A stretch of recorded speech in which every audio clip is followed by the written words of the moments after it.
The battlefield is a grim portrait of conflict at sunset, littered with the casualties of a recent clash. Amidst the silence, a lone figure in dark armor, Crown Prince Kyle Lanfair, surveys the devastation. His helmet falls to the dusty ground with a metallic clang as he lets out a weary sigh. His moment of quiet is broken when a squad of surviving soldiers surrounds him, their swords drawn. They see him not as a prince, but as a monster, and demand his end. In response, Kyle's red eyes gleam with lethal intent. He moves with impossible speed, a whirlwind of dark steel that cuts through their formation. In a matter of moments, the soldiers are all defeated, lying motionless around him. But the fight isn't over. To regain control from something monstrous stirring within, Kyle drives his own sword into his leg. The blade sizzles against his skin, causing him to stagger back. He clutches his head, groaning that this can't be happening now, before collapsing to his knees, succumbing to the overwhelming pain. As the monstrous transformation begins to take over, Kyle's hand twists into a scaled claw. His heart thumps violently as he fights the terrifying urge to change completely. His loyal knight, Philip, appears at his side, grabbing his shoulders. He begs the prince to hold himself together, pleading with him not to lose control on the battlefield. The knight's voice grounds him. Kyle takes a steadying breath, acknowledging that Philip is right. He internally counts down the days, just 10 more until he can finally die while still human. A bittersweet memory surfaces, his one wish before the end. He desperately wants to see the smiling girl he cherishes one last time. Far away at the Imperial Palace, a young woman with golden hair named Elena stands outside. She holds out her hand to the sky, watching the first snowflakes of the season begin to fall, completely unaware of the cursed prince and the fate that will soon bind them. As Elena paces through the grand temple, a knot of worry tightens in her stomach. Her twin sister, Layla, has been gone far too long, and the unsettling absence of the bishops only deepens her suspicion. With their time together running out, Elena is lost in a painful memory of the past. In a sunlit clearing, the young twin sisters stood before the temple's highest authorities. After a robed figure gave the command, Layla unleashed her phenomenal power. A brilliant green light erupted from her hands, causing a massive tree to sprout from the ground and grow to its full height in mere seconds. The onlookers were in awe, declaring it proof of her divine right as the Holy Maiden. But as Layla's light faded, the Archbishop placed a firm hand on Elena's shoulder. His gaze was cold and demanding as he told her it was now her turn to demonstrate her abilities. Surrounded by intimidating figures, the powerless girl could only stand there, trapped by their crushing expectations. Elena desperately tried to summon the power she was meant to have. A faint glimmer of light appeared around her hands before flickering out into nothing. The surrounding bishops watched in cold silence, their disappointment obvious. The Archbishop was baffled. As twins born with the holy markings, how could Elena be so utterly powerless? Defeated, she was reminded of the ancient legend of the Lanfair Empire. The story told of two guardians, a mighty black dragon of incredible strength and a holy maiden who brought healing. Over time, the dragon fell in love, taking a human form to become the first emperor but neglecting his sacred duty to the Tree of Life. As punishment, a divine being cursed his lineage, decreeing that the strongest heirs would all meet a tragic and early end. For generations, this grim prophecy held true. The curse seemed unbreakable until a different holy maiden, who had fallen for one of the dragon's descendants, begged for mercy. Her heartfelt prayers, it was said, were finally answered. The ancient legend promised glory for the empire through the union of a holy maiden and the dragon's descendant. Yet Elena questioned this tale. If it were true, why were she and Layla born as twins? And why did she, marked as holy, lack any power to protect those she cared about? 10 years had passed since her sister's betrothal to the crown prince. With the wedding less than 10 days away, Elena feared a future of solitude, trapped within the temple walls. As she worried on the balcony, a hooded figure holding a lantern approached her in the darkness. It was the Archbishop. He acknowledged that she'd been searching for Layla all day and confirmed her unspoken fears. Something was wrong. With chilling finality, he announced that Layla had disappeared without a trace. Before Elena could absorb the shock, the Archbishop declared that a divine calling had been revealed. She must now fulfill the duty herself and marry the crown prince in her sister's stead. Elena was escorted down a long, winding staircase, her unease growing with every step. The path led to the sacred chamber, a place reserved for the highest-ranking bishops. As she entered the vast, intimidating hall, she was presented to the archbishop. He looked down on her, his voice devoid of warmth as he remarked on Layla's cruel disappearance. But then he called it a cause for celebration, sneering that Elena finally had a purpose. He grabbed her chin, forcing her to meet his gaze. He informed her that a carriage would arrive in 10 days to take her to the palace. Her duty was simple. She must assume the identity of Holy Maiden Layla. Elena protested, reminding him she was powerless. The archbishop dismissed her concern with a chilling smirk. He explained that most people saw the marriage as a simple tradition. However, its true purpose was to hide an uncomfortable truth about the land, a terrible secret connected to the empire's cursed, draconic lineage. The archbishop confirmed the horrifying truth. Anyone who continuously uses the dragon's powers will eventually become a dragon. Elena was stunned, realizing the fairy tale was real. He explained that a holy maiden's power can only delay the transformation, not prevent it. Crown Prince Kyle had been fighting on battlefields since he was 16, fully aware that each battle pushed him closer to this monstrous fate. The archbishop told Elena that as long as she played her part, no one would suspect the truth until it was too late. When Elena hesitated, the archbishop's patience wore thin. He spelled out her options with chilling clarity. They could send her to the palace, or inform the emperor that the holy maiden was missing. He warned that the emperor would tear the temple apart, inevitably exposing the secret of her existence. The archbishop declared he would rather see Elena gone than risk the temple's destruction for betraying the empire. He cornered her with a final, stark choice: marriage or death. Elena flinched back, then clenched her fists, trapped by his cold-blooded ultimatum. On the day of the wedding, Elena sits silently as attendants prepare her. She confirms the archbishop's prediction was correct. Not a single person suspects she is an imposter. In fact, no one seems interested in her at all. The lack of scrutiny is unsettling. The crown prince she is about to marry is a cursed descendant of dragons, his safety hanging by a thread. Yet, the palace seems strangely unconcerned about who the holy maiden truly is. Elena tries to dismiss her unease, but a greater fear takes hold. While she might fool the court, the prince is another story. He met her sister, Layla, when they were young. If he realizes she isn't the girl from his memories, punishment from the emperor is certain. The grand doors swing open, revealing the path forward. Gripping her bouquet, Elena's resolve hardens around one simple thought: she does not want to die. She silently pleads for her missing sister to grant her courage, just as she had done once before. The ceremony is about to begin. Whispers fill the grand hall. Guests pity the new holy maiden, unfortunate to be betrothed to a man like the crown prince. Elena stands alone at the altar, where she has been waiting for hours. She overhears the talk and clenches her dress, forcing herself to remain composed. This is what her sister, Layla, would have done. Watching from his throne, the emperor smirks. An advisor questions if it was wise to send Kyle on an expedition right before his wedding, doubting the prince will even appear. But the emperor isn't concerned. He knows Kyle always obeys when his fiancée is involved. This is a test to measure his son's resolve, to see how far Kyle will go to get what he wants, like a strategic move in a chess game. Suddenly, the massive doors are flung open. A man in battered black armor stands in the doorway, his figure covered in the grim aftermath of a battle. This is the groom. Crown Prince Kyle has finally arrived. The guests murmur in shock as the battered prince walks down the aisle. Some can't believe this grim figure is the groom, but they are quickly silenced.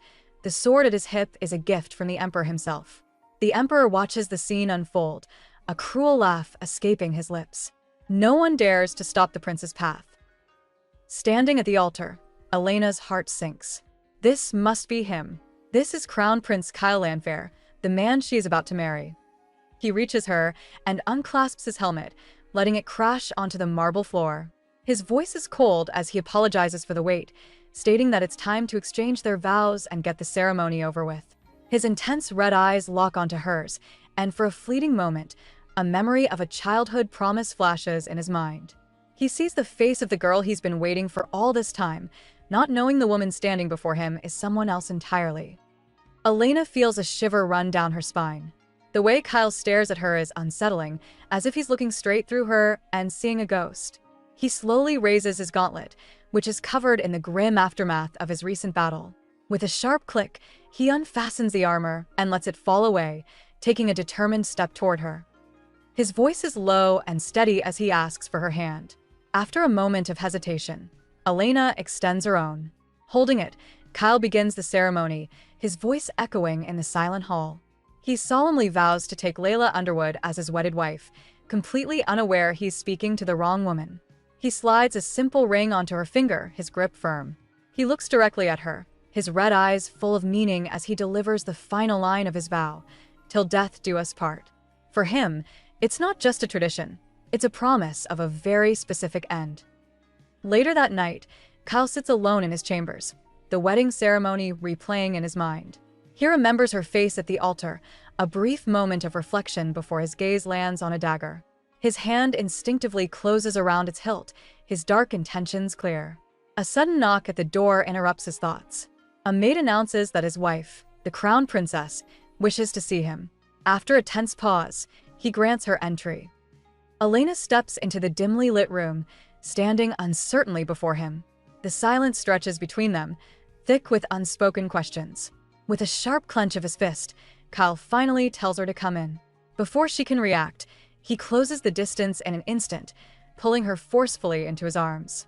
His piercing red eyes lock onto hers, leaving her trapped in his intense, desperate grasp. Kyle breaks the intense silence, asking if she plans to just stand there.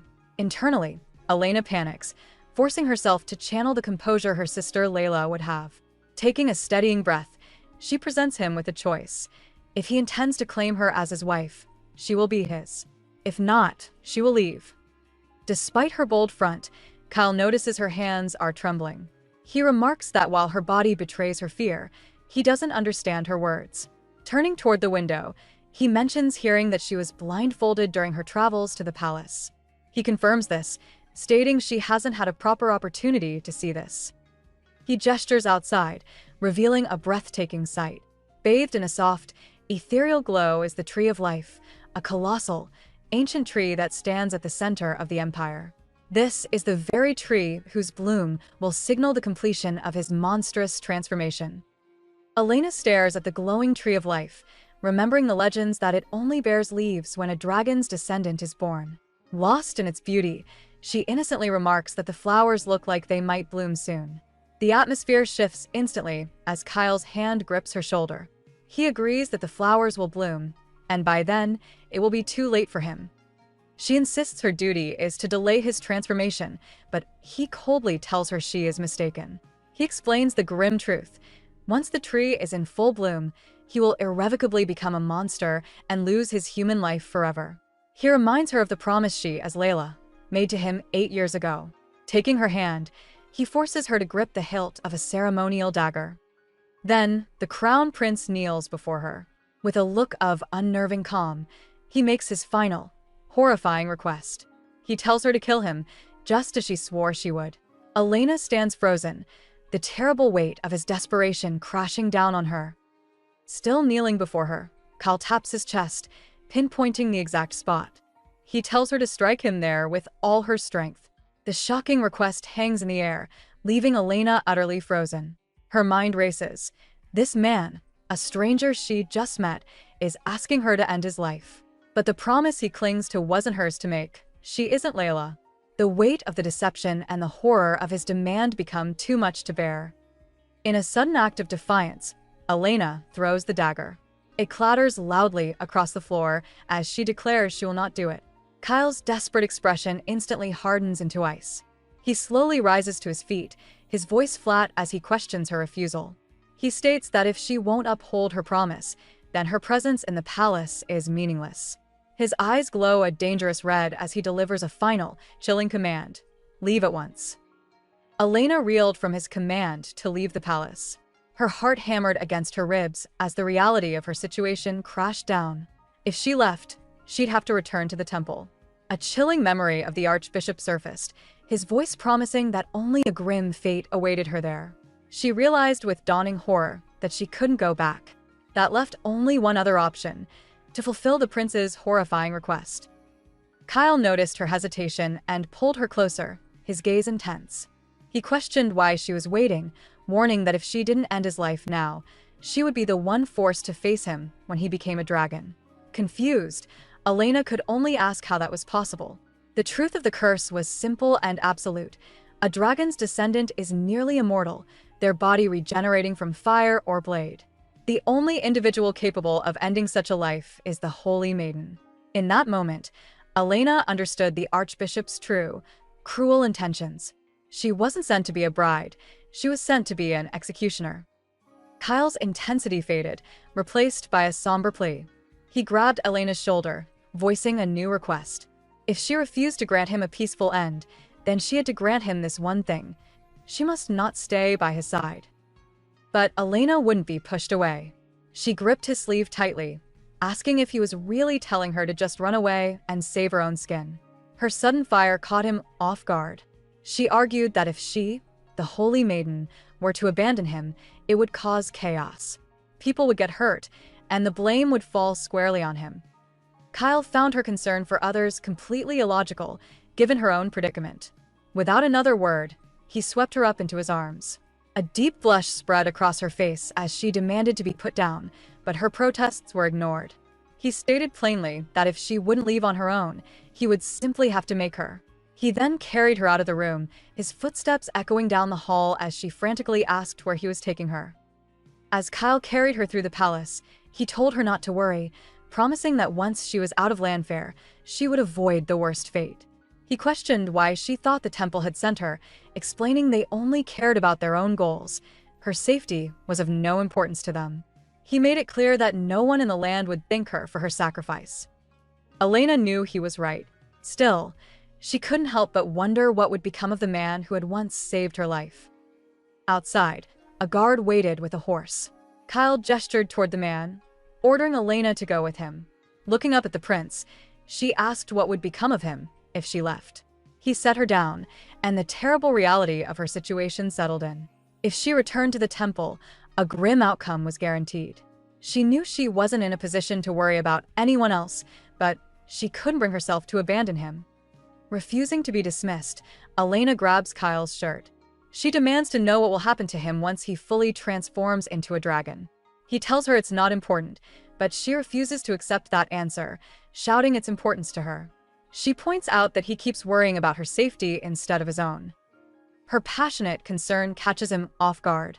Kyle asks why she doesn't just run away, reminding her that the only fate awaiting her at the palace is a terrible one. He pulls her closer, his expression somber as he reveals his deepest terror. It's not dying he fears, but losing himself to the monster within. He wants to meet his end while he is still human, before he can destroy everything he holds dear. His heartfelt confession suddenly triggers a memory for Elena. She remembers a younger Kyle, years ago, asking her to become his imago, the other half of his soul. He had explained that if he knew she would always be by his side, he felt he could truly live. The word imago echoes in Elena's mind, unlocking a forgotten memory. She remembers a younger Kyle explaining that an imago was an irreplaceable person, a source of hope that could make one believe in an end to all troubles. He had asked her to stay by his side. Snapping back to the present, a painful realization hits her. The person he cherishes above all else, his imago, is her sister, Layla. He truly believes Elena is the woman he's waited 8 long years for. Seeing his desperation, Elena's resolve hardens. She refuses to abandon him just to save herself. She declares that he's the only one who has ever shown concern for her as the Holy Maiden, so now she wants to help him in return. Taking his hand, she looks him in the eye and asks a life-altering question. If she were able to find a way to stop his transformation, would he be willing to live his life anew? With newfound determination, Elena holds Kyle's hand and asks a question that hangs in the air. If she could find a way to stop his transformation, would he be willing to live his life again? The idea stuns him. He clenches his fist, his voice filled with a lifetime of doubt as he asks if she truly believes that's possible. Kyle explains that for generations, the brightest minds, scholars, physicians, and bishops have all tried to break the dragon's curse. Every single attempt has ended in failure. He looks at her with weary eyes, stating that fate isn't something that can be changed. His grim words make Elena flinch, but she doesn't back down. Quietly, she tells him she doesn't think the same way. She reminds him of what the Archbishop said. She and Layla are the first holy maidens in history to be born as twins, suggesting that their unique existence might be the very key to changing his inescapable destiny. Elena knows his words of doubt offer no real assurance. However, she believes that if fate is truly a set path, her very existence as a twin holy maiden has already forged a new one. With unwavering resolve, she looks Kyle in the eyes and makes a solemn vow. She will find a way to turn him completely human before the tree of life's flowers bloom, asking only for a chance to prove him wrong. Her determination shatters his composure. Kyle's hand clenches into a tight fist as he closes the distance between them, slamming his palm against the wall just beside her head. He desperately demands to know what he has to say to make her understand the danger. He tells her she is only risking her own life by staying with him. But Elena doesn't flinch. Taking a calm breath, she poses a question that cuts through his anger. If she leaves, what will happen when he finally turns into a dragon? What will become of the people of the Landfair Empire? Unfazed by his intensity, Elena explains that just as he has something precious he fears losing, she also has someone dear to her she cannot abandon. For her, surviving all alone is a pointless victory. Her resolve seems to surprise him. Kyle presses her, questioning if this person's life is truly as important as her own. Elena's answer is simple and firm. She doubts there is much difference in the value they each place on the things they deem valuable. Her words finally break through his resistance. Turning away, Kyle reluctantly agrees to let her try, but gives her a serious ultimatum. This is her one and only chance. If she fails to find a cure before the first flower on the Tree of Life blooms, he will personally have her expelled from the Landfair Empire for good. Without a moment's hesitation, Elena accepts his terms. Just as their tense agreement is settled, Kyle mentions there is one more thing, his movement a sudden blur. With their deal settled, Kyle suddenly pulls Elena close. He whispers a final condition, reminding her not to forget that until the Tree of Life blooms, she is his wife. A confused Elena asks what he means by that. His expression darkens as he issues a firm demand. He states that he won't ask about the person she cherishes, but he makes it clear that he never wants to hear their name mentioned in his presence again. The unexpected possessiveness catches her completely off guard. After holding her composure for so long, the immense stress of a night finally overwhelms her. Her vision blurs, and her strength gives out. As Elena's body goes limp and she stumbles backward, Kyle reacts instantly. He catches her effortlessly, holding her securely in his arms. Looking down at her, he realizes the crown princess hasn't just fainted, she's fallen fast asleep from pure exhaustion. As a guard rushes forward in concern, Kyle calmly reassures him that the princess has simply fallen asleep from exhaustion. With no sign of effort, the prince lifts Elena into his arms and carries her through the silent palace halls. He gently places her onto a bed, her golden hair fanning out around her. For a moment, he stands over her, his expression unreadable. He reaches down and brushes a strand of hair from her face, his thoughts turning dark. He felt trapped in a terrible nightmare, questioning why she was the one sent to him instead of her sister. This was never how he had imagined their reunion would be. Gazing at her peaceful, sleeping face, a lock of her golden hair resting in his hand, he quietly speaks her true name. It seems the prince has known her real identity this entire time. The next morning, a group of maids stood anxiously outside the crown prince's chambers. One nervously questioned the head maid's decision to wake him, reminding her that others had been injured trying to do so before.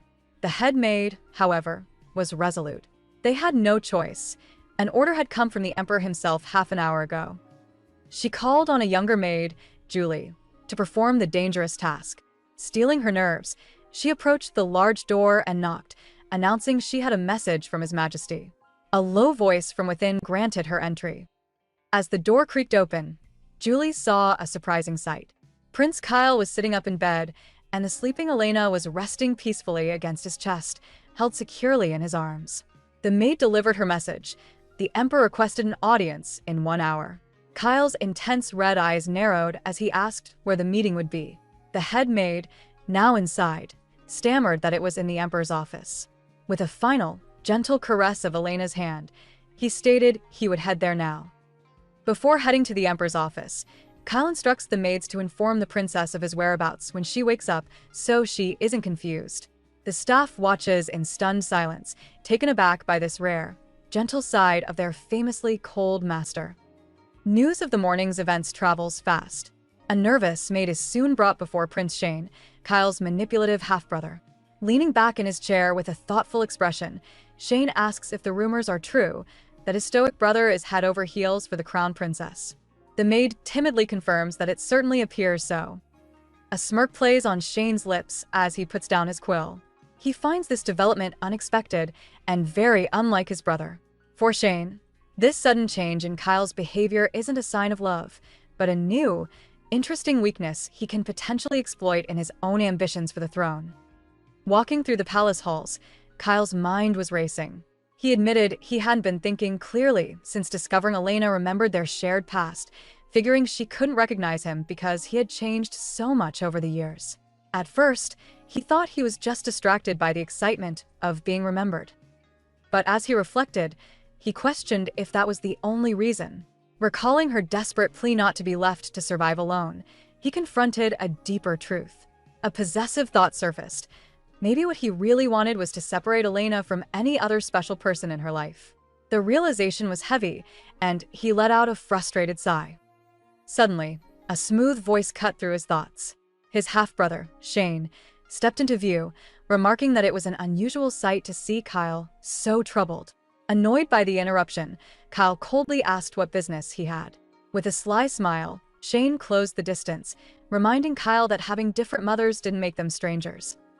Kyle tries to brush his brother off, stating he has no time to humor him. But Shane continues his probing, casually asking how Layla is doing. He quickly offers a fake apology for the discourtesy, musing that ever since the wedding, he assumed he'd never see that woman again. That comment is the final straw. Kyle's temper snaps, and he lunges forward, grabbing his brother by the collar. Shane remains perfectly calm, a smirk playing on his lips. He points out how unusual it is to see Kyle so upset. Releasing his grip, Kyle's expression darkens. He states that no matter what Shane thinks, she is his wife. With his red eyes glowing, Kyle warns him not to take an interest in her in any form. Unimpressed, Shane adjusts his clothes and questions if Kyle really thinks he has the right to make such a demand. With the threat hanging in the air, Kyle warns his brother that ignoring this advice will have grave consequences. He then turns and walks away, leaving Shane alone in the grand hallway. Shane lets out a thoughtful sigh, realizing a maid's previous report was accurate. Kyle is acting completely out of character. A slight smirk appears on his face as he decides it's time he meets this intriguing woman, and sooner rather than later. Meanwhile, Elena is being formally introduced to her new life. A long line of maids stands before her, and the head maid announces they will be attending to her needs from now on. Elena tells herself to remain calm, knowing she must avoid attracting any unwanted suspicion. Just then, a quiet sob catches her attention. She looks over to see one of the younger maids trying her best to hold back tears, her shoulders shaking. Elena's expression softens with concern for the distressed girl. Elena had been worried about keeping up her act as the crown princess, but she soon realized that was the least of her problems. The maids standing before her weren't suspicious. They were terrified.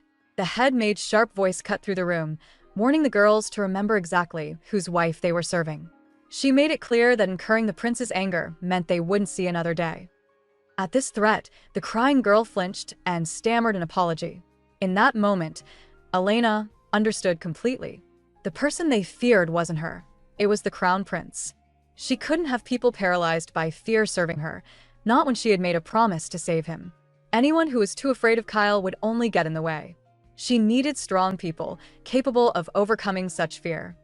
Stepping forward with a calm expression, Elena addressed the young, tearful maid. She asked the girl her age. The maid, still trembling, managed to reply that she was 15. Elena looked at the young maid with a gentle expression, telling the girl it was admirable that she had come all this way for her household's sake. The head maid tried to speak, but Elena calmly waved her off, assuring her she understood the situation. Turning to all the maids, Elena acknowledged that most of them weren't there by choice. She explained that her status as crown princess didn't change her duties as the Almighty's chosen, and she didn't want anyone making unnecessary sacrifices for her. She made them a promise. She would not hold any of their families responsible. If the thought of staying in the palace was too frightening, they were free to leave. Almost instantly, the room cleared out as the maids fled. The only one who remained was the young girl. Elena approached her and asked for her name. The maid introduced herself as Julie Wes. Surprised, Elena questioned if Julie was sure she didn't want to follow the others, especially if she was only staying for her family. Julie looks Elena in the eye, insisting she is there by choice because of a promise she needs to keep. She recalls a story from 9 years ago about her childhood friend who joined the palace guard. His difficult mission was to protect the most dangerous man in the empire. Despite many trying to dissuade him, her friend's resolve never wavered. Inspired by such loyalty, Julie made a vow to herself. If the man her friend protected ever found a wife, she would dedicate herself to serving that woman. Just as Elena begins to understand who she's talking about, a knock sounds at the door. A knight enters, announcing he is there on orders from Crown Prince Kyle. He introduces himself as Philip Baldwin, the prince's personal guard. Elena recognizes him immediately. This was the same man Kyle assigned to protect her last night. It was clear now that he was also Julie's childhood friend. As the young maid Julie looks on with clear admiration, a man steps forward. His name is Philip Baldwin, Kyle's most trusted knight, and Julie's expression reminds him of how the prince once looked at the holy maiden in their youth. Philip kneels before Elena, startling her. He announces that Prince Kyle has appointed him as her personal guard. He explains that his orders are to protect her whenever the prince is absent and to prioritize her safety above everything else. Elena is completely taken aback. She understands that Kyle has just entrusted her with his most loyal retainer, a significant gesture of trust. A brief flicker of hope warms her, but she quickly forces it down. Clenching her hands, she reminds herself not to get carried away. This act of protection, she reasons, is for Layla, the woman Kyle believes her to be. To think it was for her would be a dangerous mistake, one that could pull her into feelings she couldn't afford to have. Stealing her resolve, Elena reminds herself to focus on her promise to Kyle. She has a mission to complete. Observing her new companions, she sees true conviction. Philip has been Kyle's fiercely loyal guard for 9 years, and the young maid Julie is here because of her complete faith in the knight. They chose this path. With that settled, Elena decides she can trust them. She formally accepts their service, placing herself and the prince in their care. Philip and Julie immediately kneel, vowing to serve her dutifully. Wasting no time, Elena makes her first request. She wants to be taken to the palace archives to research its history. A flicker of concern crosses Philip's face. When Elena asks if there's a problem, he explains that it's not a big issue, but a certain unwelcome guest is often found there. The scene shifts to the library, revealing that very guest is none other than Kyle's ambitious half-brother, Shane. As they proceed through the palace corridors, Elena feels the weight of royal etiquette in the distance Philip keeps behind her. She asks him to walk by her side, an informal request he accepts under the prince's orders to follow her commands. With the formal barrier slightly lowered, Elena voices her curiosity. Why does he call the crown prince Sir Kyle, instead of using his title? Philip explains that he's been serving Kyle for nearly 9 years, ever since the prince was a boy of 15. He recalls his first impression, expecting a child like his own younger siblings. However, that notion was shattered when he met a young Kyle whose intense red eyes held a maturity far beyond his years. Before she can probe further, Philip reveals another piece of Kyle's reality. The prince constantly throws himself into the Empire's most dangerous battles, fighting in brutal wars and leading campaigns against monstrous threats without a moment's rest. He is a warrior first, a prince second. Philip continues, explaining that this has been Kyle's reality since he was just 17. Elena is stunned. The knight elaborates that all descendants of the dragon are raised from birth with the singular expectation of becoming great warriors. This harsh upbringing is the reason Kyle arrived at their wedding ceremony in such a state. He had just come from a brutal conflict. Clenching her fists, Elena finds this tradition incredibly cruel. Forcing a 17-year-old into combat seems unthinkable. The weight of his burden reminds her of her own sister, Layla.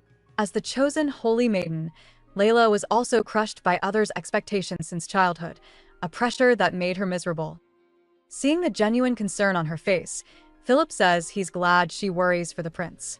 Elena replies that it's only natural for his wife to do so. Hearing this, Philip understands why Kyle gave him such strict orders. He reveals that this is the first time in 9 years the prince has ever ordered him to protect someone so closely, leaving Elena speechless. As they approach grand doors, Philip stops Elena, explaining there's something she needs to know about the Empire's delicate political landscape before they enter. Currently, 2 figures are seen as potential successors to the throne. The first is Kyle, the Emperor's firstborn and the official crown prince. Elena questions this, wondering if his title doesn't already secure his position as the heir. Philip confirms this is the public perception, but the reality is more complicated. After Kyle's mother passed away, the Emperor remarried, and Prince Shane, Kyle's younger half-brother, was born. The night reveals the critical issue. The nobility is aware of the dragon curse. Knowing Kyle is fated for a short life, they prefer a ruler who can offer a long, stable reign over a fleeting one. In their eyes, Prince Shane will ultimately claim the throne by simply outliving his brother. Philip adds, however, that Shane has never openly expressed any desire for the crown, leaving his true intentions a mystery. Philip finished his briefing with a final, ominous warning. It's the wolf in sheep's clothing that one must truly watch out for. He then informed Elena that the palace library is where Prince Shane spends most of his free time. When they reached the towering doors, Philip stopped her, explaining that only the imperial family and their spouses were permitted inside. Leaning close, he whispered that she didn't have to answer all of Shane's questions and could leave if she felt uncomfortable. He gave her one last, firm instruction. If she ever felt she was in danger, she was to call his name immediately. To him, her safety was more important than any imperial rule. Moved by his devotion, Elena entered the library alone. After searching for a while, her eyes landed on a book that might hold the answers she needed, titled Oracles and Curses. As she reached for it, another hand intercepted hers, plucking the book from the shelf. A calm voice spoke from beside her, asking why she would be interested in such a topic. It was Prince Shane. With a disarming smile, Prince Shane introduces himself, formally addressing her as Crown Princess Layla. Elena internally confirms this is the man Philip warned her about, the so-called wolf in sheep's clothing. Remembering her guard's advice, she resolves to keep their conversation to a minimum. Shane offers her the book on curses she was after, and Elena cautiously reaches out to accept it with a polite "thank you." But just as their hands meet, Shane's fingers close around hers, stopping her from pulling away. The gesture is surprisingly forward. He looks directly at her, his voice low as he remarks that it's been a long time since they last spoke. Before Elena can react, he lifts her hand and presses a light kiss to her knuckles. His calm blue eyes lock onto hers as he murmurs her sister's name, Layla? The familiarity is shocking. Elena's heart pounds in her chest as a horrifying realization dawns on her. This man doesn't just know of the Holy Maiden. He seems to know Layla personally. Elena's mind races for an answer. Her sister Layla used to gush about Prince Kyle after every palace visit, but she never once mentioned his younger brother. Realizing this must be a trap, Elena carefully withdraws her hand. With a polite smile, she claims to have a poor memory of her childhood and apologizes for failing to recognize him. Shane seems surprised by her calm response, then breaks into a laugh. He waves off her apology, calling his forward greeting a simple joke. He confesses that they never actually met. He'd only seen her from afar when she visited Kyle. He was just curious to see if she would pretend to remember him. With a dismissive smirk, he says it seems he had his hopes set a little too high. Elena understands perfectly. This was a test, and she had just barely passed. With his little test concluded, Shane plays the part of a gracious host, offering to show Elena around the grand library. Seeing no polite way to refuse, she cautiously accepts. As they settle at a table, rain begins to pour outside, and Elena's thoughts immediately drift to Kyle, out on a dangerous mission to subdue monsters. Shane cuts through her worries, pushing the books she was looking for across the table. He points out that they're all about the dragon's descendant and the Holy Maiden. Leaning in, he questions why she would need to research legends she should already know by heart. Trapped again, Elena has to think fast. She explains that the temple taught her palace etiquette, but her knowledge of the curse is limited to common legends. She recalls her restrictive past, where stern bishops constantly watched over her and Layla, ensuring they only learned what was deemed appropriate, keeping deeper truths carefully hidden. Elena explains that the temple kept her ignorant, hoping to control her. She then turns the question back on Shane, asking what he knows about the dragon's descendant. With a smug laugh, he admits his knowledge is no different from what's commonly known. He closes a book with a sharp clap and stands, his friendly act fading away. He walks around the table until he's standing directly behind her, leaning in close. Elena freezes as he invades her space. He whispers that while he doesn't know much about the curse, he knows his brother, Kyle, better than anyone. He confesses he was curious if she was trying to learn about the curse or about Kyle himself, and now he has his answer. Feigning sympathy, Shane notes how lonely she must be in the palace. He places his hand over hers on the book, making her flinch. He warns her that he knows exactly what kind of man his brother is. But Elena thinks otherwise. Though their first meeting was a shock, Kyle has only ever worried for her safety. She wonders why this man is so sure she'd want to avoid him. Shane's manipulation continues as he offers Elena a small sachet, suggesting it as a gift for Kyle. Before Elena can refuse the suspicious gesture, a messenger interrupts them. He announces that the Emperor wants to speak with Shane regarding Kyle's return from his mission. Forgetting her caution, Elena's only concern is for her husband. She immediately asks if he has returned safely. Seeing her worry, Shane smirks and asks a pointed question. Did Kyle return covered in blood, as he always does? The implication hits Elena hard, and she stumbles back in shock. Believing Kyle is grievously injured, she decides she must go to him. As she hurries away, an attendant clarifies to a smug Shane that Her Highness misunderstood. The blood covering the crown prince is from the monsters he slays, not his own. Shane simply laughs, amused by the chaos he created. As Elena hurries off, Shane watches with a smug expression, dismissing his manipulation as a harmless joke. He looks at the small sachet he tried to give her, quietly hoping his brother Kyle will like his gift. When Elena arrives at the crown prince's chambers, she finds her path blocked by Philip and a maid. Panicked, she asks why she can't see her husband. Philip calmly explains it's for her own safety. Elena doesn't understand. If Kyle is injured, why is she, his wife, being denied entry? Why isn't a doctor with him? The guards can only reveal that Prince Kyle himself gave the order to keep her away from this matter. They bow their heads and ask for her forgiveness, but Elena isn't having it. She insists that she must see him. Just as she speaks, a violent crash erupts from inside the room. The sound of something heavy smashing is followed by a gut-wrenching cry of pain. Elena freezes, her eyes wide with shock, as the terrible sounds from behind the door continue. Horrified cries of pain echo from behind the heavy doors, confirming Elena's worst fears. Driven by panic, she shoves past a stunned Philip, ignoring his warning to stay back. She throws herself against the door, but it's locked tight from the inside. Her desperate pleas for Kyle to open up are met with only the sound of her own frantic pounding. Defeated, she leans against the wood, whispering an apology to the guard for her outburst. Suddenly, the lock clicks and the door swings open. Kyle stands there, his silhouette blocking the view into the room. The chamber is a wreck, with furniture smashed and his sword discarded on the floor. When he finally looks at her, Elena freezes. His eyes are no longer human. They glow intensely, the pupils narrowed into terrifying slits. She is face to face with the monster she was warned about, the very reason Kyle wants his life to end. The heavy door swings open, and Kyle stands there, a lone figure in a room torn apart. Elena watches him trudge forward, an unnerving feeling washing over her. Something is very wrong. As he gets closer, she sees it clearly. His intense eyes are no longer human.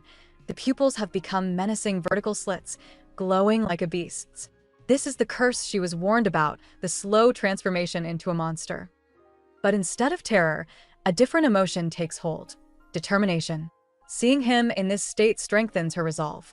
She steps forward, calling his name and asking if he recognizes her. She reminds him that she is Layla, the one who promised to save him and make him human again. Her voice seems to break through his haze. He clutches his head, stumbling back before collapsing to his knees. Elena rushes to his side, asking if he's all right. Ignoring her concern, Kyle grabs her arm, his voice tight with pain. He asks why she disobeyed his order to stay away, an order he gave specifically to keep her safe from him. Elena holds Kyle close, her voice steady as she tells him she heard he returned from a violent encounter. He tries to dismiss her concern, reminding her that he's nearly immortal and the blood staining his clothes isn't his own.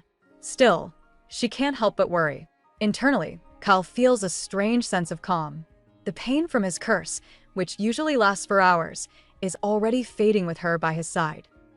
Shaking off the thought, he urges her to leave the room for her own safety and to listen to his guard, Philip. But Elena refuses. She understands he's pushing her away out of his deep love for Layla, which makes her question why her sister ever left. She declares that she could never abandon him in this state. He sighs, muttering that she never listens. In response, she gently touches his face, assuring him that she is always listening. In fact, he's constantly on her mind. The unexpected tenderness catches him off guard. He realizes that this compassionate nature of hers hasn't changed since they were young, and neither has his desire to find solace in her presence. Just as her touch brought a moment of peace, Kyle collapses, groaning in agony.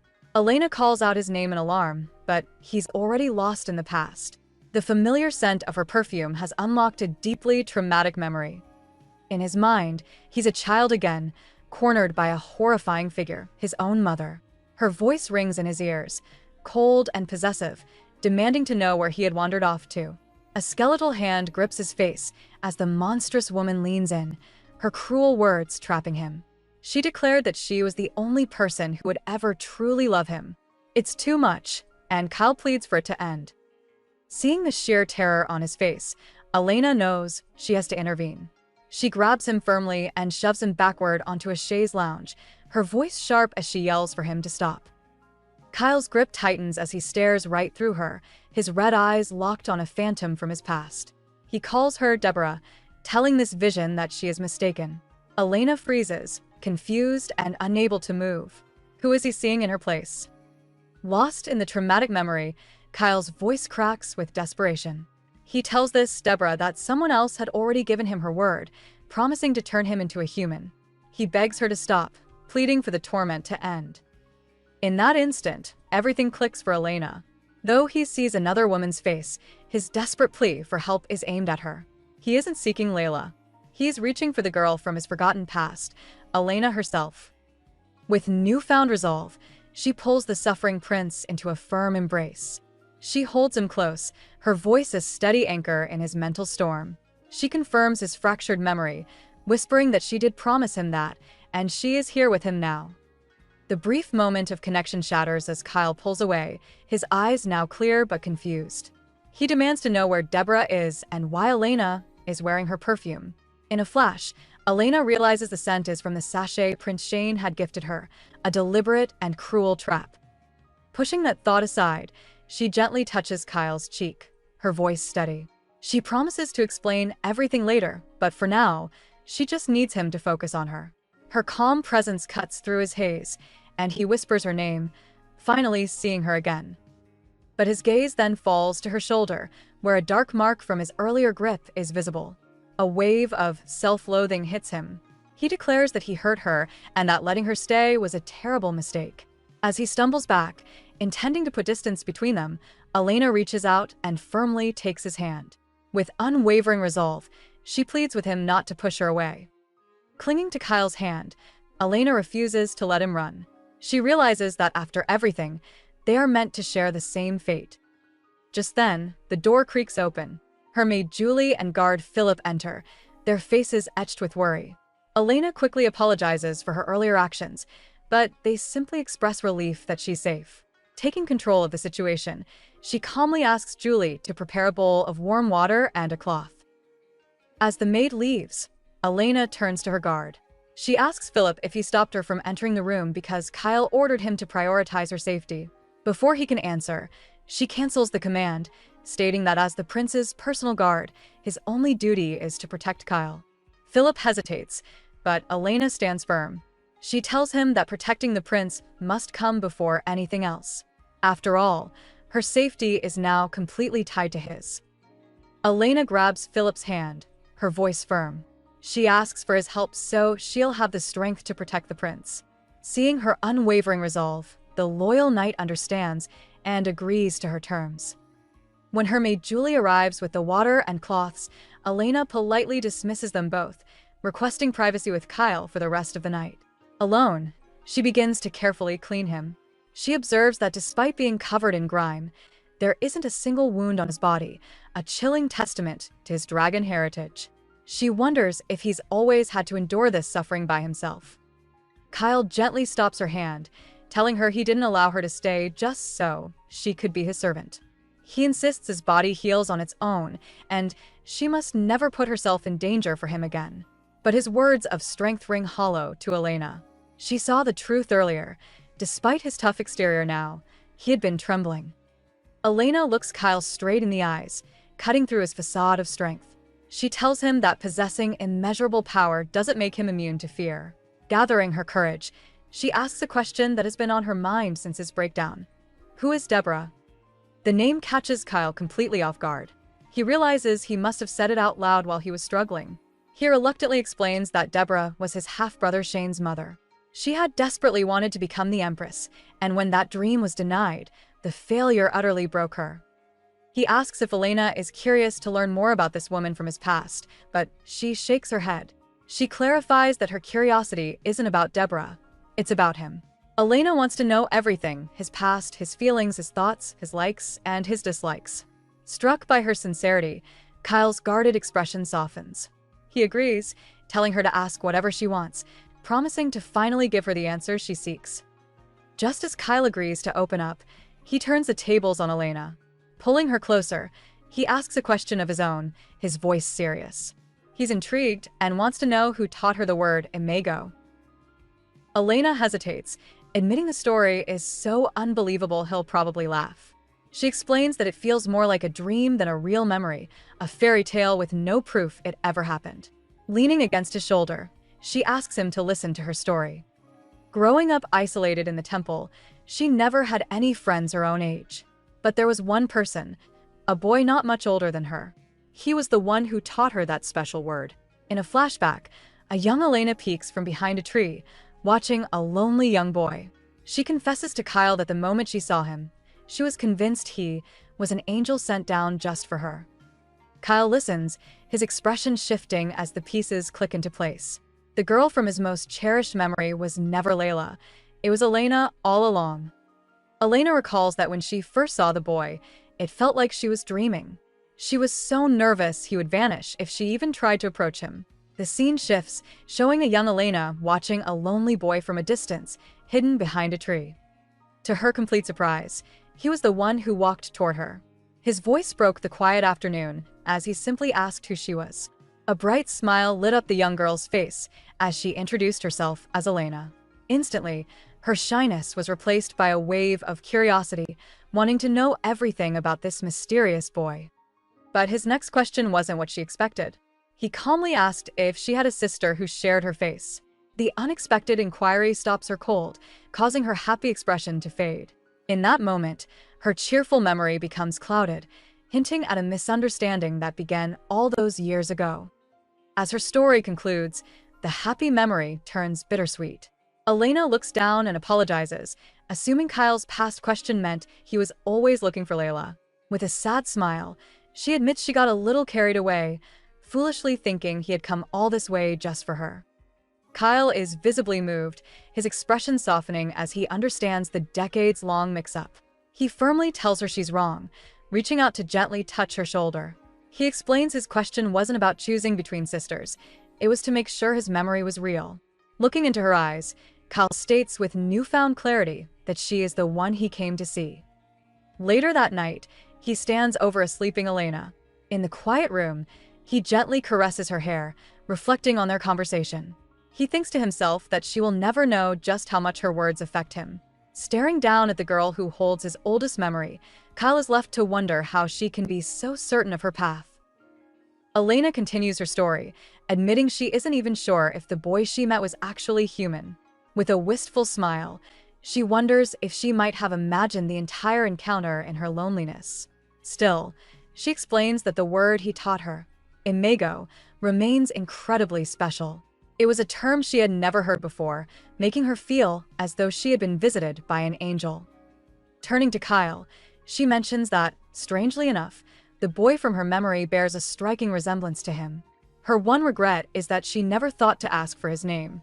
Elena is sure the boy has forgotten all about her, but for her, that meeting remains a cherished memory to this day. Kyle is visibly stunned by her words. He quietly says his own name, Kyle, causing Elena to look at him in confusion. He doesn't answer, lost in his own thoughts. He wonders how she would react if he confessed he was that same boy, and more importantly, what she would do if she discovered he knew her real name all along. Kyle holds back, realizing he can't reveal the truth just yet. He knows the Emperor's eyes are everywhere in the palace, and exposing their shared past could bring unwanted attention and harm to Elena. For her own protection, he decides to keep his knowledge a secret for now. Later, he sits with Elena and asks why she called him by his name when he was unwell but now addresses him so formally. A flustered Elena admits she might have spoken without thinking in the heat of the moment. Gently taking her hand, Kyle insists she use his name, explaining it's more comfortable for him that way. She hesitantly tries calling him Sir Kyle, but he quickly corrects her. He reminds her that she isn't his subordinate, she's his wife. Taking a moment to gather her courage, Elena finally looks at him and softly says his name. As Elena sleeps, Kyle watches over her, gently caressing her face. His mind races with unanswered questions. He doesn't understand how Elena, the girl from his cherished memory, ended up engaged to a monster like him. He wonders about the whereabouts of her twin, Layla, but he's terrified to seek the truth. He fears that digging too deep into the mystery might cause him to lose her for good. A single tear escapes his eye and falls onto the sheets. He wishes he could be the angel she remembers from her childhood, believing that even then, he would pray for his wings to break so he could live a normal, human life by her side. He looks at her peaceful face, his expression softening with devotion. After everything she's done and the hope she's given him, he realizes he can't possibly give up on her now. He doesn't know what the future holds, but he knows he can't face it without her. The next morning, Elena wakes up feeling disoriented. As her memories of the previous night return, she shoots upright in bed, shocked to find Kyle sitting beside her. He calmly asks how she's feeling, and she quickly replies that she's fine.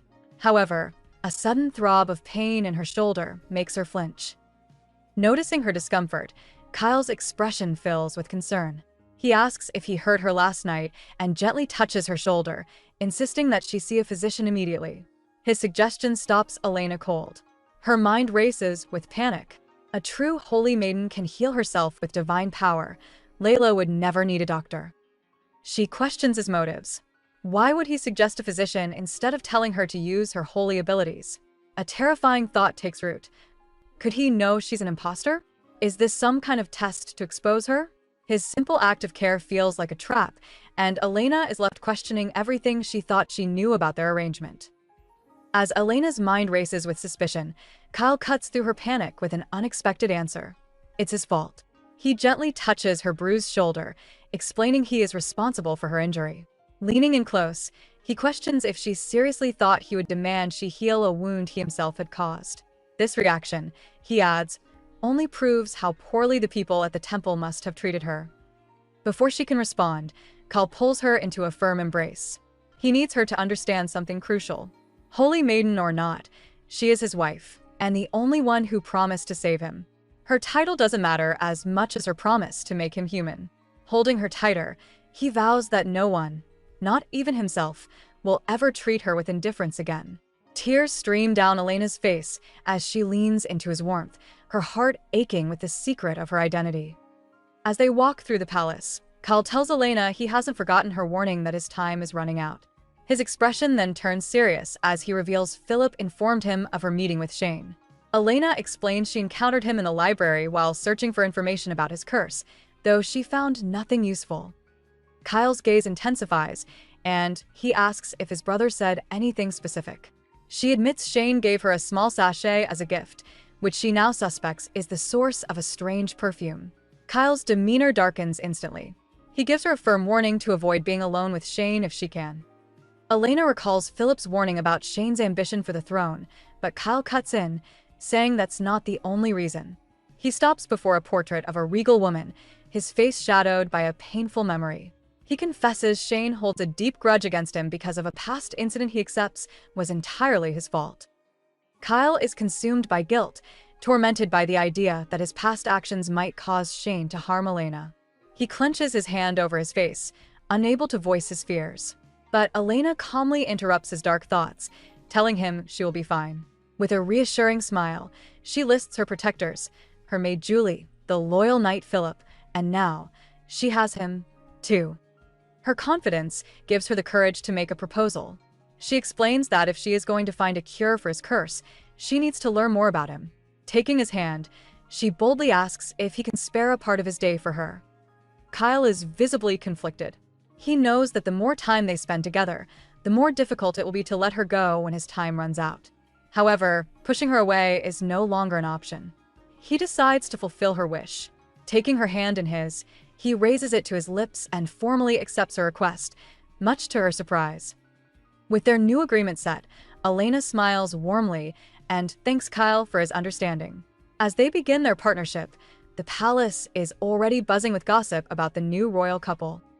During a gathering, a group of noble women discuss the marriage. One comments that she thought dragon descendants were emotionless, but rumors say the prince changed completely after falling in love, like something from a fairy tale. Another lady leans in, whispering that a juicier story is making the rounds. The crown princess has supposedly bewitched not only Crown Prince Kyle, but his younger brother, Prince Shane, as well. At that remark, a teacup violently shatters. A dark-haired woman trembles with rage, her friends asking if she's all right. Ignoring them, she is consumed by a single, furious thought. Prince Shane is hers and hers alone. A carriage arrives at the palace, carrying an important visitor.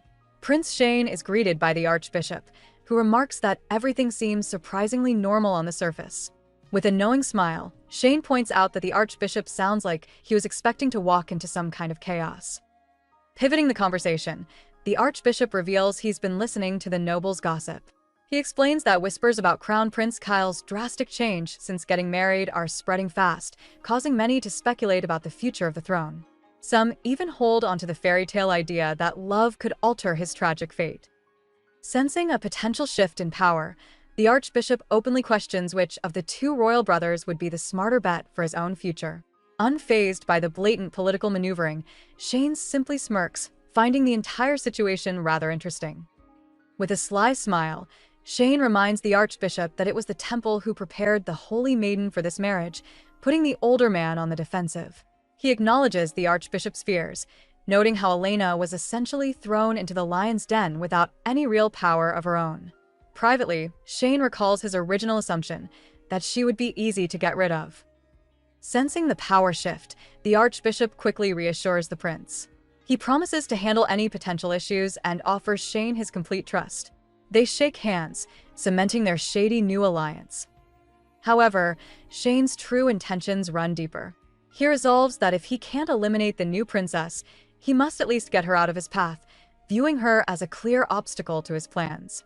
Completely unaware of this plotting, Elena is with Kyle, who informs her that his father has summoned him, preventing them from being together.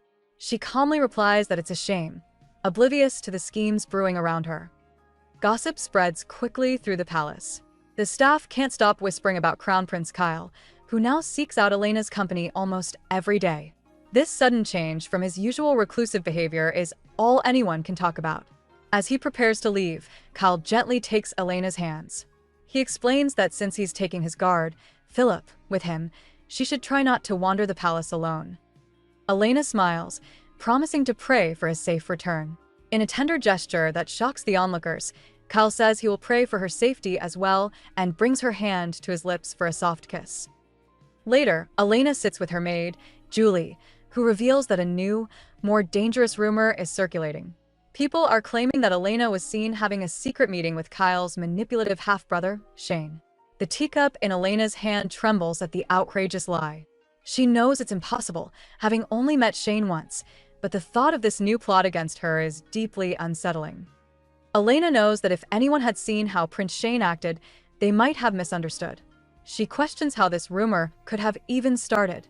After all, The palace library is exclusively for the imperial family and their spouses, so someone with high-level access is clearly targeting her. Putting the plot aside, Elena focuses on her true mission. Kyle has been spending time with her every day, just as he promised. Despite this, she's frustrated, having found not a single clue to solve his curse. Feeling powerless, she wonders what it will take to finally help him and decides she needs to find an expert on the dragon's descendants. For now, she tries to recall what Layla told her when they were young, hoping for a hint. A memory surfaces of her sister describing a meeting with Kyle in a garden gazebo. Layla said he was as quiet as a corpse, with eyes as fierce as a beast's. Yet, she smiled, telling Elena that if she saw him for herself, she might think differently. Her sister's cryptic words trail off, leaving the memory unfinished. Clinging to the fragmented memory of her sister, Elena asks her maid, Julie, for help.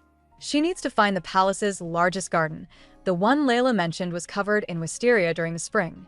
Julie knows exactly the place, the inner court garden, and agrees to guide her there immediately. As they walk, Elena racks her brain, desperately trying to recall what Layla said after describing Kyle. The full memory feels just out of reach, but she's certain it holds a vital clue to saving him. Her concentration is suddenly broken by the sound of a heated argument nearby.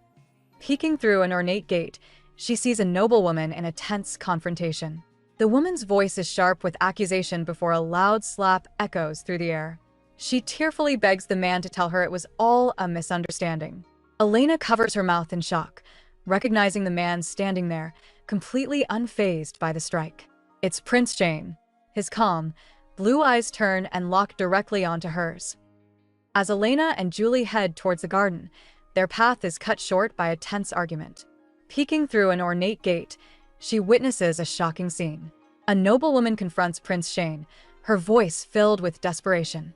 A sharp slap rings out, and Elena instinctively covers her mouth. Violet is on the verge of tears. She demands to know why their engagement was suddenly canceled, reminding him of the flowers and gems he sent just weeks ago. But Shane's expression remains ice cold. He claims to have no memory of such gifts, suggesting they were merely a formal gesture from his servants or father. Desperate, she grabs his collar, insisting their relationship was different. She believed his smiles were proof of his affection and pleads for a reason. Ignoring her completely, Shane turns his head. His calm, blue eyes find Elena hiding behind the gate, locking onto her with an unreadable expression. Ignoring Violet's desperate grip, Shane calmly explains his change of heart. He admits he never thought he would fall in love, but all that changed at the wedding. The moment he saw the holy maiden, he was certain she was his fated one. Stunned, Violet shoves him back. She can't believe he's abandoning her for his own brother's wife. From her hiding place, Elena processes the shocking confession. She reflects on her recent close call with Kyle, realizing how dangerous he can be. Now, she's caught the attention of his manipulative brother. Shane sighs, ordering Violet to lower her voice. He coldly dismisses her feelings as some kind of delusion. With chilling finality, he says the only reason he is forgiving her for striking a prince is out of his generosity, making it clear just how little she means to him. Shane leans in, his voice dangerously low. He gives the distraught Violet a choice: stay quiet, or he will make her family pay for her outburst. Trembling, she can barely form a word. With a final, chilling command to get out of his sight, he dismisses her entirely. Humiliated and heartbroken, Violet flees the garden in tears. Without missing a beat, Shane turns and walks directly towards Elena's hiding spot. He calls out to the crown princess, casually asking if she was entertained. Caught, Elena flinches. Her loyal maid, Julie, steps forward to defend her, telling the prince to mind his manners. Shane scoffs, fixing his cold gaze on the servant, who nervously swallows her fear. Elena places a hand on Julie's arm, telling Shane not to threaten her people. She asks for a moment alone with the prince, but then quietly whispers a secret order to her maid: bring Philip immediately. Understanding the unspoken danger, Julie quickly agrees and heads off to find the knight. Now alone, Shane questions if Elena is truly sure about this. He suggests that since she knows who his heart yearns for, her choice to stay must mean she reciprocates his feelings. He reaches out, his hand gently cupping her face. Elena, however, is completely unimpressed. She sighs and bluntly asks him why he bothered to lie about being in love with her. His friendly demeanor shatters. He shoots out a hand, gripping her throat as he asks if she really thought he was joking. But Elena refuses to be intimidated, slapping his hand away with force. She tells him not to think she is naive, declaring she knows all about his plot to use her husband to have her eliminated. A slow smile spreads across Shane's face. He remarks that he can now see how a twisted man like his brother fell for her. Elena snaps back, telling him not to speak ill of Kyle. Shane admits his confession was partly a joke, but then steps closer, his voice low. He tells her there is some truth to it, whispering that he wants her for himself. Shane leans in, whispering the one thing Elena fears most. He knows her secret. He tells her the reason he wants her is because she's an imposter who just happens to have the same face as Layla. Elena freezes, her heart pounding in her chest. How could he possibly have found out? He smiles, asking if she really thought her secret would be safe forever, then grabs her wrist, assuring her there's nothing to worry about. All she has to do, he says, is rely on him instead of his brother. As he pulls her closer, Elena panics. She knows she can't trust him and silently screams for Kyle to help her. Suddenly, a sword flashes into view, its sharp edge stopping right at Shane's throat. Kyle stands behind him, his expression dangerously calm. He commands Shane to remove his hand from Elena, adding a chilling warning that if he doesn't comply, he might just find himself without a head. With his sword pressed against Shane's throat, Kyle's voice is lethally calm. He orders his brother to remove his hand from Elena, warning that his head might be the price for disobedience. A stunned Elena can only manage to say Kyle's name. His intense red eyes fixated on his brother, Kyle asks if Shane has forgotten his warning to stay away from his wife. Shane, however, remains composed. He casually states that Kyle is mistaken. He isn't the one causing trouble for Elena, Kyle is. To twist the knife, he turns to Elena and asks if he's right, putting her in an impossible position. Ignoring the manipulative question, Kyle reaches out his hand to Elena, telling her to ignore Shane and come to him. Elena hesitates, her mind racing. If she goes with Kyle, she fears Shane will expose her secret. But an even bigger fear grips her. Would Kyle still look at her the same way if he knew the truth? She wants to take his hand, but she finds herself unable to move. Caught between the two brothers, Elena quickly tries to de-escalate the situation. She insists it's all a misunderstanding, claiming she and Shane were just having a conversation. Though his expression remains hard, Kyle slowly lowers his sword. He gives his brother a final, chilling warning, making it clear there won't be a second chance. As Kyle turns to leave, Shane watches him go, a smirk playing on his lips. He privately notes Kyle's unusual desperation, suspecting his brother must have realized this woman is nothing like the real Layla. Seeing his opportunity, Shane steps forward and grabs Elena's arm, pulling her firmly to his side. He then announces with a triumphant smile that he can't let her go just yet. After all, he declares, the crown princess has just asked him to be her partner for the first dance at the upcoming banquet, leaving both Elena and Kyle completely stunned by the bold-faced lie. The shocking lie hangs in the air, stunning both Elena and Kyle. As the crown prince begins to walk away, Shane seizes his chance, pulling Elena firmly against him. A wave of pure panic washes over Elena. Her mind screams she's an imposter and has gone too far to turn back now. If Kyle finds out the truth, everything will be ruined. She clenches her fist, determined to protect her secret at all costs. But then, a voice cuts through her fear. Kyle has stopped. He turns back, his intense gaze fixed solely on her. He tells her there's no need to refute his brother's ridiculous claim or to worry about his reaction. Extending his hand once more, Kyle gives her a look of absolute faith. He declares that despite what anyone might say about her, she is the one he will trust no matter what. Taking a confident step toward Kyle, Elena accepts his unspoken offer of trust. Kyle immediately moves to her side, wrapping a protective arm around her waist as he confronts his brother. He informs Shane that he already knows about the upcoming banquet. Then, with absolute finality, he declares that his wife won't be available for a dance because she will be too busy by his side. Shane's smile returns, but it's laced with poison. He asks Kyle if he feels any pity, taunting that Elena is bound to discover his monstrous secret eventually. He wonders how she'll react when she realizes she can't escape from her cursed husband. But it isn't Kyle who responds. Elena steps forward with unwavering resolve, looking directly at Shane. She firmly states that she understands Kyle is the dragon's descendant more than anyone else. As Shane watches her passionate defense of his brother, his expression shifts to one of cold calculation, intrigued by this unexpected development. Shane watches this display, completely intrigued. He observes that Elena is more eager to stand up for Kyle than for herself, a complete transformation from the scared woman moments before. It's almost as if she is genuinely in love with the crown prince. Sensing his confusion, Elena clarifies that she wasn't complaining about Kyle's lineage. But Shane just smiles, asking if anyone has told her the real reason people regard the prince with such fear. Kyle's expression immediately hardens, and a confused Elena calls his name.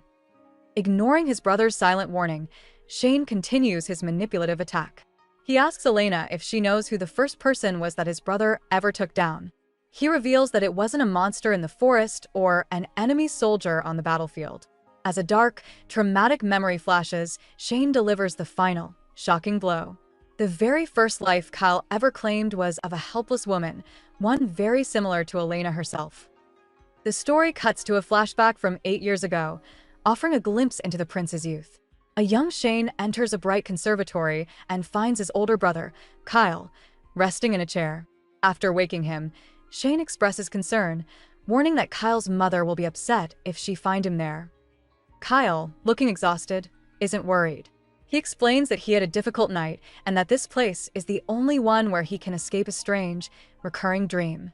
Shane notes that his brother often mentions this nightmare, but has never revealed what it's about. The truth is, Kyle could never bring himself to describe the horrific vision that plagues his sleep. He keeps the terrifying secret, a dream where he witnesses his own hands becoming monstrous and inhuman. The nightmare always starts the same. Young Kyle sees his own body twisting and changing, covered head to toe in monstrous scales. He transforms into a terrifying beast, losing all control and going on a destructive frenzy. Back in the conservatory, his brother Shane's voice pulls him from his thoughts. He asks Kyle if today is a special day, mentioning that the palace maids were all looking for him. The question makes Kyle flinch before he remembers. His fiancée is coming to visit. Shane is stunned to hear the Holy Maiden is arriving. Seeing his brother's shock, Kyle figures it was probably meant to be a secret. Not missing a beat, Shane grabs Kyle's hand and insists on coming along, promising to stay hidden. Kyle internally notes the engagement is purely political, but seeing his brother's excitement, he gives a small smirk.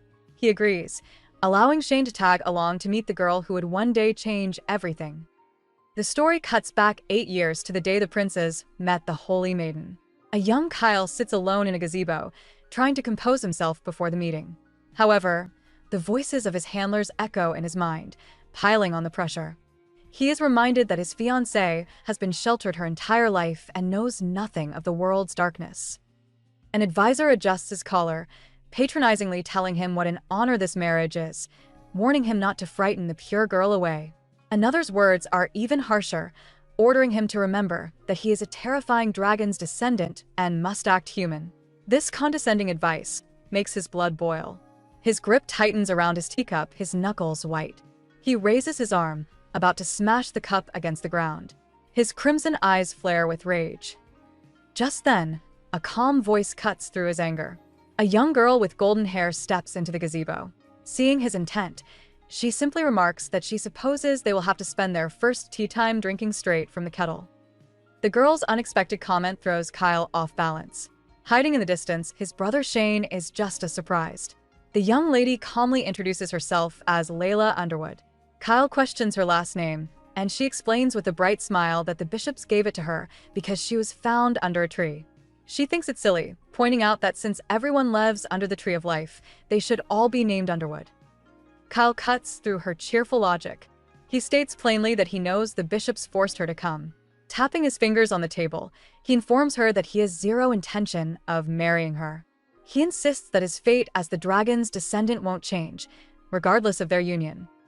Layla falls silent and covers her mouth, her shoulders shaking. Her head droops forward. But just as Kyle assumes his words have landed, a small chuckle escapes her. Soon, she's laughing openly. Looking straight at the stunned prince, she asks if he really expects everything to unfold according to his will. Layla simply finds his response funny. As she calmly pours him a cup of tea, she addresses him by his full name, Kyle Lanfair. She admits she can understand why he would try to reject her, recognizing his firm belief that this marriage will not change his fate. However, she calls his thinking flawed, stating that he doesn't truly comprehend the power of the Almighty. Suddenly, her voice cuts straight to his deepest fears.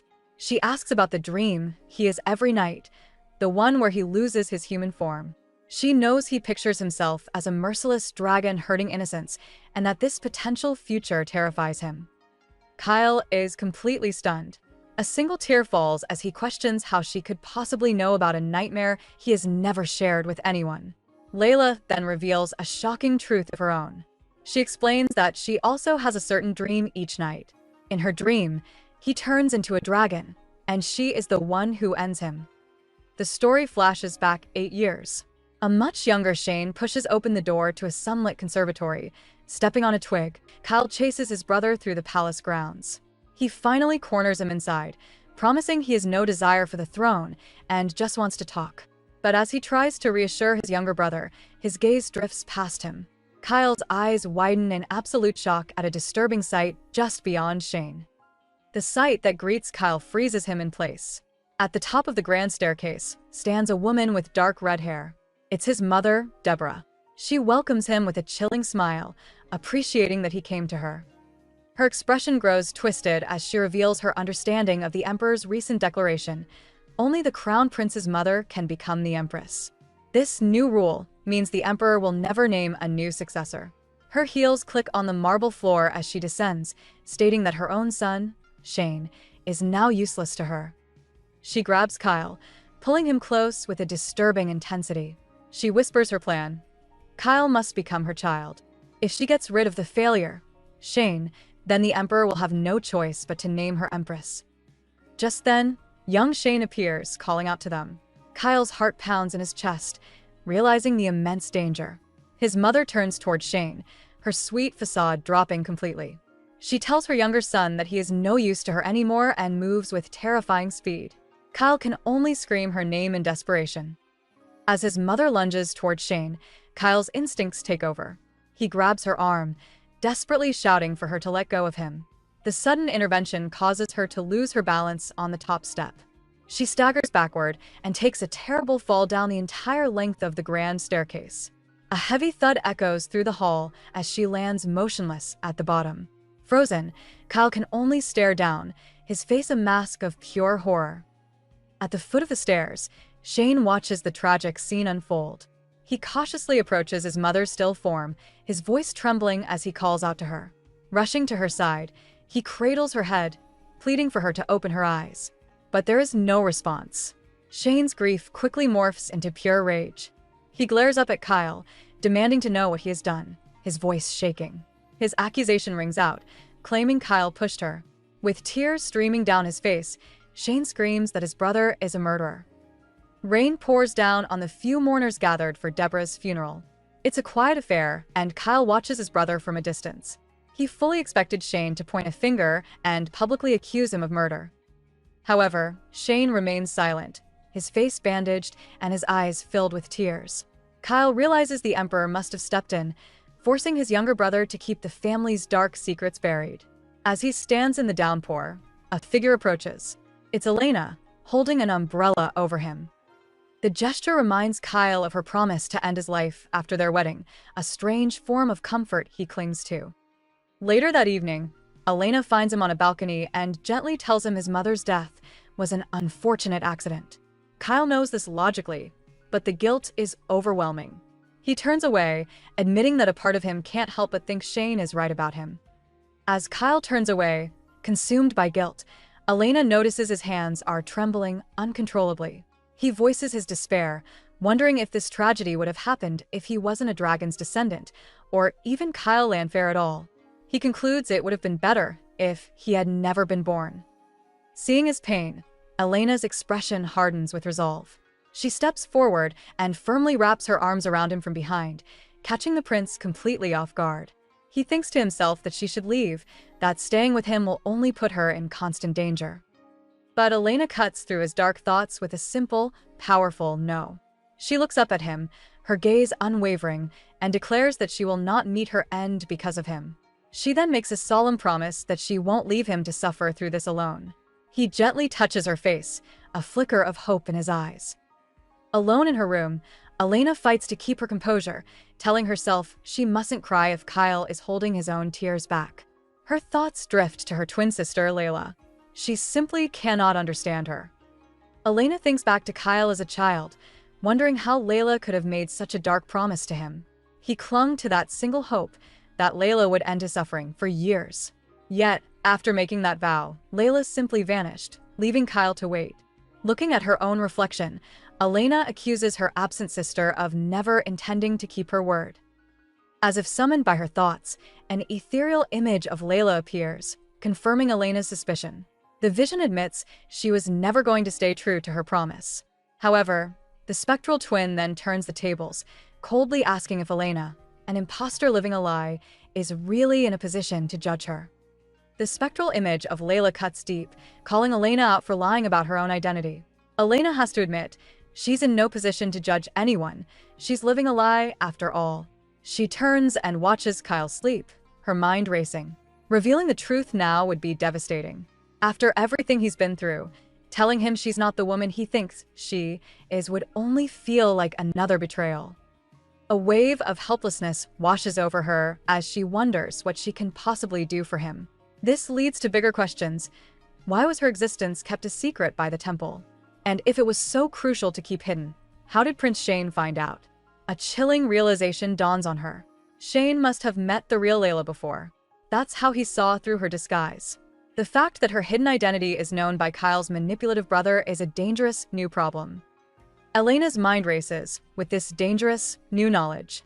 For Shane to know her secret, he must have a helper inside the temple. She thinks back to the last banquet, where Shane asked her for a dance. At the time, she dismissed it. Now, she wonders if accepting his next invitation might be a way to uncover his plans, though she worries about how it would affect Kyle. Watching her husband sleep, her resolve hardens.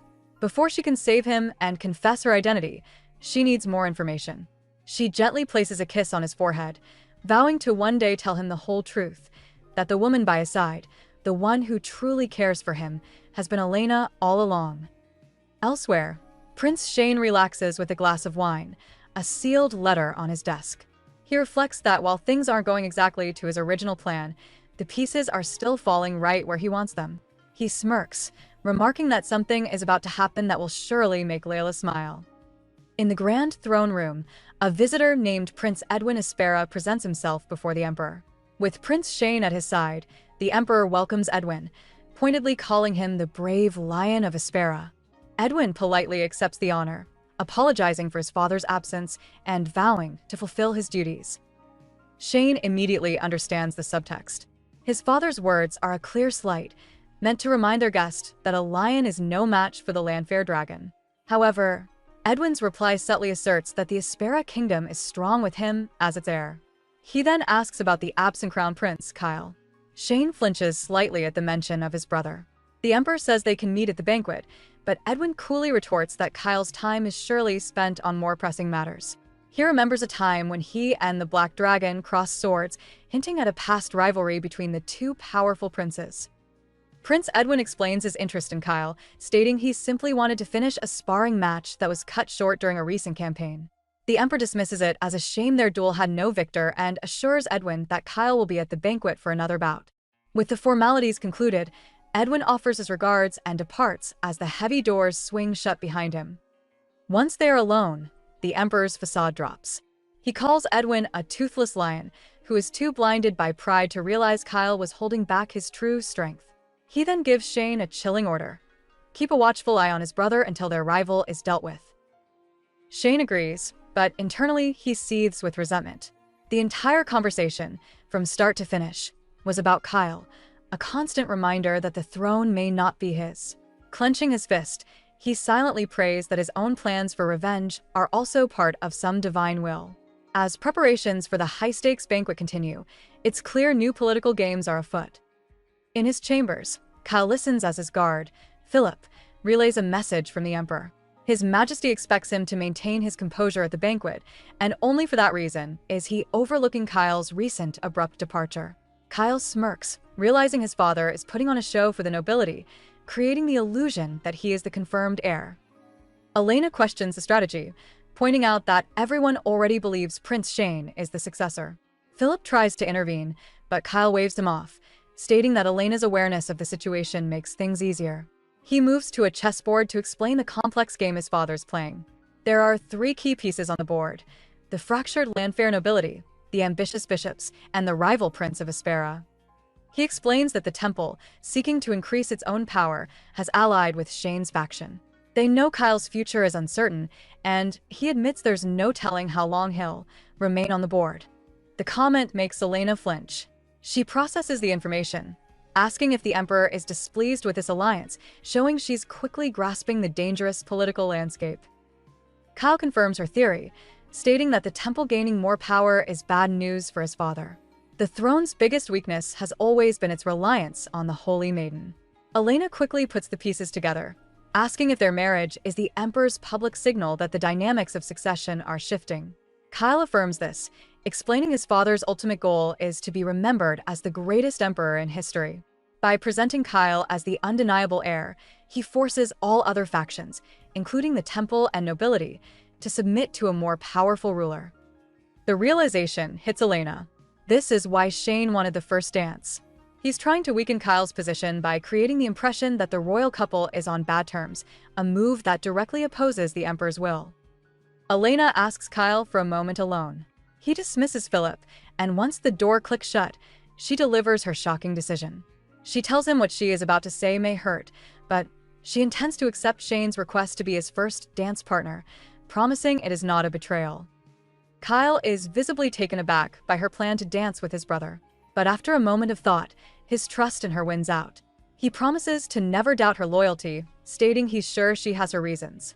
Pulling her into a sudden, tight embrace, he admits that the very idea of her with another man is painful. He confesses that her concern for his well-being makes his own possessiveness feel justified. He doesn't want anyone else to have even a second of her time. Stunned by his raw honesty, Elena meets his gaze. She admits that she's afraid she is the one who is becoming greedy. Then, she makes a bold confession. She doesn't want him to love anyone else. She wants him to love her.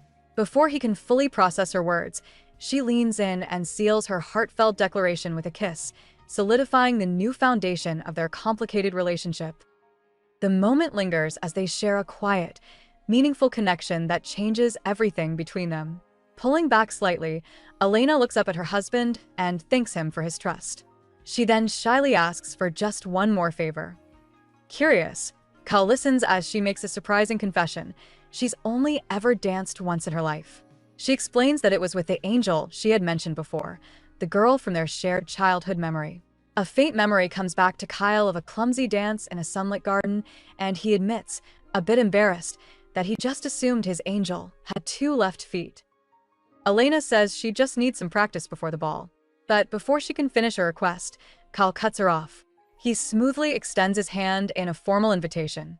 With a gentle smile breaking through his usual stoic expression, he asks if she would do him the honor of this dance. Elena stares, moved by the simple, heartfelt gesture. With a radiant smile, Elena closes her eyes and gladly accepts his proposal. Kyle gently takes her hand, guiding her into a formal dance position. As he holds her, a rare, unguarded softness appears on his face, mirroring the pure joy that lights up hers. This private lesson is a new beginning for them. The scene then shifts to a grand palace under the moonlight, where guests arrive for a lavish ball. Inside, the atmosphere is heavy with political maneuvering. 2 nobles murmur in a corner, discussing a recent incident that has become more complicated now that a duke's daughter is involved. One man expresses frustration that foreign guests are gossiping freely about the empire's secrets. His companion, a confident white-haired man, advises him to let them talk. With a sly grin, he declares that the Landfair Empire's arrogance will ultimately be its downfall. His younger associate seems impressed by this bold and dignified response, hinting at the complex political games ahead. At the grand ball, a young noble named Chester loudly praises a man called Edwin Aspera. However, his confident, White-haired companion calmly tells him to stop, seeing an opportunity here and stating that their main goal is to figure out who will inherit the throne. He then steers the conversation to the hottest gossip in the palace, Crown Princess Elena. Nobles whisper that she has completely transformed the cold-hearted Prince Kyle. Not only that, some say she has also captured the heart of the second prince, Shane. Chester is shocked, wondering aloud if this means the princess is being disloyal. His companion quickly shushes him, explaining the Empire's political landscape. Kyle, as a powerful but cursed dragon's descendant, is seen as a pawn with a short lifespan. In contrast, support for the mysterious Prince Shane to become the next emperor is quietly growing, adding a dangerous new layer to the royal drama. At the grand ball, the confident, white-haired noble Edwin Espera calmly assesses the political landscape. He declares that his proud motherland, Espera, is the only nation that can truly challenge the powerful Landfair Empire. To safeguard its future, he explains, they must gather every piece of intelligence and anticipate any shifts in power. His primary interest lies in a recent development, the claims of a mysterious soothsayer. This prophet has suggested that the current dragon's descendant, Prince Kyle, is unlike any before him. Edwin is determined to verify this information for himself. His gaze sweeps across the bustling ballroom, cutting through the noise and chatter.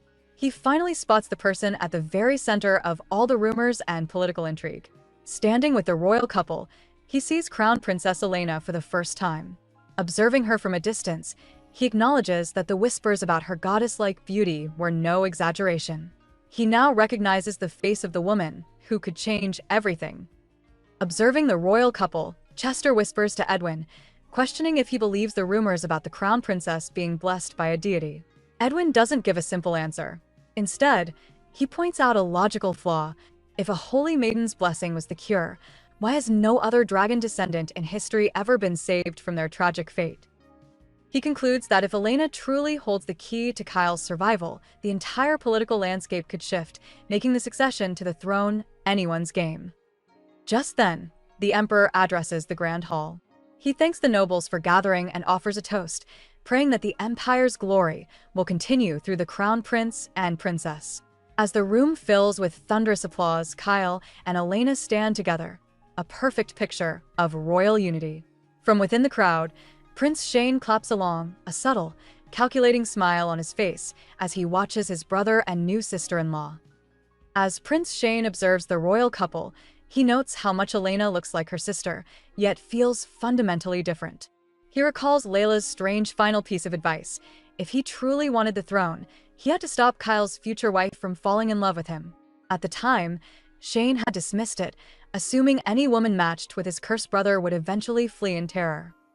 Stepping forward, he interrupts the couple with a pleasant smile. Kyle's expression hardens at the sight of his half-brother. Shane smoothly asks Kyle if he's considered his offer, earning a stiff nod in return. Before another word is spoken, Elena turns to face the prince. She calmly states that her first dance will be his, just as he had requested. A confident smirk spreads across Shane's face. He believes he has her figured out already. Her quick acceptance proves she doesn't care enough about Kyle to risk her own safety. This is exactly the opening he was looking for. As the orchestra plays, Shane leads Elena across the dance floor. With a confident smirk, he assumes she agreed to dance with him out of fear of being exposed as an imposter. But Elena doesn't miss a beat. She calmly tells him he's mistaken, revealing she only accepted his offer so she could ask him a question. Looking him dead in the eye, she gets straight to the point. Is he plotting against the emperor? Shane's pleasant expression doesn't falter, but their hands suddenly fall away from each other. The dance stops dead in the middle of the ballroom, drawing confused murmurs from the watching crowd. Even nobles like Edwin can't hear what was said, but they find the unexpected drama highly entertaining. Breaking the tense silence, Elena looks at Shane coolly. She points out that he was the one who asked for this dance, so why did he stop? Shane's confident smirk vanishes. He takes a small step back, thrown off by her bold accusation. Elena presses her advantage, stating that his plotting goes deeper than just the emperor. She knows he's working with a temple. The prince is speechless. If Kyle was truly doomed, Shane could simply wait for the throne to fall into his lap. But he isn't waiting. Instead, he's colluding with a group that wants to weaken the imperial family. Elena explains that this means he knows something even Kyle denies. The curse can be stopped, and that there's a real possibility Kyle could survive and become the next emperor. Completely exposed, Shane can only stare in disbelief. After she figured out his entire scheme, he can't understand why her only concern is helping Kyle. Shifting his approach from threats to curiosity, Shane asks her a simple question. Why is she so determined to save him? Shane's fist clenches by his side. He presses her for an answer, questioning if her goal is the Empress's title, power, or money. With a confident smirk, Elena tells him her reason is simple. It's because she is an imposter, just as he called her. Despite that, she declares there is one person she is determined to be true to. Having made her point, she thanks him for the talk and turns to leave. But the conversation isn't over. Shane's demeanor shifts instantly as he grabs her arm, stopping her cold. Elena is startled, telling him to let go and reminding him that the entire ballroom can see them. Suddenly, a voice rings out from across the hall. It's Kyle, and he shouts her real name, Elena. Shane ignores the outburst, his grip tightening. He orders her not to go back to Kyle, warning her about his brother's unforgivable sins. He sneers that Kyle deserves nothing, least of all anyone's love. But Elena stands her ground, her heart pounding with defiance. Hearing Shane's words, something inside Kyle breaks. A low growl escapes his lips as his eyes flare, the pupils narrowing into dangerous reptilian slits. He crosses the ballroom in a few quick strides, filled with barely contained fury. The guests cry out in alarm as Kyle unsheathes his sword, the sound of steel ringing through the hall. Before Shane can react, Kyle is on him. The blade swings through the air in a gleaming arc. In a split second, Shane shoves Elena behind him, taking the full force of the attack himself. A spray of red darkens Shane's fine clothes. He stumbles backward, his hand flying to the deep gash on his shoulder as he stares at his brother in disbelief. Pain and betrayal flash across his face as he demands to know why. Kyle stands frozen, his sword arm trembling. The draconic glow fades from his eyes, replaced by pure shock as he realizes he just attacked his own family in a blind rage. The ballroom erupts in panicked whispers. Gripping his injured shoulder, Shane stares in disbelief, questioning why Elena would shield him and what she could possibly gain from it. Leaning against him for support, Elena clutches her dress, where the deep red has stained the fabric. With what little strength she has left, she begs him to stop trying to hurt Kyle. Having said her piece, her body goes limp. Shane quickly catches her as she falls, urging her not to close her eyes, but she's already unconscious. Across the room, Kyle stands frozen, the rage completely gone from his face. All that remains is stark horror. The chilling realization crashes down on him. He almost ended Elena's life with his own blade. His heart pounds violently in his chest. Closing the distance in a few quick steps, he takes Elena from his brother's arms. Without a backward glance, he issues a sharp command for a physician to be sent to his room immediately, then carries her away, the doors slamming shut. As the guests whisper in shock, the Emperor observes from a balcony. He remarks that Kyle is known for being a monster on the battlefield, but he never expected him to have a softer side. He concludes that only the crown princess could have caused such a change in his son. Recalling a soothsayer's prophecy, the Emperor decides it would be wise to keep a close watch on this mysterious lady and quickly departs before the situation escalates. Later, in Kyle's chambers, Elena lies unconscious. The physician reports that her life isn't in danger, but this does little to calm the prince. In a panic, Kyle grabs the physician, desperately demanding to know why Elena won't open her eyes. The doctor theorizes it's due to psychological shock, urging the prince to let her rest until she stabilizes. Left alone with his thoughts, Kyle sinks into a chair, completely shattered by guilt and wondering how he let his power run so wild. Alone in his chambers, Kyle is utterly shattered. He realizes that drawing his sword was never the right way to protect Elena. His mind races as he confronts the painful truth that he was afraid. Not of his curse, but of her leaving him once she saw how worthless he was. This pathetic fear had almost made him do the unthinkable. Kneeling by her bed, he gently takes her hand, desperately pleading for her to wake up. He confesses that he suffered through 8 long years just to see her again and can't bear to lose her now. In a raw moment of prayer, Kyle offers himself up to the heavens. He asks that he, the dragon's descendant, be the one punished, not his wife. He makes a solemn vow. He would gladly accept his cursed fate and become a monster if it meant Elena would just open her eyes. As tears stream down his face, they fall onto her arm.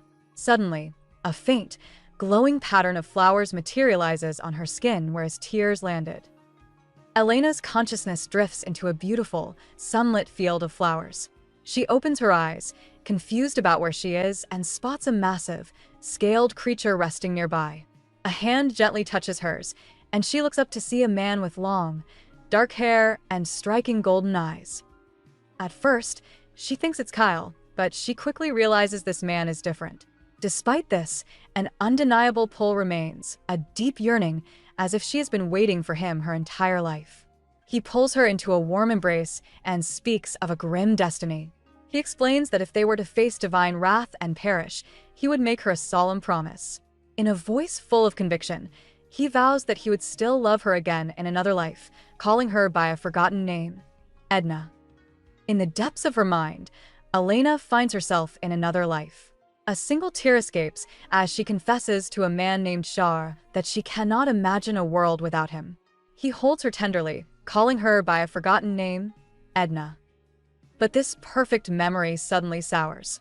His gentle hand transforms, the grip becoming tight and scaled. Through reptilian, golden eyes filled with tears, the man asks a heartbreaking question. Why did she, his amigo, betray him? The shock of his words jolts Elena back to consciousness. She flinches, her mind racing to understand if it was just a dream. As her vision clears, she finds Kyle kneeling beside her bed. He is clutching her hand desperately, his own face streaked with fresh tears. His raw grief mirrors the sorrow from her vision. Barely able to speak, she whispers his name, bridging the gap between a forgotten past and their painful present. Elena slowly sits up in bed, calling out to the figure sitting nearby. She approaches a distraught Kyle and gently touches his face, asking why he's crying so much. His voice shakes as he confesses his fear that she would never open her eyes again. He clutches her hand desperately, his whole body trembling with relief and regret. Elena tries to reassure him that she is awake and fine, but Kyle is inconsolable. He stands, turning away from her.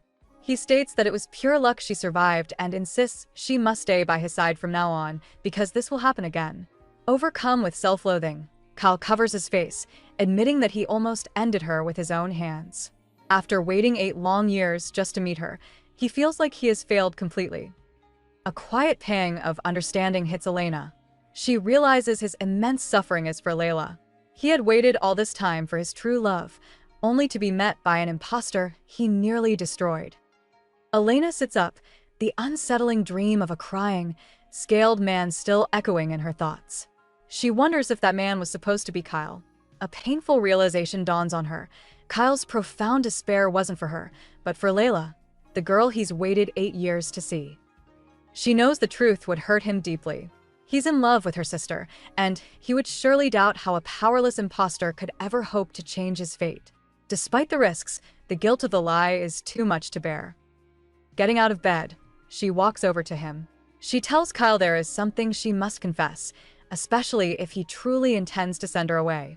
Looking him straight in the eye, she admits she can no longer deceive him. Even if he scorns her for it, she has to tell him. Taking a final, steadying breath, she reveals everything. The one who made him a promise all those years ago was not her. The woman standing before him is Elena Underwood, the twin sister of Holy Maiden Layla.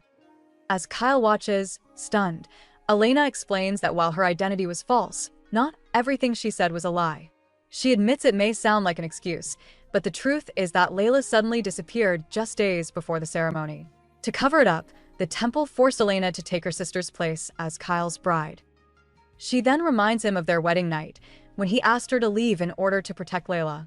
Elena tearfully confesses why she refused to go, even as an imposter. She knew his earnest feelings weren't meant for her, but she found herself wanting to stay by his side anyway. With tears streaming down her face, she finally reveals her true name, Elena. She says she wanted to believe there was a reason she was born Layla's twin, hoping it meant their meeting was fated.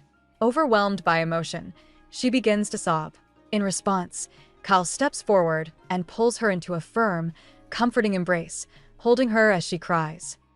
As Kyle holds Elena close, he tells her she doesn't need to say another word. He understands the gravity of her confession and the immense danger she is now in. If her true identity were discovered, her life would be forfeit.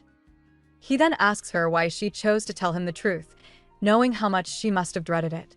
Before she can answer, he makes a startling admission of his own. He confesses that every time he sees her distressed and hurting for his sake, he feels a selfish sense of relief and finds himself wanting more. He wants every single emotion she has to be directed at him and him alone. Overwhelmed by his words, Elena looks up with tears streaming down her face and tells him that she loves him. The confession hangs in the air between them. Kyle looks down at her, finally saying her real name, Elena. He then quietly states that he's the one who should be apologizing to her. With her love confession hanging in the air, Kyle tells Elena that he is the one who should be apologizing. He admits he thought it was best to keep a secret of his own from her, but now realizes he was mistaken. His mind flashes back to his brutal life on the battlefield. For 8 long years, there was only one person he longed to see, whose memory held him together and prevented his transformation. He looks at her, his voice steady, and reveals that person was her Elena. Completely shocked, Elena takes a step back, insisting it can't be true. She was sure they had never met before she came to the palace. But Kyle refutes this, explaining they did meet just once. In a shared memory, a younger Elena promised to be his other half, his shadow. Back in the present, the crown prince kneels before the woman he loves. He confesses she is the only one he has yearned for all this time, calling her his amigo. Elena is left utterly speechless.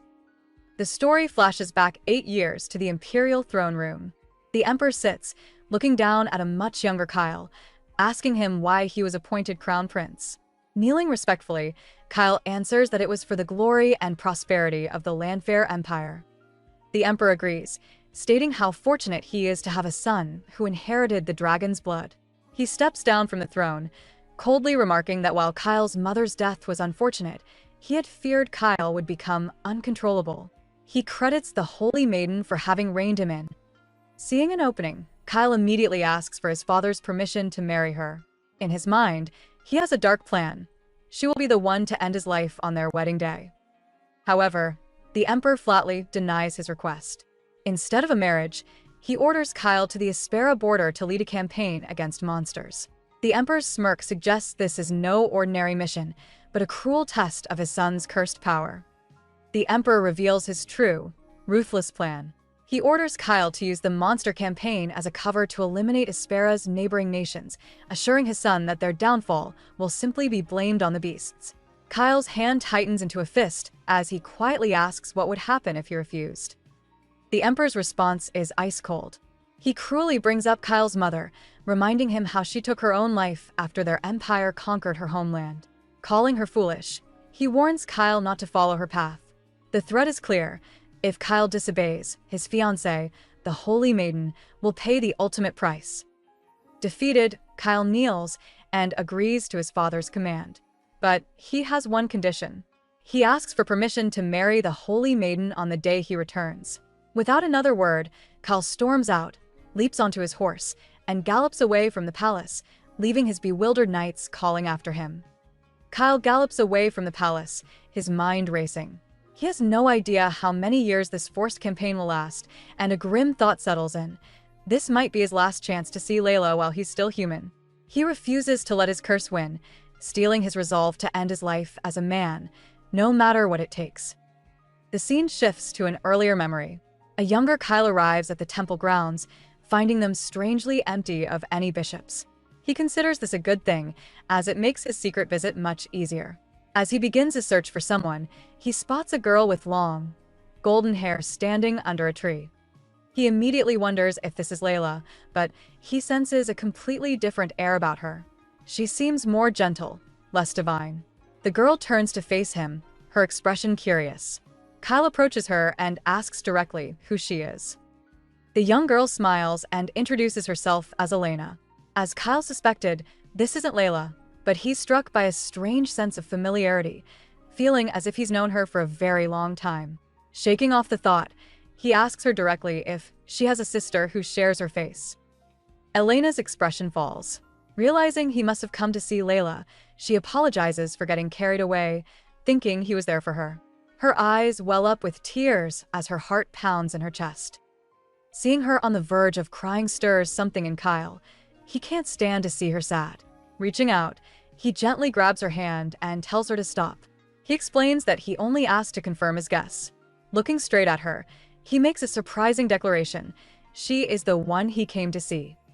Elena's face lights up with pure joy as she beams, exclaiming that he is her angel and that she has always wanted to meet him. Overcome with joy, Elena pulls the young prince into a tight hug, calling him her angel. Kyle is stunned, quietly asking if she's talking about him. She enthusiastically confirms it, explaining that she read in fairy tales that an angel will appear to those who endure their struggles. As they stand in an embrace, Kyle's mind races. He believes he's the opposite of an angel, something far darker. Sensing his doubt, Elena pulls back just enough to gently cup his face. She reassures him that he doesn't have to be a literal angel. She's just incredibly happy to finally meet him. Looking at her bright, hopeful face, she asks if he feels the same way. A slight smile touches Kyle's lips. He realizes she is the first person ever to be so happy to see him. Moved by her sincerity, he draws her into another hug, admitting that yes, he is also glad to meet her. As they walk together, Kyle finds the feeling strange. Before meeting this girl, his mind was a constant storm of heavy thoughts and dark plans. Now, in her presence, everything feels calm, and he finds himself wishing this moment could last forever. Suddenly, Elena stops and turns to him with a bright smile. She asks him a curious question: are angels able to dance? Kyle is momentarily stunned, wondering if she genuinely believes he is one. A small smirk touches his lips as he decides to play along. After all, being seen as an angel is a definite improvement over being treated like a monster. He agrees, and Elena's face lights up with pure joy. She excitedly grabs his arm and asks if he would dance with her. Her enthusiasm quickly fades into nervousness, however. She pulls back, her face flushing as she admits that she has never danced with anyone before. With a worried expression, she confesses that she's afraid she might step on his feet. Kyle's serious demeanor melts away at her confession. With a gentle smile, he admits he'd also like to try dancing with someone. Taking her hand, he reassures her that for today, he is entirely at her service. If there's anything she wants to do, she just needs to say the word. Elena's face lights up, and she happily agrees. They begin to dance, and for a short time, the weight of his curse disappears, replaced by a simple, profound joy. Later, as they rest on a balcony, Elena quietly says she wishes he would visit every day. The peaceful mood shatters as Kyle's expression darkens. He explains that he must leave tomorrow and doesn't know when they can meet again. Disappointment flows Elena's face. Gently taking her hand, Kyle asks for a promise that she won't forget him. As long as she remembers, he says, he knows they will see each other again. With that, he asks her to become his amigo. Elena is left confused by his strange request, questioning the word amigo. Kyle explains that it's a term only he knows. He describes his amigo as the other half of his soul, a constant presence like a shadow or a reflection in a mirror. He earnestly believes that if he could live his life knowing she was always with him, it would be a promise that they would never forget each other. As he prepares to leave, his thoughts turn dark with regret. He wishes he could have run away with her instead of leaving her behind as she cried. But he simply couldn't. He was terrified that if she ever found out about the monster lurking inside him, he would lose her precious smile forever. Watching him ride away, Elena's expression crumbles with sorrow. The weight of their shared past and her secret identity presses down on her. A sudden memory flashes in her mind, and she confronts a kneeling man, asking if he was the boy she met all those years ago. Kyle simply nods, confirming he was indeed the boy from her past. He explains he left for Aspera the very next day, meaning he was completely unaware of any news regarding Layla. As he fought on countless battlefields, he clung to the hope she would keep her promise. His single desire to see her one last time kept him fighting to stay alive. But when they were finally reunited at their wedding, his world came crashing down. Seeing her pure and radiant, He felt his own monstrous nature made him a danger to her. He knew he should send her away for her safety, but he was helplessly captivated. Kyle admits, while he desperately tried to push her away, her stubborn refusal to leave secretly brought him immense joy. He confesses he is still the same man. Then and now, she is the only thing binding him to this world, the only one making him feel he isn't alone. Holding Elena close, Kyle declares that she is his entire world. With tears streaming down her face, she looks up at him, asking if he truly means what he says. Internally, Kyle admits that from the moment they first met, all he ever did was hope for the day he would see her again. He pulls her into a firm embrace, whispering her name before finally confessing that he loves her. They share a tender kiss, a moment of peace after much turmoil. As they hold one another, Elena thinks about the secret she carries. There is still so much he doesn't understand. Even before his heartfelt confession, she had secretly dreamt of being by his side. She realizes that his words, his love, have become a powerful light shining through all the darkness in her life. It's a revelation that gives her hope for their complicated future together. The next morning, Elena wakes to find Kyle sleeping soundly beside her, looking truly at peace. Watching him, she feels an overwhelming sense of closeness, as if his heartbeat is her own. A small, genuine smile graces her lips as she realizes she has never felt this connected to anyone, not even her twin sister, Layla. This thought pulls her into a memory from long ago, a conversation under the moonlit sky. Layla had spoken with complete conviction, telling Elena that they were more than just twins. They were one. She insisted that Elena's pain was her pain and that her sadness was also Layla's. But as the memory fades, a shadow of doubt crosses Elena's mind. She quietly wonders if Layla ever knew that the emotion she felt in that moment wasn't unity, but something far more complicated. As Elena reflects on their bond, her heart pounds with a lingering sense of fear. Kyle's confession echoes in her mind. She is the only one who sees him for who he is, the only one who can make him feel less alone. She realizes with certainty that she feels the same way. Suddenly, she is pulled from her thoughts. Her eyes flutter open, and she is startled to find Kyle already awake, watching her. She quietly asks when he woke up. He smiles softly, explaining that he was simply waiting while she gently stroked his face in her sleep. Before she can ask what he was waiting for, he leans in and gives her a tender morning kiss. The gentle intimacy of the moment leaves her slightly flustered. Trying to compose herself, Elena announces that she will go and fetch the physician now that they are both awake, creating a bit of distance after their close encounter. As Elena gets up to find her clothes, Kyle's voice stops her. Sensing her serious mood, he asks if something is the matter. Instead of answering, she simply tells him to look, pulling down the strap of her nightgown. Her shoulder is perfectly healed, without a single scratch left from the ordeal. Kyle sits behind her, acknowledging that a holy maiden's rapid healing isn't entirely surprising, but it's always good to be careful. However, he reveals a much more significant development.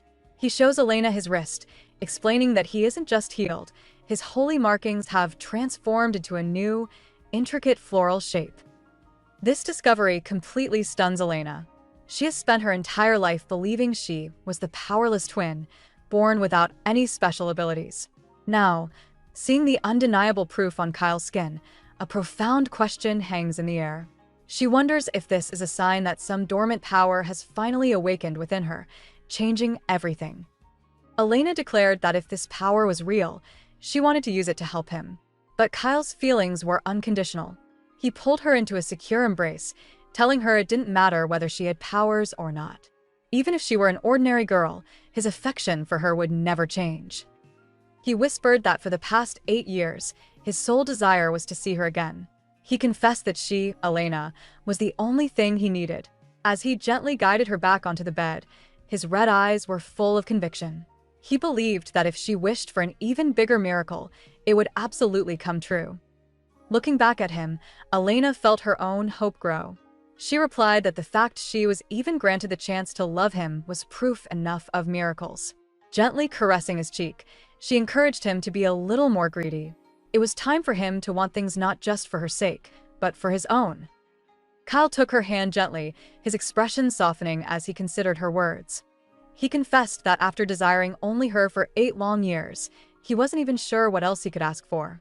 Leaning in, his intense gaze met hers as he proposed an idea. Perhaps, he suggested, she could teach him just how much greedier he was allowed to be. The atmosphere grew thick with unspoken feelings, and it was clear their bond was about to deepen significantly. Flustered by his sudden intensity, Elena began to protest that this wasn't what she meant. But her words were cut short by a sharp knock at the door, shattering their private moment. A maid's urgent voice called from the hallway, announcing that the Emperor's knights were waiting. His Majesty had summoned Prince Kyle and demanded his immediate presence. Meanwhile, in another part of the palace, a sharp sound echoed through a grand room. The Emperor, his face a mask of fury, confronted his younger son, Shane. He demanded to know if Shane had any concept of what he'd done, berating him for humiliating the crown prince in front of watchful eyes. Shane quickly apologized for his short-sightedness, but the Emperor was not appeased, sarcastically noting that at least his son's tongue still worked. The Emperor then posed a critical question: who is meant to inherit the throne? Internally, Shane knew his own ambitions were useless at this moment. He'd be cast aside if Kyle found a cure. Bowing his head, Shane stated that Kyle was the designated heir and that the Emperor alone decided the succession. He called himself a simple pawn for the Empire's glory, just as he had been taught. Unimpressed, the Emperor told Shane he was becoming more like his mother every day. With a final look of disgust, he ordered his son to get out. The heavy doors slammed shut, leaving Prince Shane alone in the hallway after his dressing down from the Emperor.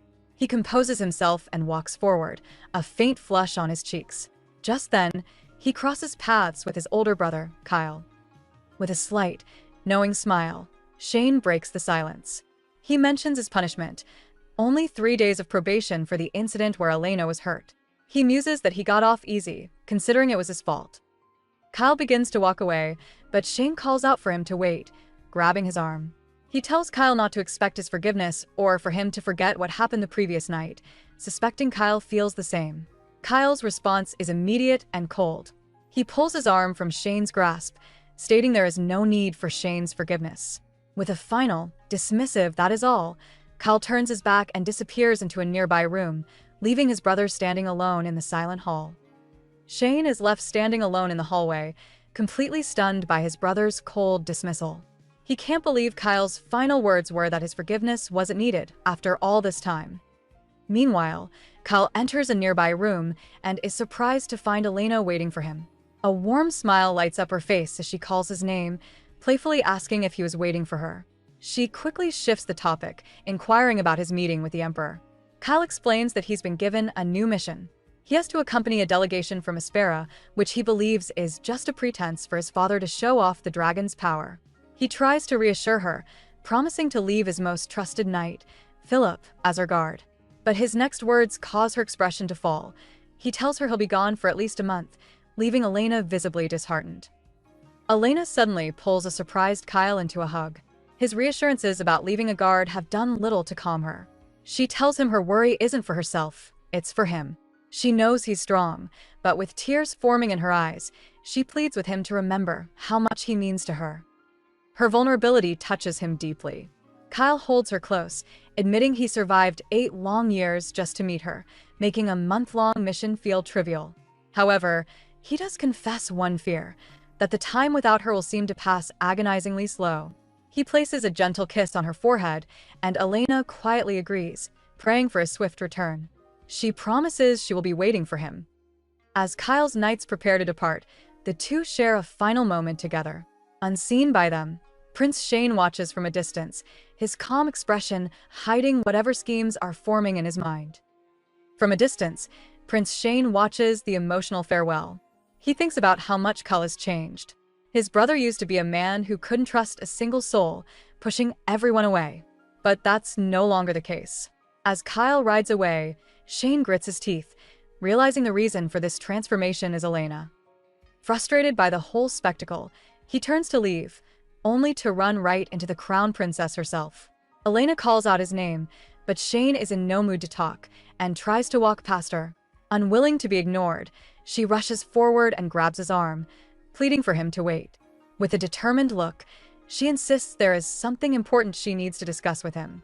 The prince is left with little choice but to stop and face her, curious about what she could possibly want. Prince Shane relaxes into his chair, coolly asking what Elena wants to discuss. He assumes she's there to complain or mock him, but she cuts straight to the point, stating she wants to resolve a misunderstanding about Kyle. Unimpressed, Shane says he has no interest in hearing about his brother. He leans in close, invading her space, and suggests she console him instead. But Elena doesn't back down. She calmly observes that he's quick to hide his true feelings, admitting she understands the impulse. It's easier to be hurt from the start than to get your hopes up. Her insight strikes a chord, and she correctly guesses he's afraid of how Kyle might react if he knew Shane's real feelings. Enraged, Shane shouts that she knows nothing about him, bitterly declaring that Kyle sees him as worthless. But Elena calmly tells him he's wrong. She reveals that Kyle still feels guilty about the past, specifically, the day Shane's mother fell down the stairs during a struggle with him. Stunned into silence, Shane can only demand what she's getting at. Elena reveals the shocking truth behind that traumatic day. The struggle between Kyle and Shane's mother occurred as Kyle protected his younger brother from her. Shane immediately dismisses this, demanding to know why Kyle never said a word. Elena calmly explains that what Kyle wanted most was Shane's forgiveness, but Shane never gave him an opportunity to explain. She tries to connect with him, noting that they both have extraordinary older siblings, and she can imagine the complicated feelings that come with it. She tells Shane that whenever Kyle spoke of their shared childhood, his expression became gentle. The memories were often sad, but it was clear Kyle cherished the moments he spent with his little brother more than anything. This revelation overwhelms Shane, who hides his face in his hands. Elena presses on, stating that while she can't convince him now, she has faith he'll help them one day. Shane's eyes narrow as he asks if she's telling him to keep her identity a secret. Elena gently places her hand on Shane's, telling him she isn't concerned about her own fate. Her only goal is to find a way to turn Kyle completely human again. Shane is stunned, demanding to know why she would go to such lengths for his brother. He angrily insists that even if what happened to his mother was an accident, it doesn't erase all the pain Kyle has caused. Elena's reason is simple and direct. Kyle told her that he needs her. She explains that growing up, she was always told she was powerless. But Kyle was different. He was honest with her and asked for her help. Because of that, she is determined to do whatever it takes to save him. The sincerity of her devotion leaves Shane speechless. A painful memory of his mother striking him as a child flashes through his mind. He bitterly wonders why he was never given that kind of chance. He realizes Elena is simply different. For a moment, he considers asking for her help, but quickly clenches his fist, believing it's too late. Elena then states that before he can make that request, he needs to understand exactly whose side she is on. Shane asks what she means about choosing a side. He slides a coin across the table, offering to repay her for telling him the truth about his brother. But he has a condition, wondering if she will still want his help after seeing his proof. He then produces a sealed letter, revealing that the name inside belongs to the person who sent her to the palace. Elena's heart hammers in her chest as she accepts the letter, the terrifying realization dawning that her secret is compromised. Meanwhile, Kyle rides through a desolate, snowy landscape alongside a knight in white armor. The knight questions if it's wise to be traveling while the princess is still recovering. Kyle coldly asks if the man prefers to return to their destination with his head attached. The knight simply jests that he'd rather not fall in a duel today. He then admits his curiosity, saying that while he's witnessed Kyle's immense power in battle, he struggles to believe the legends. He looks directly at the prince and asks if he truly carries the blood of the ancestor dragon. The knight casually mentions Shah, the ancestor dragon, and Edna, the first holy maiden. Kyle's cold demeanor shatters, and he demands to know how the knight knows those names. That secret is meant only for those with the dragon's blood. The knight explains that a mysterious woman has appeared in the city of Aspera. While some call her a witch, she claims to be a soothsayer who can see the past and future of both their kingdoms. Kyle asks for her name. The knight reveals the woman calls herself Edna. Elsewhere, a woman with long golden hair holds a falcon. It's Layla, Elena's missing twin. She thanks the bird for delivering her letter to Elena, certain her sister will receive it. Layla looks out over the city, declaring that she cannot fail this time. She needs Kyle, Shane, and Elena to play their parts correctly. Holding the letter, She muses that Elena will understand her plan because they are twins. Back in the palace, Elena clutches the letter, her secret now in Shane's hands. The promise Kyle holds onto is never hers to begin with. Elena accepts the letter from Shane, her world tilting on its axis. From her twin sister, Layla, it starts with a hollow apology, admitting it was a painful choice to leave Elena behind in the palace. But the tone quickly shifts. Layla promises that Elena will soon be free from this forced role because fate has a different plan. Its contents reveal that Kyle is destined to come to Layla in Aspera. It carries a chilling warning. If Elena has developed any affection for the prince, she should say her final goodbyes. Layla makes it clear that Elena will never see him again. The paper slips from Elena's stunned grasp. Shane watches her, a smirk playing on his lips. He reminds her of the day they first met, when she asked if he knew Layla. Leaning closer, he drops the final bombshell. Of course, he knew her. A flashback confirms his words, showing Layla whispering in his ear. Shane reveals the devastating truth. Layla was the one who told him everything. Shane corners Elena, his grip firm as he demands to know the details of her sister's plan. He reveals Layla's chilling warning. While past descendants perished, Kyle might survive his transformation and steal the throne. He admits he initially dismissed Layla, but Elena's arrival changed the game. Her presence at Kyle's side made the people support him as the next emperor again. Layla's advice was simple and cruel. To reclaim what was his, Shane had to stop Elena from loving his brother. Elena challenges him, asking if he's satisfied now, but Shane bitterly confesses he has already failed. He confesses he never knew of a cure for Kyle and has been actively trying to prevent her from finding one. Horrified, Elena realizes he wants Kyle to meet his doom. As she confronts him, Shane grabs her again, demanding she stop pretending after reading what Layla had planned. Elena shoves his accusations aside, calling them ridiculous. Unsettled by her calm, Shane grabs her arm, his voice tight as he asks if she has forgotten the reality of her situation. He reminds her that Kyle is the dragon's descendant, a force of nature that an entire army couldn't hope to bring down. He scoffs at the idea that Layla, even as the Holy Maiden, would be strong enough to stop him. He presses Elena, asking if he is wrong. She remains silent, and his frustration boils over. He shakes her, demanding to know where her confident resolve has gone. Finally, Elena meets his frantic gaze with a steady one of her own. She states plainly that he knows nothing about Layla. To understand any of this, she explains, he would first have to understand who her sister truly is. A memory flashes of a young Elena waiting on a balcony, tiredly wondering when Layla will finally come back. Elena's mind flashes back to a painful memory. A much younger her happily calls out to her returning sister. But the joy vanishes as she sees Layla, escorted by temple figures, suddenly collapse into a hooded man's arms. Panicked, young Elena lunges forward, demanding to know what they did to her. In response, the archbishop delivers a sharp strike, knocking her to the ground. He coldly warns her not to interfere, stating she knows exactly why Layla is unconscious. It's what always happens when the Holy Maiden overuses her powers without rest. The archbishop's voice turns cruel as he twists the knife, asking if she truly doesn't know who is to blame for it. He tells her that if she, Layla's other half, wasn't so completely useless, her sister wouldn't have to suffer like this. The weight of that accusation hangs in the air, revealing the true source of Elena's hidden trauma. The archbishop's cruel words hang in the air. He declares that if Elena wasn't so useless, Layla wouldn't have collapsed from overusing her powers. As punishment, he prohibits Layla from using her abilities for 10 days while ordering Elena to increase her prayer time. Crushed by guilt, young Elena clenches her fist, her mind screaming an apology to her sister. The memory fades, and Elena wakes up in the present. Still half asleep, she instinctively calls out for Layla, asking if she's feeling better now. But the other side of the bed is empty. Panic sets in. Elena leaps out of bed and runs outside, wondering where her sister could have gone so early. Her search leads her to a set of footprints heading away from the palace and into the ominous woods. A chilling realization dawns on her as she stares into the darkness. She has a terrible feeling that her sister didn't enter that forest alone. This painful memory continues as a younger Elena frantically searches the woods, calling out for her sister.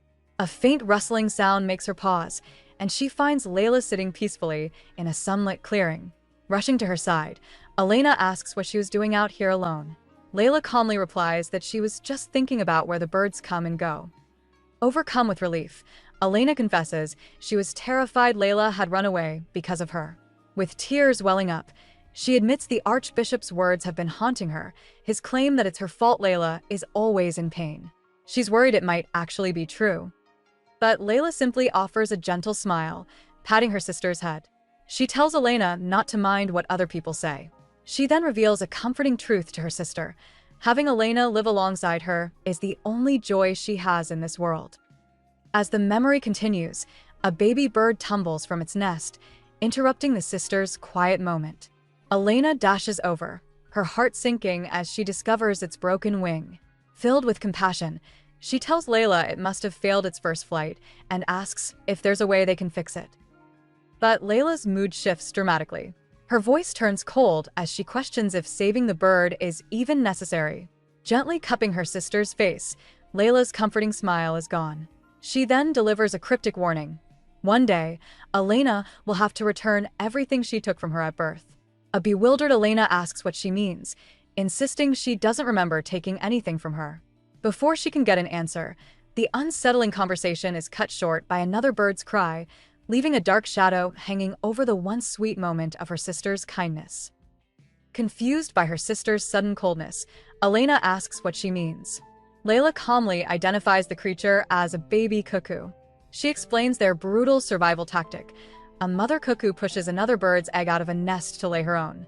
In other words, this bird was born by taking the life of another. She then poses a chilling question. If this bird were to die now after failing its first flight, wouldn't that be a form of divine justice? A horrified Elena immediately defends the chick, arguing that it's innocent and couldn't possibly know what its mother did. But Layla's gaze hardens as she asks a sharp question. Does ignorance earn forgiveness? Unable to argue the point, Elena clenches her fists in the grass. She admits she doesn't know about any of that. She just doesn't want the bird to die. Hearing this, Layla's expression softens into something wistful. She remarks that if the deity shared Elena's simple compassion, perhaps her own life could have been different. With a wistful expression, Layla tells Elena she is going to free the bird from its misery, just as her sister wished. A relieved Elena thanks her, thinking her kind sister would heal the small creature. As Layla walks towards the woods, a sudden, heavy impact echoes from the trees. Elena calls out in alarm, but a silent dread fills the air. She screams in denial, but the horrible act is already done. In the aftermath, a distraught Elena finds Layla standing over a large rock, her hand stained. When Elena demands to know why, Layla calmly explains that the bird would never have flown again with a broken wing. She declares that its entire life would have been filled with misery and regret for ever attempting to fly. To Layla, this wasn't cruelty, it was a mercy, a dark solution that leaves Elena utterly horrified and speechless at her sister's cold logic. The memory of that day haunted Elena, especially Layla's chilling philosophy to just end a life and start anew. So many questions swirled in Elena's mind. She desperately wanted to ask if the small bird could have found happiness even if it couldn't fly, or what her sister truly meant by starting over. But a deep fear kept her silent. From that day on, their relationship was permanently altered. They still sat together as they always had, but an invisible wall now stood between them. Elena would look at her twin, feeling a quiet terror creep into her heart, horrified that she could no longer understand what Layla was thinking. As they grew older, Elena came to a frightening realization. Their fractured bond wasn't the only thing that had changed. Something else was shifting, and she was powerless to stop it. After recovering from her fever, Layla's control over her holy powers stabilized in a major way. The power dynamic shifted instantly.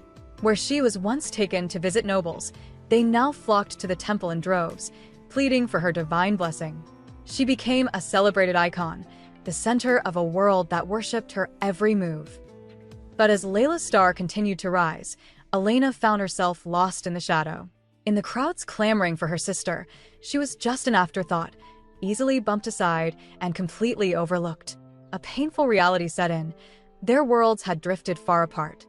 Every time she was forced to witness her sister's glory, a crushing sense of loneliness washed over her. Feeling utterly isolated, Elena's only instinct was to flee. She ran down the empty palace halls, desperate to find a place where she didn't have to see the person Layla had become. Her only escape was to hide from her sister's blinding light. Shane listens to Elena's story, calmly stating he isn't entirely surprised to hear that Layla had an unusual childhood. He'd always had that impression. But as he continues to listen, something shifts inside him. He begins to understand the isolating pain Elena described, a sudden and unwelcome flash of empathy that he clearly despises. He acknowledges that Layla has always been extraordinary, but he sharply points out that her unique power is no guarantee she can actually end Kyle's life. Standing up, Shane pivots the conversation to the temple's politics. He reminds her that Archbishop Eos holds all the authority, and his believers would never act without a direct command. He then catches her completely off guard with a sly comment, saying he assumed she knew all this from conspiring with the temple, but now sees he was mistaken. Finally, Shane drops a shocking revelation. The Archbishop abandoned his faith long ago, ever since a mysterious incident simply known as that winter. Shane found Elena's story hard to believe. He argued that the Archbishop was a man so powerful that even the Emperor saw him as a threat. It was under his leadership that the temple's authority had grown so immense. He couldn't accept that such a man was completely devoted to Layla Underwood, a mere girl at the time. But Elena calmly insisted that the truth is the truth, whether he believes it or not. Rising from her seat, she walked toward the window and explained the flaw in everyone's thinking. People looked to Layla as a source of salvation and hope, but they didn't understand her philosophy. Elena revealed that her sister believes death is a better form of salvation than living with an unattainable future. A chilling realization dawned on Elena. Thinking back, it was incredibly strange that when Layla vanished, the bishops immediately pressured her to marry Kyle. They never once asked about her missing sister's whereabouts. Shane listened in silence, processing the grim implications of her words. As Shane listened, an unsettling feeling crept over him. He noted Elena trembling, her voice shaking with the weight of her realization. The implications of the temple's actions were hitting her hard. Suddenly, Elena turned away, her eyes wide with panic. She declared she had to go to Aspera at once, certain her sister must be hiding there. Before she could run, Shane grabbed her arm, stopping her cold. He ordered her to compose herself, telling her she was letting mere conjecture drive her into a frenzy. But his logic was no comfort. A tear slid down her cheek as a dreadful possibility took shape in her mind. Had Layla sent her to the palace to die in her place? Was she now luring Kyle to Aspera to finish the job, all because Elena was still alive? The thought of Kyle being harmed because of her was unbearable. She broke down completely, sobbing his name in utter despair. Shane watched her, a single, grim thought echoing in his mind: ruin. As Shane observes her breakdown, he notes her past resilience. Even after facing a sword, she never shed a tear. But now, Elena is completely shattered, sobbing that it's all her fault. She blames her own ordinary nature for the unfolding disaster. Shane cuts her off, telling her that being ordinary isn't a crime. He insists they were both just caught up in the plans of those around them. Changing his approach, he says Kyle isn't the immediate problem, she is. He reaches for her hands, showing her how tightly she's been clenching them in her distress. He then asks what Kyle would think if he came back to find her in this state. The question hangs in the air, giving her a flicker of hope. Elena looks up, quietly asking if he means when Kyle returns. Shane simply nods, his expression calm and unreadable as he watches her reaction. With their discussion concluded, Shane dismisses his attendant, making a specific request that their meeting remains off the official record. After the door clicks shut, he turns back to a distraught Elena, asking if she has finally composed herself. She quietly nods, her mind still reeling from the terrible possibilities she's just imagined. Shane warns her that while the Lord Chamberlain is gone, the palace walls have ears. Staying any longer would only invite unwanted gossip, so it was best to end their conversation for the day. But Elena can't let it go. Her voice trembles as she brings up Kyle, her panic resurfacing.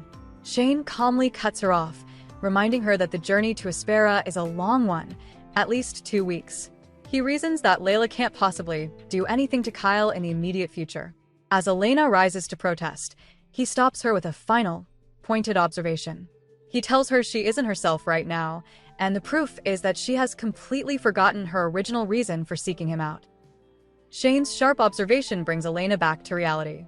Her mind flashes back to her true purpose, finding a way to make Kyle completely human. She quietly admits that Shane is right. Her intense worry for the prince had clouded her judgment and made her act rashly. Seeing she has regained some composure, Shane suggests they end their meeting for the day. He offers to walk her to the center corridor and promises to send a servant to fetch her tomorrow so they can continue their discussion. He then extends his hand. Elena hesitates, clearly surprised by the gesture of support. Shane tells her to take it before he changes his mind, and she cautiously places her hand in his. Internally, he reflects that he doesn't understand her thinking but is glad he chose to talk things through. With a small smile, Elena agrees, seemingly putting her trust in him for now. Shane watches her, his calm blue eyes revealing a quiet satisfaction with the outcome. Elena politely declines Prince Shane's offer to escort her, deciding to see herself out. As she walks away, Shane is left alone with his thoughts. He looks down at his hand, the one she had accepted, and concludes that the crown princess is simply unpredictable. Her behavior has piqued his interest, leaving a lasting impression on the manipulative prince. Later that evening, Elena is in her chambers with her attendant, Julie. While brushing the princess's hair, Julie explains that Philip had caused a major commotion earlier, demanding a search party be sent out for her. Elena nervously admits she was visiting Prince Shane, which immediately sends Julie into a panic. Worried, Julie asks if Shane had harmed her. Elena reassures her that she is fine and instructs her to watch for a servant Shane will send tomorrow. Julie protests, reminding Elena that Shane was the reason she got hurt in the past. But Elena's calm smile shows she has already made up her mind. She's willing to face the risk to save Kyle. Stealing her resolve, Elena tells herself that everything she's doing is for Kyle. Her primary mission is to find a way to make him completely human. She rises from her seat, struck by a grim thought. None of her efforts will matter if Kyle isn't alive to see the cure.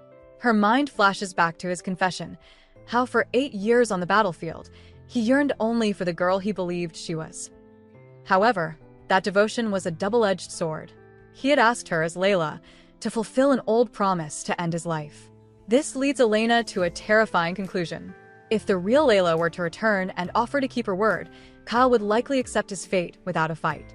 As this possibility weighs on her, her attendant Julie approaches, gently draping a shawl over her shoulders.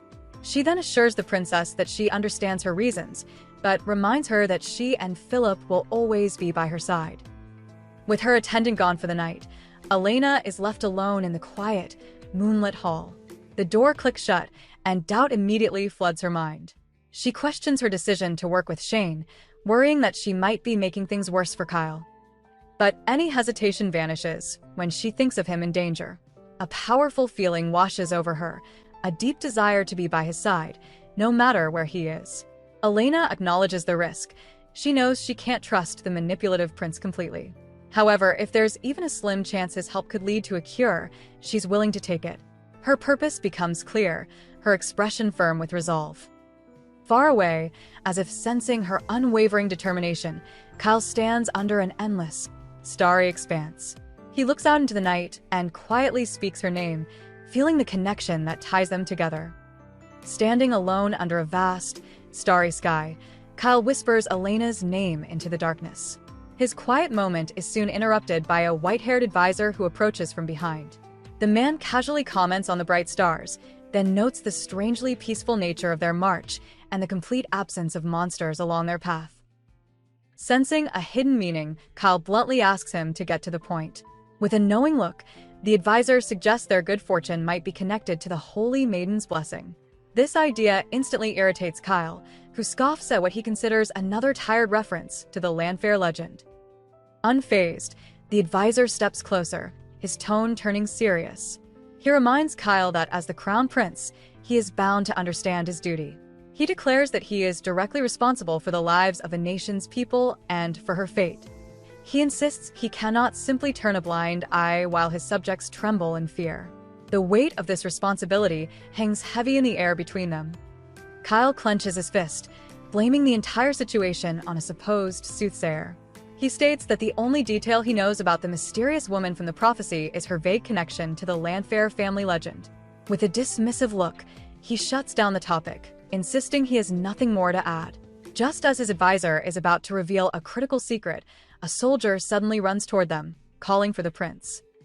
Breathing hard, the man reports that monsters have been spotted nearby and Kyle needs to see for himself. Without hesitation, Kyle shifts into his commander role, telling his advisor to lead the way. The advisor ominously addresses him as the Dragon of Landfare, promising to finish their serious talk another time. The situation grows more tense when they learn the monsters aren't just passing by. According to the scouts, the creatures are looking directly at the light of the camp, watching them intently. From the snowy cliffs, the monsters stared down, some locking eyes directly with the soldiers below. Kyle's advisor coolly asked for his assessment, pointedly addressing him as Dragon. Kyle observed the horde, stating he didn't sense any immediate aggression from them. However, he found it peculiar that so many different types of monsters would gather in a single group. His men began to whisper nervously, realizing this strange event perfectly matched the soothsayer's prophecy about a great spring migration. Seizing the moment, the advisor asked Kyle a critical question: when did this mysterious prophet first appear? Kyle confirmed it was recently, near the end of winter. He then added the chilling detail: it was right after his marriage ceremony. The timing aligned perfectly with Layla's disappearance, and the weight of this unsettling connection hung heavily in the cold night air. Kyle's advisor makes a surprising proposal, asking if the prince would like to meet the soothsayer. He offers to send men to find her if Kyle is willing to stay for a few days. Kyle agrees, stating it would be ideal to see her in person and confirm her identity for himself.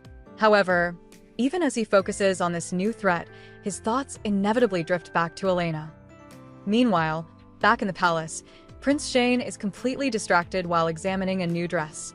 An actress he invited over complains that he's ignoring her, but his male attendant playfully interrupts. He teases that the prince has a certain melancholy in his eyes, dramatically declaring that Shane must be in love. Shane dismisses the idea, running a hand through his hair and telling them not to jump to such idiotic conclusions. Unconvinced, his attendant gestures to the dress, asking Shane to explain his sudden interest in ladies' fashion. Ignoring his attendant's teasing, Prince Shane reveals his true agenda. He informs his companions that a certain woman will be visiting them shortly, describing her as a rare beauty with blonde hair and deep green eyes.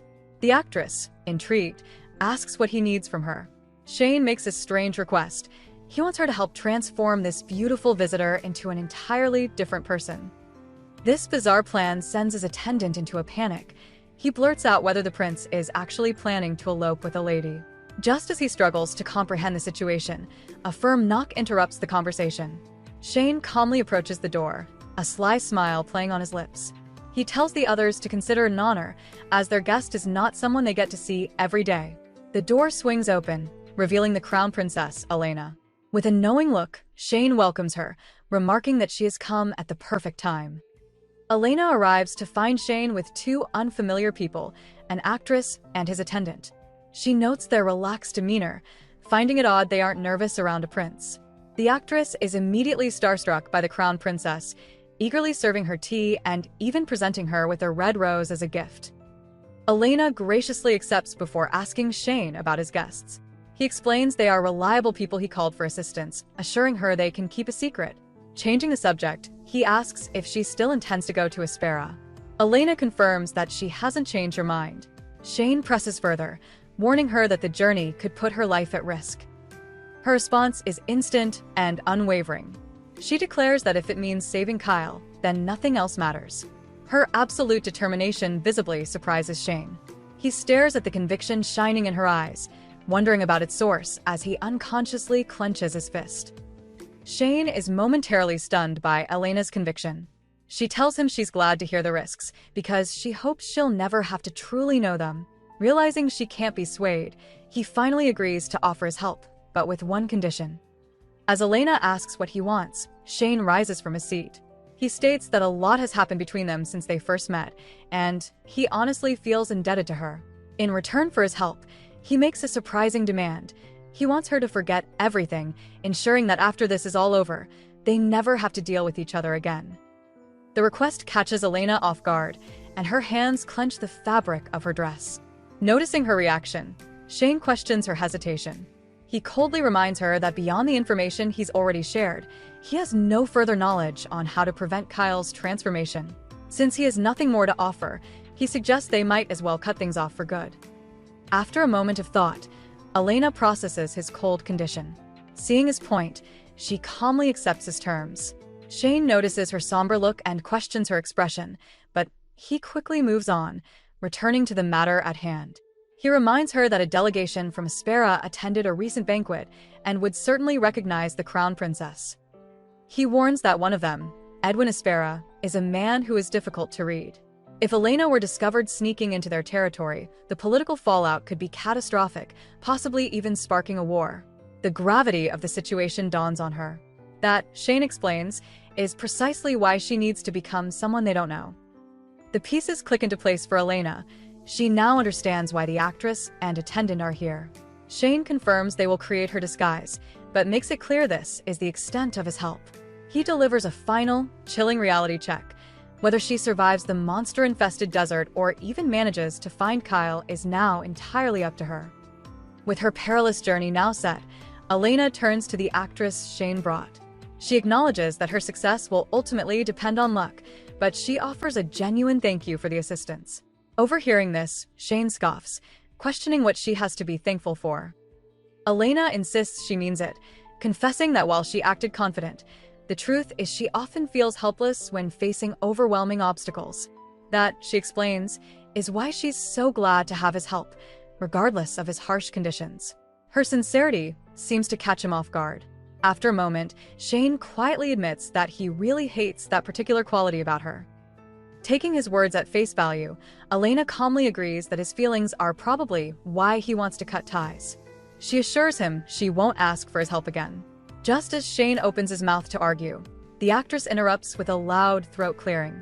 Pointing out that mercenaries can't be trusted, she suggests that she and her companion should accompany Elena instead. The actress and her companion cheerfully note that their persistence paid off. They introduce themselves as a well-traveled troupe, claiming they go way back with the little prince, making them the perfect escorts for this trip. Shane is visibly annoyed by their interference. He tells them to stay out of it, sternly reminding them of the extreme dangers that lie on the path to Aspera. Unfazed, the actress insists the danger is the exact reason they need to go with Elena. Her male partner leans in and whispers a pointed warning to Shane. He says they see through his cold facade and know he'll regret sending Elena into the wilderness alone. After a moment of thought, Shane clenches his fist. He turns to Elena and adds one last condition to his help. She must promise to return safely and to bring her new companions back with her. Touched by this unexpected show of concern, Elena gives him a warm, sincere smile and gives him her word. As Elena prepares to depart, Shane asks one last time if she's truly certain about this dangerous plan. From her seat in the wagon, she offers a reassuring smile, promising to do everything in her power to protect his companions. Shane corrects her, his gaze serious. He states that it's not just them who must return safely, she must too. His unexpected concern confuses Elena. She points out that he just claimed he wanted to cut ties, yet he is the one continuously creating these situations. Shane lets out a thoughtful sigh before a sly grin appears on his face. He tells her that if she returns unharmed, he might just change his mind about her. Extending a hand, he seals their complicated agreement with a firm shake. With a final, determined promise to return, Elena's wagon rolls away. Shane is left watching as she disappears down the road, her journey finally underway. After Elena's wagon disappears down the road, Shane remains frozen in place. He looks at his hand and clenches it tightly, as if he can still feel the warmth from their handshake. The memory of her promise, and his own, clearly weighs on him. Meanwhile, Elena's journey is well underway. Her new companions, the actors, ask how she's finding life on the move. With a genuine smile, Elena looks out at the vast, open landscape. She admits that it might sound strange, but she's finding the whole experience exciting. She never imagined such a beautiful and free world existed outside the palace walls. Her words remind the actress of someone else. She mentions that their little prince had a very similar reaction when they first showed him the world. Elena correctly guesses they're talking about Prince Shane. Her curiosity piqued, she asks how they came to know him. The man grins slyly, asking if she's truly interested in Shane's story. Elena playfully insists she's just a little curious. Seeing it as the perfect travel entertainment, the man agrees to tell her everything. As the actors settle in for the night, the woman strikes a flint to start their campfire. She begins Shane's story, explaining that it all started when their troupe first arrived in Lanfair. One day, a young boy covered from head to toe in mud approached them. Despite his messy state, his fine clothes and confident gaze made it clear he was a young lord from a good family. When they asked what he wanted, the boy had a simple, direct request that they take him with them. Moved by his plea, the actors spent the entire day with him until soldiers finally came to take him home. During their short time together, the actress had casually mentioned her dream of performing in a grand theater. Back in the present, her partner asks Elena if she's ever been to the main theater in the capital. She hasn't. With pride, they reveal that their little prince, Shane, had that very theater built just for them, insisting she must visit when they return. The actress adds that their next visit would be even more special if Elena brought the little prince along. Clearing her throat, she continues the story. Just after the magnificent theater was finally finished, she found a young Shane standing alone on the stage, staring out at the rows of empty seats. Thinking he might be curious about an actor's life, she offered him a script. To her surprise, Shane refused to read a single line. Worried, she followed him as he left the stage. He offered only a cryptic explanation, stating that it was not up to him what role he played. The story leaves Elena deep in thought, quietly murmuring Shane's name. Suddenly, she stands up, announcing she's going for a quick walk. She privately hopes Kyle's camp might be nearby, but also just needs a moment to think. One of the women voices her concern, warning that monsters roam these parts. Her warning is cut short when a small child tugs on her dress, asking when they'll get to eat. As Elena walks through the woods, her thoughts drift back to the past. She recalls a fond farewell with her father, promising she'd be fine and return quickly. Back then, she'd naively believed that freedom was waiting just outside the temple walls. Now, she feels that everyone is simply trapped, fighting a helpless battle against a vague destiny. But Elena refuses to accept that. Clenching her fist, she reaffirms her mission.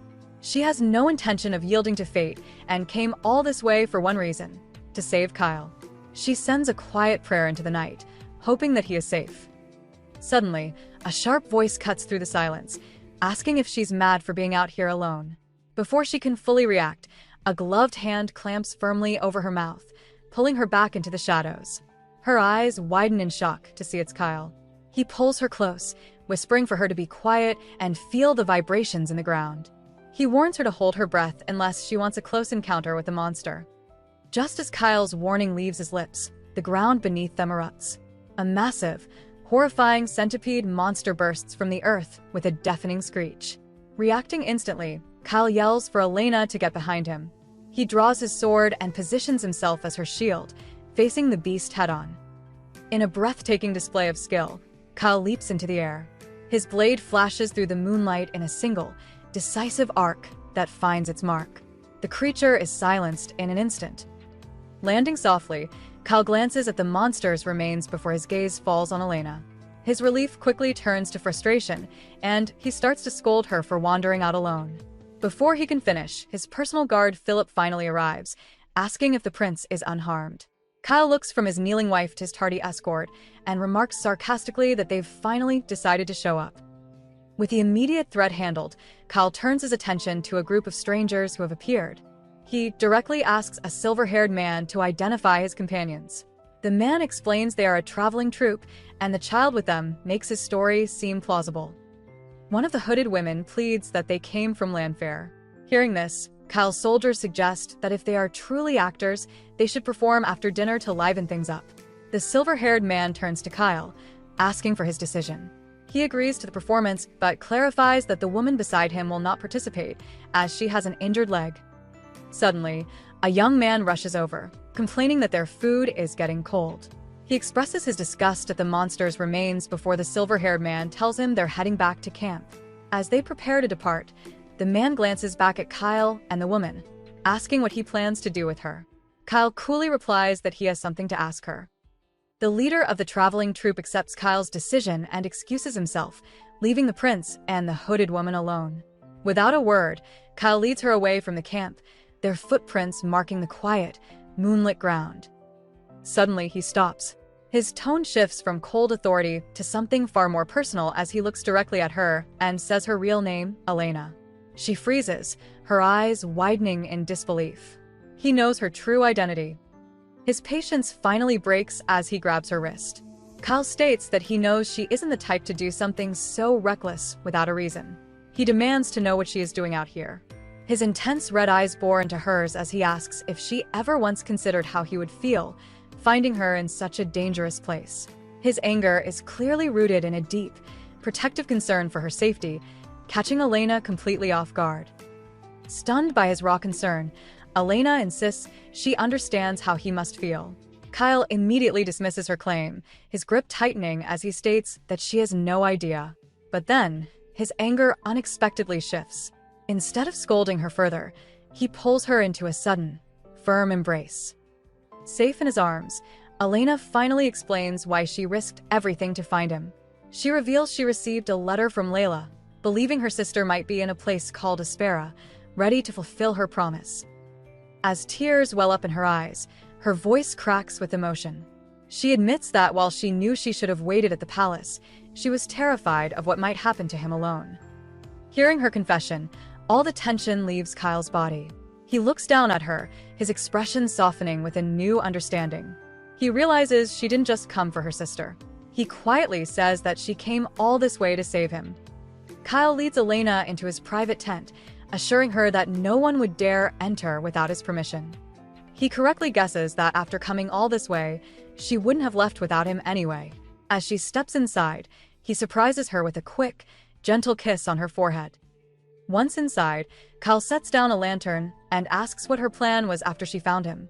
Elena explains that she learned disguise techniques on her journey and proudly presents a wig, revealing her idea to pose as one of his soldiers. She then pivots, asking if the travelers were just a simple troupe and how he knew them. He turns the question back on her, demanding to know how she found out about them. Elena admits she received help from a person he knows.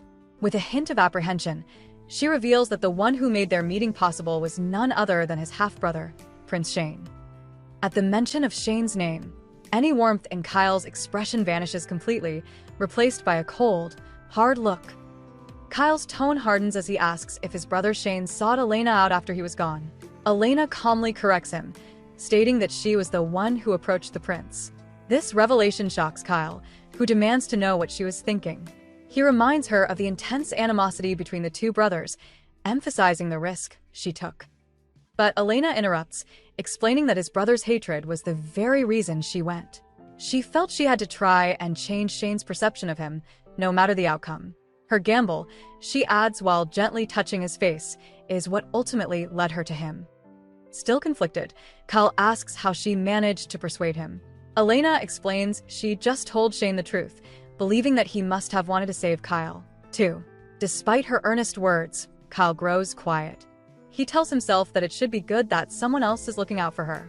But a deep sense of unease takes root, leaving him to question why this news doesn't make him happy at all. The lingering unease refuses to leave Kyle. He has to know what his brother is up to, asking Elena if Shane demanded anything in return for his help. Elena recalls their strange conversation. Shane's only condition was for her to forget they ever spoke and pretend he wanted nothing more to do with her. Kyle is baffled by the bizarre request, but Elena isn't finished. She explains that Shane added a final condition. If they both return to the capital safely, he said he might reconsider.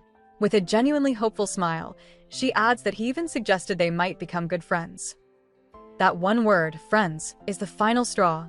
Any remaining warmth in Kyle's expression evaporates. He moves in an instant, his hand cupping her face to draw her focus entirely onto him. He pulls her closer, his voice low and trembling with intensity. He declares that Elena is supposed to be his. As the possessive words hang in the air, a single tear escapes, betraying the deep fear beneath his sudden anger. Kyle struggles with his own thoughts, telling himself that if Elena wants to be friends with Shane, it's her choice. He knows this rationally, and yet a powerful instinct makes him pull his hand away as if burned. Noticing his sudden withdrawal, a concerned Elena gently asks if he's all right. She begins to apologize for surprising him and tries to insist there's nothing to worry about, but she doesn't get to finish. In a swift motion, Kyle closes the distance and pulls her into a tight embrace. He leans in close, his voice low and intense as he whispers that he wants her right now. Elena is left speechless, a deep blush coloring her cheeks. In that moment, Kyle admits to himself that having her by his side is a blessing, but it's no longer enough to quiet his fears. He feels a desperate need to leave a permanent mark on her, something that proves to the world and to himself that she is his. He seals this unspoken vow with a deep, possessive kiss. The next morning, Kyle gently wakes a sleeping Elena. He apologizes for the early hour, explaining they have to prepare before anyone else is awake. He leads her to a large wooden crate that was left near the entrance. Confused, Elena opens the box and finds a letter resting on top of neatly packed supplies. It's a farewell note from the traveling troupe. They congratulate her on successfully reuniting with the one she was searching for. The message explains that while they would have liked to see her journey through, they had to return on their master's orders. They end the letter by praying for her safety, reminding her of her promise to come back to them. Outside, a young knight wonders if they should track the troupe down, finding their sudden departure suspicious. Philip, however, tells him to let it go, confident they weren't spies. As the men prepare to leave, Kyle confirms it's time to get moving. As their group prepared to move out, Kyle walked towards a carriage, a thoughtful look on his face. He stopped at the entrance and asked Elena if she was certain she'd be all right. In response, the wooden step groaned as she stepped out, revealing herself in a full suit of knight's armor. A bright smile lit up her face as she asked if she looked like she'd fit in with the other soldiers. Kyle looked her over, surprised by how convincing the disguise was. He warned her to be careful and not spend too much time with the others, explaining that he shuddered to think what might happen if her true nature was noticed. He gently reached out, his gloved hand cupping her cheek for a brief moment. Feeling her heart race, Elena formally reported that they were ready for departure. Kyle simply told her he would be there soon. With a rare, subtle smile, he said he would see her later, then turned to rejoin his men, leaving Elena flushed but determined. The grand gates of the city swing open, revealing a magnificent new destination. A procession of knights on horseback makes its way through the cheering crowds. The people are ecstatic to see a man in brilliant white armor, shouting the name Prince Edwin. He smiles and waves, a hero returning home. Riding nearby, Kyle remains stoic, his intense gaze sweeping over the scene. Hidden amongst the onlookers, Elena peeks out from behind a large banner. Her heart thumps as she takes in the breathtaking view. This was Aspera, the land of the lion. Later, Elena finds herself sitting with Kyle. Still in a simple disguise, she nervously asks if it's okay for her to be right by his side, worried it will draw suspicion. Kyle calmly asks where else she would possibly sit. He points out that it would be just as problematic if she tried to blend in with the other soldiers. For now, her place was with him. Kyle reassures the disguised Elena that she is safe as long as she remains by his side. Their conversation is cut short when a man with white hair approaches the table, expressing his surprise at seeing the prince. Kyle asks if his presence is a problem, but the man clarifies he is glad to see him. His friendly demeanor shifts as his attention lands on Elena. He asks Kyle who the soldier is, pointedly calling the prince Dragon. Elena visibly flinches at the name. Kyle deflects, asking why he's so interested, but the man presses on, noting how closely she is seated. He compares her to Kyle's other companions, suggesting she must be special. Another knight proudly declares himself the prince's right-hand man. The white-haired man ignores him, instead sizing up Elena's slender build and questioning her role. As the knight leans in to challenge her, Kyle's voice cuts through the air. He orders him to stop right there, declaring he'll not tolerate any more disrespect. The white-haired man grabs his overeager knight, pulling him back. He asks Kyle to forgive the knight's hot-blooded nature, but his smile doesn't hide his own curiosity.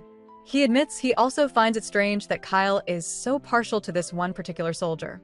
He then suggests that if the other knight is truly Kyle's right-hand man, he'd love to see a demonstration of his sword skills.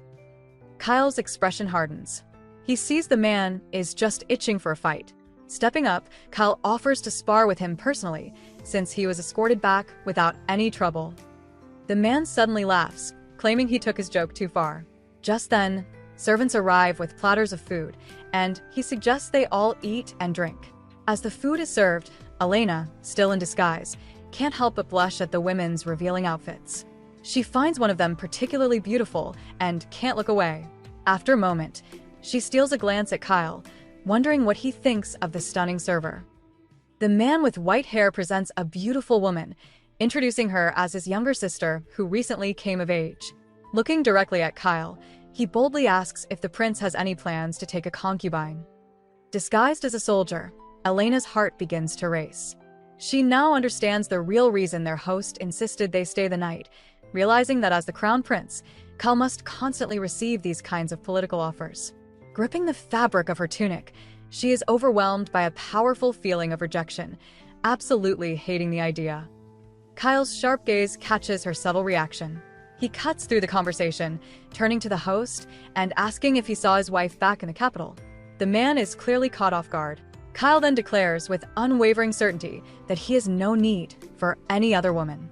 The host lets out a surprised laugh, admitting he never imagined hearing such words from the prince. Unimpressed, Kyle simply asks him what's so funny. The host looks at Kyle, admitting he never knew the prince was capable of showing such affection. Kyle's expression is unreadable as he agrees, admitting he hadn't known it himself. Underneath the table, he gives Elena's hand a gentle squeeze, adding that if he had never met her, he doubts he ever would have found out. Their host simply smiles, saying how envious he is and that he'll have to drink the night away to feel better. He then raises his glass high, proposing a toast to the glory of their nations. Later that night, Elena wakes up alone in their room. She sits up, feeling a bit disoriented, and quickly realizes that Kyle is nowhere to be seen. Getting up, she quietly searches for him. She finds him just outside the doorway, his back turned as he speaks with someone hidden from her view. Peeking around the corner, she wonders who he could possibly be talking to at this hour. The mysterious man reveals they have been tracking the soothsayer's location for some time, with a good idea of when and where she appears. Kyle immediately questions this, wondering why they haven't just captured and interrogated her themselves if they know so much. The man avoids a direct answer, claiming it's not in his nation's best interest. Instead, he changes the subject to Kyle himself. He confesses that he's watched Kyle on the battlefield for years, always curious why the prince never looked like a victor, even after conquering countless enemies. He admits he could never understand what Kyle was fighting for. With a slight smirk, Kyle dismisses it as a foolish question. He coolly explains that there's nothing he wishes to gain from all the conflict. Things like land, wealth, and honor are his father's ambitions, not his. Hidden just inside the doorway, Elena grips the frame, whispering his name as the weight of his empty resolve sinks in. The mysterious man apologizes for his earlier rudeness, but Kyle simply tells him not to bother. With a cold look, the prince states that being called a landfair is no different from being called a beast. Unfazed, the man presses him, asking if that's still the case and if Kyle merely does what he's been ordered to do. He believes the prince has changed, observing that he now gives the impression of someone who's fighting for something. Kyle's eyes narrow at the suggestion. He warns the man that even if he had something precious to protect, it wouldn't be a weakness for others to exploit. Laughing it off, the man insists he has no intention of blackmail. He just wants to speak with Kyle on equal terms.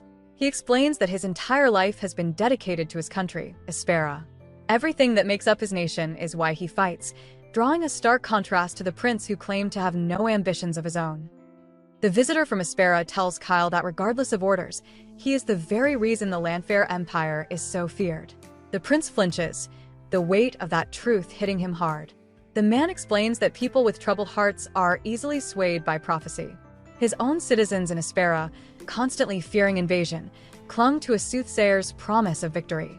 To them, even baseless words became a beacon of hope. He declares his duty is to protect these vulnerable people. To counter the soothsayer, he must offer them hope even greater than her words. This, he explains, is why he needs the prince's help. Kyle understands immediately. The man wants a promise that Kyle will protect Espera. The visitor confirms it, stating that just as Kyle has something precious to defend, so does he. Realizing the man truly sees his new resolve, Kyle agrees.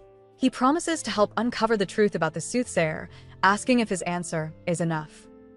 The visitor from Espera accepts Kyle's terms with a look of genuine gratitude. Squeezing his hand, he declares he will put his faith in the prince, and they part ways, wishing fortune upon their new alliance. After the man leaves, Kyle turns and is surprised to find Elena standing on the balcony. She quietly says that perhaps she should have been the one to ask what went through his mind on the battlefield.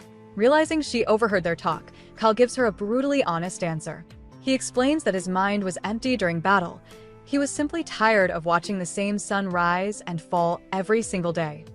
He confesses that he used to pray every night for the sun to never rise again, hoping for an end to his suffering.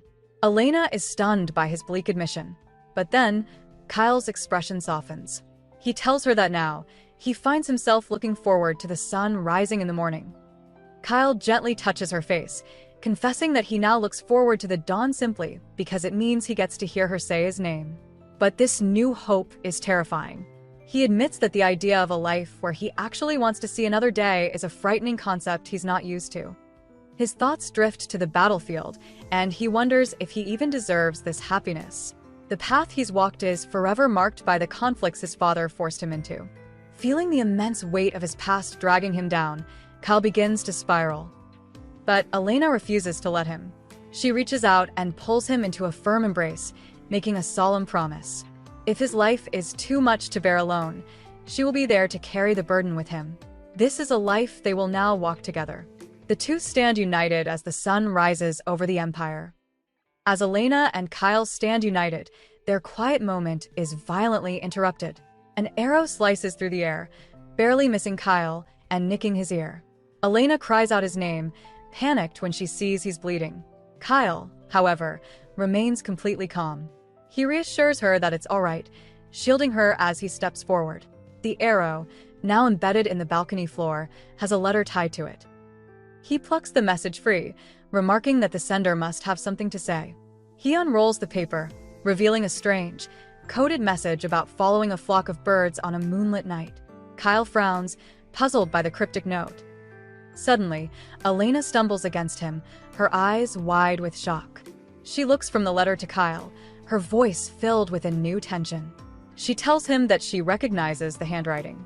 In a stunning turn of events, Elena knows exactly who sent this dangerous message. A heavy realization hits Elena. The promise that guides Kyle's every move, the one he holds so sacred, was made to Layla. It was never hers to begin with. Just then, the door opens and Kyle steps inside. He sees her troubled expression and immediately asks if she's all right. But Elena cuts straight to the point, wanting to know if his duty escorting the other prince is complete. Getting to her feet, she urges him to return to Landfair with her, insisting he'll be in danger if he stays. Her sudden urgency gives her away. Kyle stops her, his gaze intense as he asks if she overheard his conversation. Without denying it, Elena grabs his robe, her own resolve hardening. She tells him that she also has a promise to keep. While she understands his vow is important, she makes it clear that it is not worth more than his life. Kyle grabs Elena's hand, his expression serious. He tells her that his promise to Layla isn't the sole reason he chose to stay. There's another major development. A new soothsayer has appeared, one who claims to see the future of both their empires. This mysterious figure apparently knows about the fated conflict between Landfair and Espera. More alarmingly, they know a secret that should be impossible for an outsider to possess, the true name of Landfair's ancestor dragon. Elena is shocked. As far as she knew, it was only ever called the Black Dragon. Her heart pounds as she asks Kyle if he knows its name. He confirms it, explaining that only those with the dragon's bloodline have the privilege of learning it. Later, Kyle walks down a dark, foreboding corridor. He approaches a stone altar, opens a small box, and retrieves an ornate dagger. With grim determination, he makes a deep cut across his palm. His hand is instantly covered in red as he prepares for whatever ritual comes next. As Kyle's blood drips onto the cold stone altar, a ritualistic tradition unfolds. A descendant can only learn the ancestor dragon's true name through a blood offering. The name is finally revealed, Shar. Back in the present, Kyle explains the gravity of this secret to Elena. He confesses that he was baffled by the secrecy surrounding the name until he learned it himself. The revelation was deeply personal and unsettling. Kyle tells her that Shar isn't just some long-dead ancestor. It's the very name he takes on in his terrifying nightmares. Stunned, Elena asks if he's ever met this other version of himself. He confirms he has, explaining it's a natural consequence of carrying the dragon's blood. Then, Kyle turns the conversation around, asking Elena if she has ever dreamed of a woman named Edna. His expression instantly hardens as he sees her reaction. He grips her arm, demanding to know how she knows that name. Kyle's grip remains firm as he demands to know if she learned the name Edna from Layla. Elena simply shakes her head, revealing a stunning connection between them. She has the same dream. She begins to describe the vision. She walks through a vast, blooming field and finds a giant tree. Beneath it, a man with long, dark hair waits for her. Elena calls out to this man, using the name Kyle had just revealed, Shar. The dream version of Kyle, Shar, then turns and responds by calling her Edna. The serene vision, however, always shifts to something painful. Elena explains that it ends terribly. Every single time, the man who looks just like him stares at her with a look of profound betrayal. With tears in his eyes, he accuses her of being a traitor. The weight of her confession leaves Kyle completely speechless, staring at the woman who shares his nightmare. Elena admits the dream felt so real that his betrayal hurt her deeply, which is why she kept it a secret. Closing the distance between them, Kyle firmly states that the man in her vision is not him. Taking comfort in his words, Elena leans against him, but then reveals another stunning piece of the puzzle. She explains that the shape of her holy markings changed right after she started having these nightmares. This is a recent development for her. She recalls that the dream first appeared after her body miraculously healed itself from a serious injury. Kyle is taken aback, clarifying that this wasn't some lifelong vision since childhood. He reveals that he has been plagued by this exact dream for years. Even more puzzling, Layla had also confessed to having the same dream since they were young. This raises a critical question. If only the Holy Maiden and the dragon's descendant share this fate, why has the powerless Elena started seeing it too? As Kyle processes this new reality, a thought takes hold. He had always believed this connection was exclusive to the Holy Maiden and the dragon's descendant. If Layla is the true maiden, then Elena having these dreams makes no sense. He realizes he must have been mistaken about something fundamental. Gently touching her hair, Kyle asks Elena to confirm her reason for traveling to the desert. He recalls she came after reading Layla's letter and feared her sister would harm him. Elena quietly agrees. With a deep breath, Kyle makes a confession of his own. The only reason he stayed in Espera was his suspicion that the mysterious soothsayer could be Layla. He explains his logic. He was actively seeking Layla, while Elena came only after coincidentally finding that letter. He compares their situation to a delicate game of chess. If the timing of any single event had been different, their actions would have changed, and they might never have met. He concludes that their current situation is the result of a precise series of seemingly random chances, all leading them to this exact moment. Kyle voices a chilling thought. He likely wasn't the only one Layla intended to lure to the desert. A wave of dizziness hits Elena as she understands. Her sister must have anticipated her arrival, but she can't figure out the reason. Kyle admits he won't guess Layla's motives, but he points out a crucial possibility. If her sister can truly see the future, she must have known Elena's powers would eventually awaken. The comment stuns Elena, who has always been treated as the powerless, ordinary twin. Suddenly, a forgotten memory flashes through her mind. She sees a younger Layla ominously telling her that one day, she would have to return everything she took from her at birth. The strange warning makes her feel sick as another fragmented memory follows. She recalls a woman's voice describing Elena as quiet as a corpse, but a certain boy, presumably Kyle, as having the fierce eyes of a beast. The past was clearly far more complicated than she ever knew. A disturbing memory continues to play in Elena's mind. Her sister Layla's voice echoes, suggesting that if Elena saw Kyle for herself, her opinion of him would change. Layla's words grow more cryptic, claiming Elena had only taken her softer parts.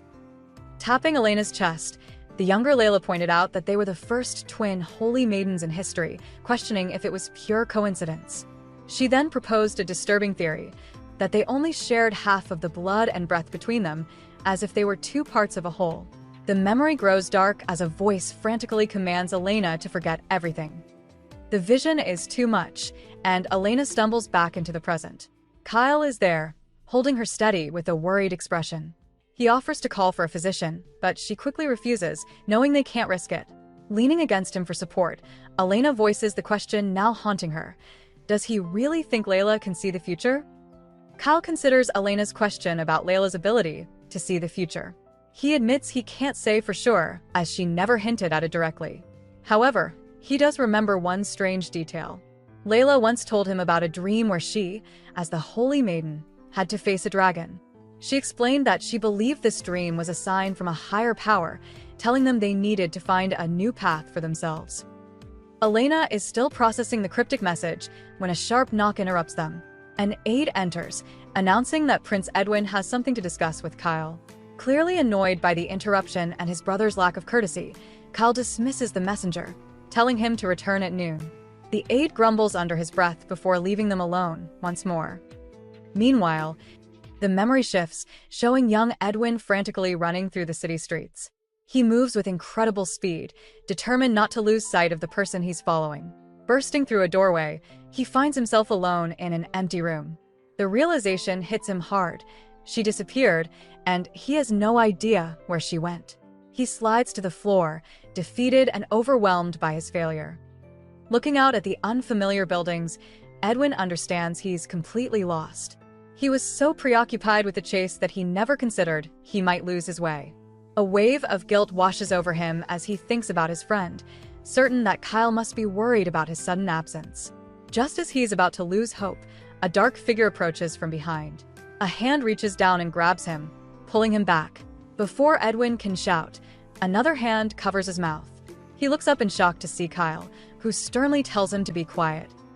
Kyle quietly tells the lost boy that everyone is looking for him after he suddenly ran off. He asks if Edwin managed to find Layla, but Edwin shakes his head. He explains he was chasing someone else, Prince Edwin's sister, whom they had just met at a banquet.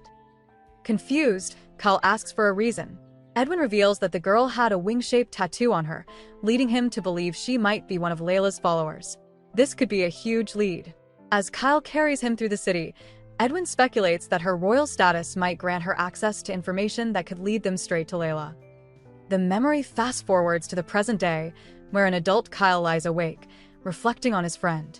He knows Edwin is strategic, the type to let an enemy go just to catch them off guard later. Since this involves his own family, it's likely Edwin is simply observing his sister for now. The memory starts to break apart, snapping like a fractured web as the vision ends. As Kyle's vision of the past fades, Elena stumbles through the street, fumbling with her disguise. In a moment of panic, she realizes the mesh on her wig has torn, revealing her true hair. Before she can spiral, Kyle reaches out and gently touches a golden strand. Instead of being annoyed, he looks at her intently, remarking that this hair undeniably suits her better. His unexpected compliment leaves her blushing and flustered. She insists now isn't the time for such things, worried about how she can possibly return to the palace with a broken disguise. But Kyle remains completely unfazed. He calmly explains that the soldiers have already left and no one in the area recognizes them. His solution is simple: they will just pretend to be travelers and buy a hat from the market. Before she can protest, he pulls her along into the bustling crowd. Her panic melts away, replaced by a spark of genuine excitement. The thought of exploring the market like an ordinary person brings a bright smile to her face. Elena and Kyle make their way through the lively market, blending in with the crowd. She notes how busy it is, and Kyle agrees, adding that the goods sold here are much more interesting than in the capital. He suddenly stops them at a stall filled with handmade accessories, his attention caught by a delicate, flower-shaped brooch. He picks it up and, turning to Elena, tells her it suits her perfectly. She feels it's a little too fancy for her, but the shopkeeper quickly disagrees, exclaiming that it couldn't look better on anyone else. With a knowing smile, the woman guesses they must be newlyweds. She explains that the gem on the brooch is a special blessing for fertility, mentioning a similar gift led to her own son. The comment makes both Elena and Kyle blush intensely. As her heart begins to race at the thought of a child, Elena glances at her husband, wondering what's going through his mind, but he remains completely silent. Still flustered by the shopkeeper's forward comment, Elena quickly tries to change the subject by asking about a hat. Before Kyle can respond, a young local boy suddenly tugs on her sleeve. He declares that it's bad luck to sell sadness to a traveler and insists on cheering her up himself. Without waiting for an answer, He grabs her hand and starts pulling her deeper into the bustling market. Caught off guard but clearly amused, Elena looks back at Kyle, suggesting they should just see where the boy takes them. A bright, carefree smile spreads across her face as she's whisked away on an impromptu adventure. Left behind, Kyle watches her go, his expression turning serious and thoughtful. He clenches his fist, struck by a powerful realization. He's been so consumed by his own curse that he has never once considered what kind of future Elena herself dreams of. A heavy question forms in his mind. Can a man like him truly give her the happiness she deserves? The young boy leads Elena and Kyle away from the bustling market to a more open area. Looking around, Elena remarks on how peaceful it feels. Kyle agrees, thinking to himself that the town is nothing like the tense place he'd been warned about. The boy, full of energy, cheerfully tells the beautiful visitor he will teach her a local game designed to turn sadness into joy. He points toward a drawing on the ground, a version of hopscotch that Elena doesn't recognize. Before she can respond, he sprints ahead to a group of children, shouting that he found a lady from another land who wants to play with them. Elena is taken aback by his forwardness. Her attention then drifts down to the chalk drawings beneath her feet. Among the squares and lines, she spots two unmistakable images, a large tree and a fearsome dragon. The innocent children's game is a stark, unexpected reminder of Kyle's curse. With Kyle holding her protectively, Elena points to the chalk drawing and asks the boy if the tree is the tree of life. The child beams, confirming it is, and Kyle remarks that he's seen it himself. Elena then gestures to the other figure, asking if it's the dragon of Landfair. The boy explains that she's only half right. It's actually the dragon of the tree of life. Kyle's relaxed expression tightens at the unfamiliar name.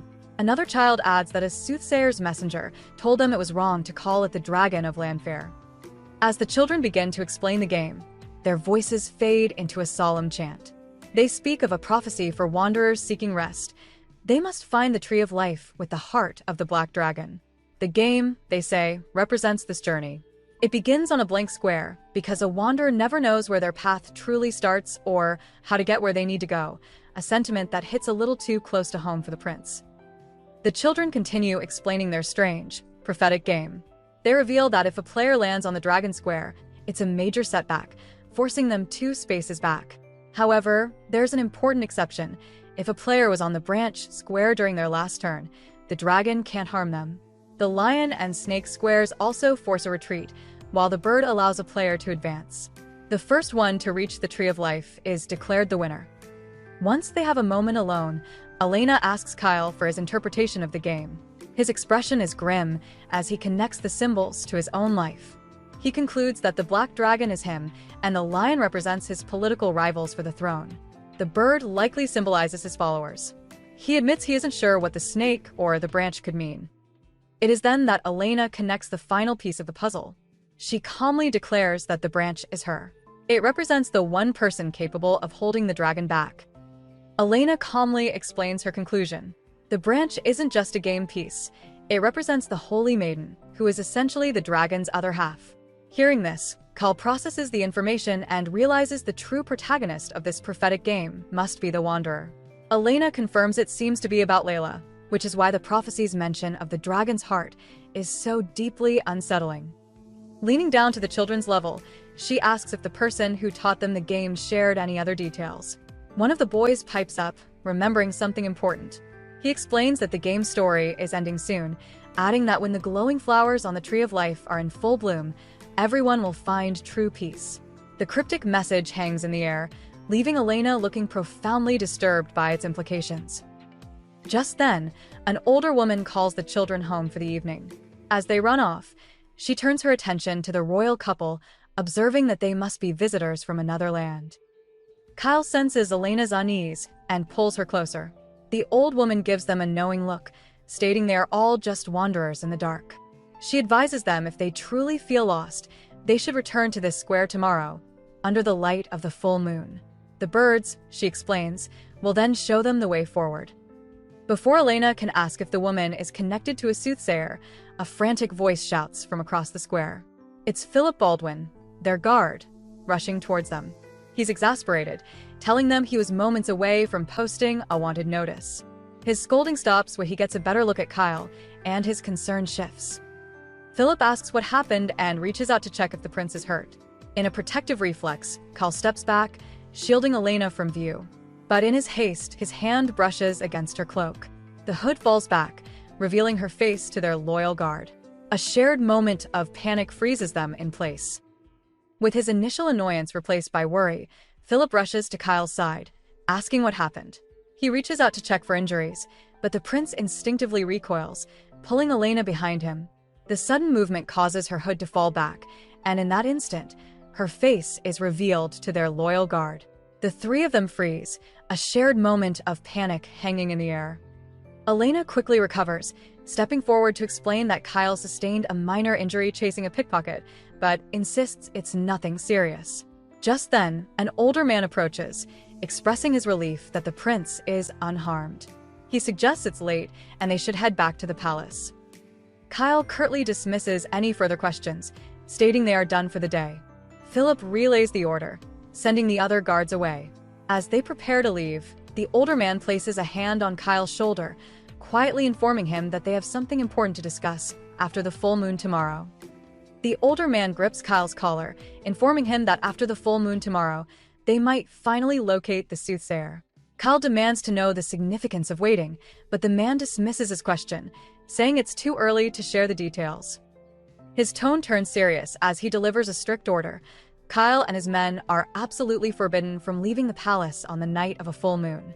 He gives a cryptic warning, explaining that on such a night, one might have the misfortune of coming face to face with a deity of death. Elsewhere, knights grumble about being called to an evening assembly right after returning from a long expedition. However, their complaints are cut short by a reminder that His Highness has been eagerly waiting for this night. Meanwhile, Elena, cloaked and anxious, walks down a long palace corridor. Swallowing her nerves, she proceeds toward the assembly, her expression tense with apprehension about what she is about to face. As they head towards the evening assembly in their cloaks, Kyle mentions that Prince Edwin is also on the move, forcing them to be extra cautious. Elena's anxiety spikes. She grabs his cloak, asking if he's sure this isn't a trap. Kyle offers her a way out, saying she can wait behind if it feels too dangerous. In fact, he would prefer it. But Elena stands firm, refusing to leave him. If he's going, she's going with him. Her mind flashes back to a terrifying prophecy about a wanderer seeking the Black Dragon's heart.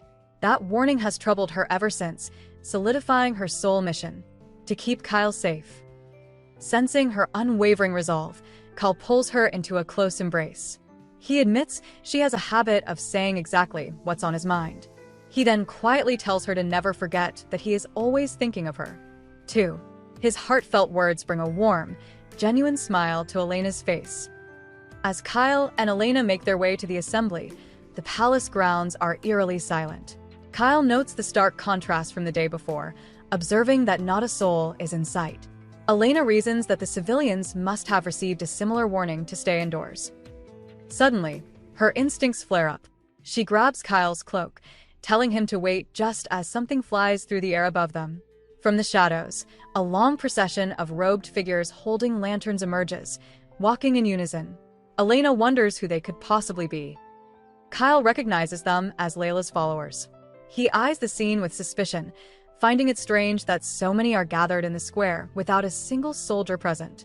An older robed man approaches and welcomes them, handing Kyle a lantern. He instructs them to follow the others to get back on track. After a shared glance and a nod, Kyle and Elena take the lantern and join the mysterious group, walking forward into the unknown. Kyle and Elena walk in the unnerving procession, surrounded by Layla's silent followers. Elena finds the complete quiet unsettling, wondering where the group is headed. The path soon shifts as the crowd halts, then begins to descend a flight of stone stairs into the darkness below. Shocked, she realizes they are heading underground and questions where the passage could possibly lead.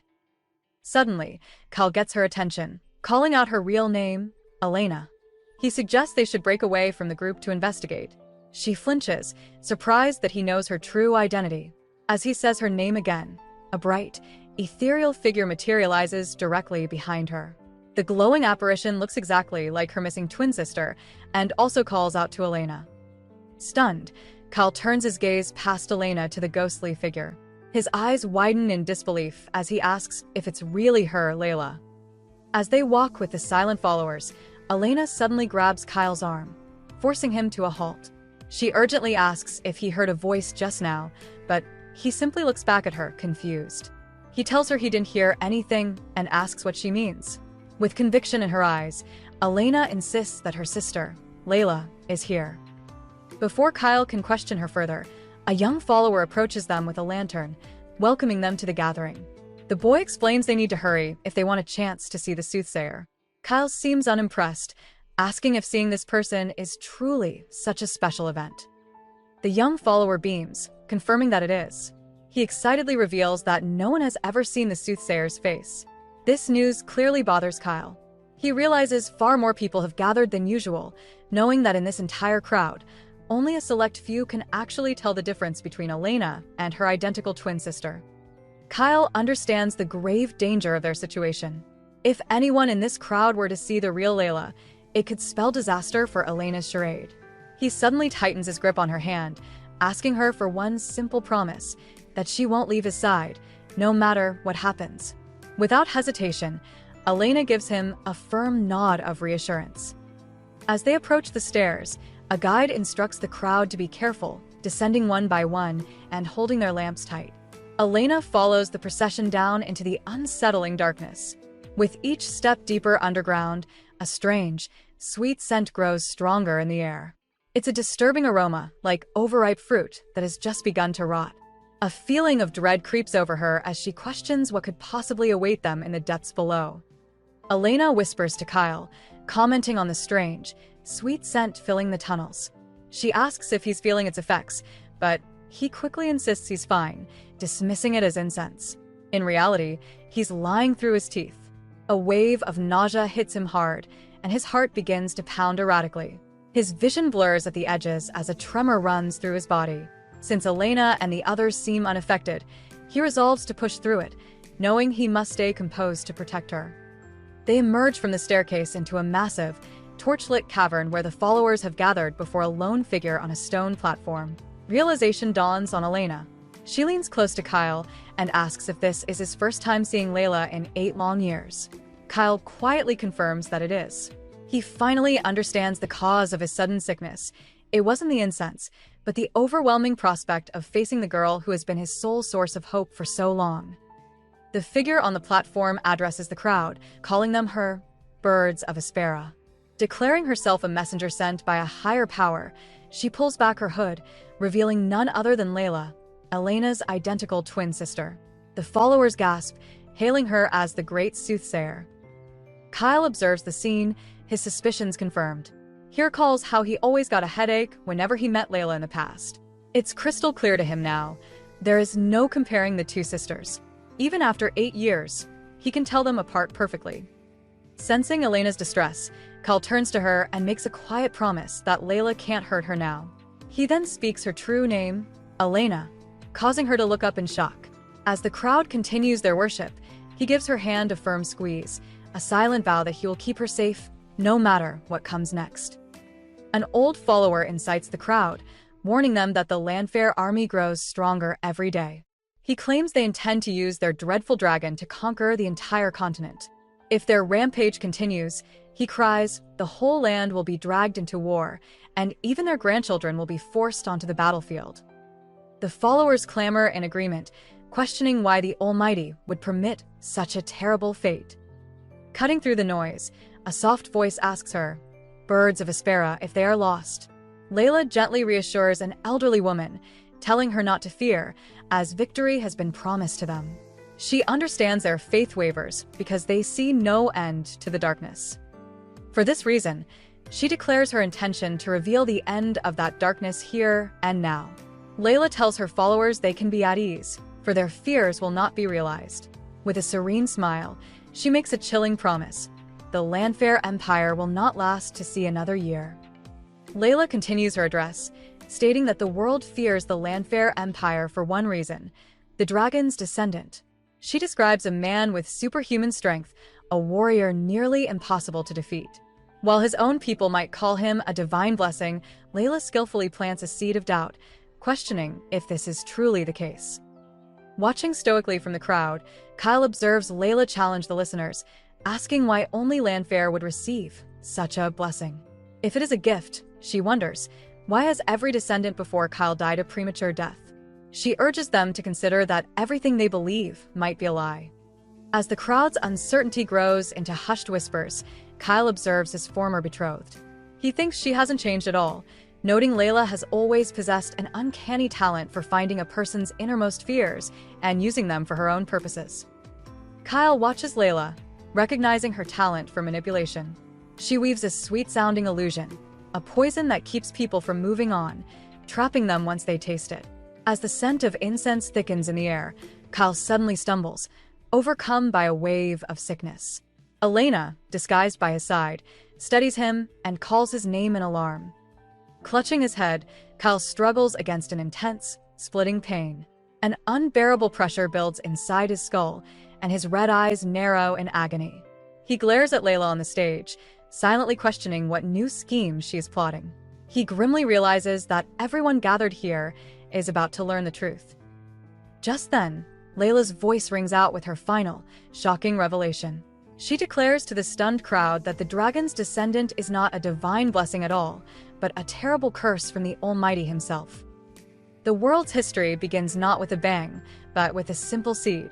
After absorbing divine energy, it blossomed into the mighty tree of life, which in turn gave birth to the world itself. To guard this sacred creation, the Almighty appointed a powerful protector, the black dragon, Shai. Blessed with unmatched strength, Shai's presence ensured thousands of years of uninterrupted peace. However, the world eventually changed with the arrival of a new, insatiably curious creature known as mankind. In the present, a descendant of that ancient protector makes its presence known. The massive dragon takes a heavy step into a sunlit grove, its wings rustling as it regards a lone, golden-haired woman.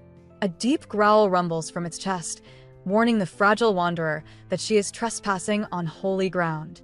It makes its command clear: she is not welcome here and must turn back immediately, leaving her utterly stunned. The golden-haired woman stands her ground before the massive dragon, her voice trembling but firm.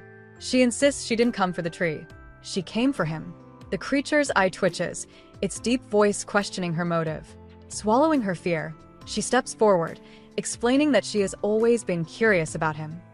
She thinks back to watching him through the seasons, seeing him remain by the tree of life in rain and snow, never once leaving its side. This constant vigil sparked a question in her heart when she was just a child. The dragon, intrigued, agrees to answer whatever she asks.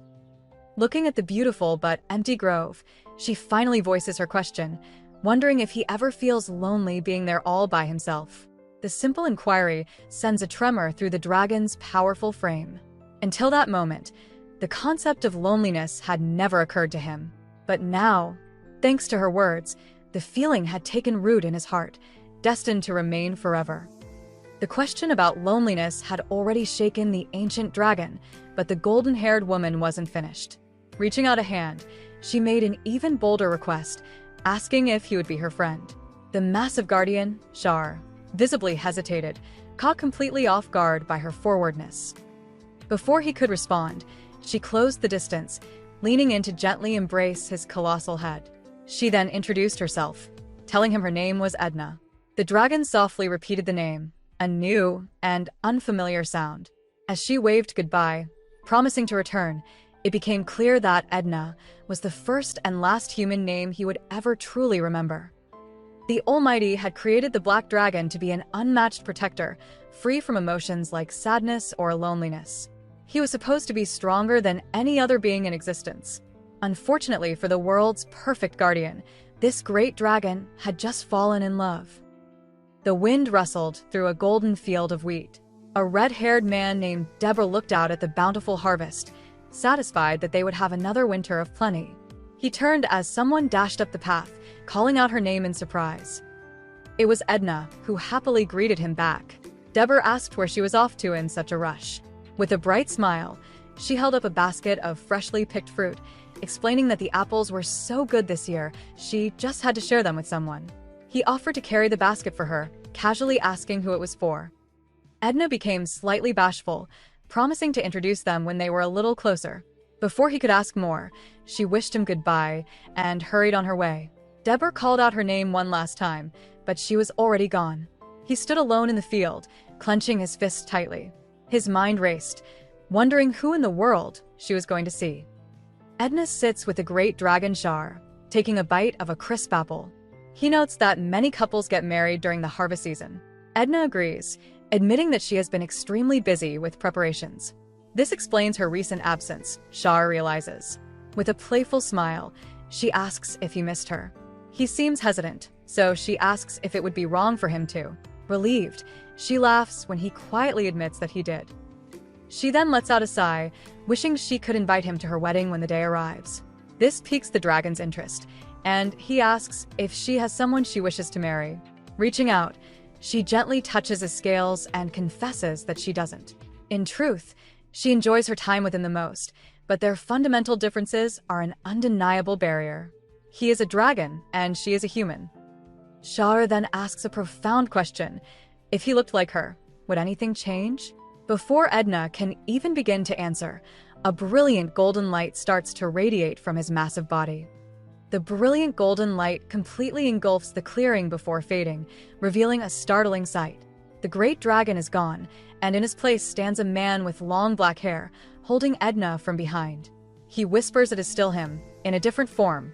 Utterly stunned, Edna can only manage a soft, "Oh." He then picks up the apple she dropped, noting he can savor her gift much better this way, and takes a bite. His attention quickly shifts. He gently takes her hand, bringing it to his lips. A flustered Edna calls out his name, protesting his human form is far too bold. Char disagrees, explaining this is nothing new, it's how he has always felt for her. As he leans in to place a gentle kiss on her cheek, Edna has a profound realization. She finally understands she has been hiding her own feelings, telling herself she couldn't possibly love a dragon. But despite this clarity, she comes to a heartbreaking conclusion. It would be best for both of them to forget their feelings for each other. Confused by her sudden rejection, Char grabs Edna, desperately asking why she wants to forget him. Pained, Edna begs him to stop, explaining that even in this form, he hasn't truly changed. To her, his human appearance doesn't alter the fundamental fact that he is still a dragon. She reminds him of what he once told her. As a being blessed by the tree of life, he will never die. In heartbreaking contrast, she clenches her fist, stating that one day, her own life will end, and they will be separated forever. As Char tries to protest, Edna gently stops him. With tears in her eyes, she confesses she is only saying this because she loves him. The pain of imagining him either mourning her for eternity or forgetting her completely is simply too much to bear. But her deepest fear, she admits, is leaving him all alone after she is gone. Shaoi pulls her close, refusing to accept her rejection. He insists it's still early for them, but a heartbroken Edna corrects him, stating it's already too late. He confesses that in every single moment he spends without her, his thoughts are of her. He holds her tightly, making a bold declaration. If the problem is that time flows differently for them, then he vows to make it the same. Completely stunned, Edna asks how that is even possible. Char then reveals a powerful secret of this world. There is one way for a mortal to live forever, by eating the fruit from the tree of life. His words seem to carry on the wind, reaching a red-haired man in another location. A look of dawning comprehension crosses the man's face as he processes the incredible possibility that he, too, could become immortal. Char lays out the heavy price of her decision, warning her that there is no turning back. He explains that choosing to become immortal means being abandoned by death itself. The passing of others will eventually become routine, and any sense of sadness or loss will fade away. The final cost, he tells her, is complete isolation from the world around her. His grim words do not frighten her. Edna gently reaches out and touches his face, speaking his name with total conviction. She assures him that since they have each other, they can face eternity together. With him by her side, she has nothing to fear. As they embrace, he passes a small, glowing blue object into her hand. Accepting her new fate, she makes a solemn vow, declaring that after thousands of years of service to a higher power, she is ready for what comes next. Having vowed to follow his every command, Edna asks for one thing: forgiveness for her love. The two share a quiet, profound moment, sealing their decision to face eternity together. Meanwhile, back at the temple ruins, others begin to notice Edna's absence. They murmur amongst themselves, wondering where she could have gone at such a critical time. Some even voice concerns that she may have been attacked by a wild animal in the forest. A red-haired man named Deber overhears their chatter and finds their sudden worry strange, recalling how they always treated her as an outcast. He cuts through the noise, telling them to stop. When they turn to him, he calmly states that he thinks he knows where Edna is. Pressed for an answer, Deber explains he needed to be certain first. He then makes a shocking accusation: Edna has been charmed by the dragon. He tells the stunned crowd that he saw her himself, frequently visiting the forest of the Tree of Life. Following her out of concern, he witnessed her meeting with the winged beast. Deber continues his story for the shocked crowd, recounting what he witnessed in the forest. He explains that Edna seemed surprisingly familiar with the dragon, acting as if they were old friends, or perhaps even something more. He lets out a sigh, telling the others that with the dragon's near-godlike powers, it could have easily put her under a spell. He concludes that the beast's intentions must be devious. The villagers' worry quickly turns selfish. They begin to mutter, concerned that Edna might speak ill of their village after they took her in. Deber looks at them with disdain, noting that they don't feel a shred of remorse for how they treated her. Clapping his hands together, he confidently declares that he has an idea to bring her back. In his mind, however, a different narrative plays out. He sees Edna as a poor, compassionate soul who would be tormented by an immortal life. He believes the beast could never understand her noble heart, convincing himself that he is the only person in the world who truly does. Deber's true, selfish ambitions come to light in his thoughts. He fantasizes about taking the fruit from the Tree of Life, becoming the supreme ruler, and making Edna his one and only. Back in the present, he confidently assures another man that his scheme will work. His entire plan hinges on Edna's compassion, believing she is too soft-hearted to ignore suffering. Meanwhile, as a storm rolls in with thunder rumbling overhead, Edna worries about Char's safety. She knows being the guardian of the Tree of Life is a tough job, especially in foul weather. Suddenly, Deber appears from the downpour, startling her. With a pained expression, he reminds her of a promise she once made to introduce him to a friend. She acknowledges the memory, but insists he shouldn't be there.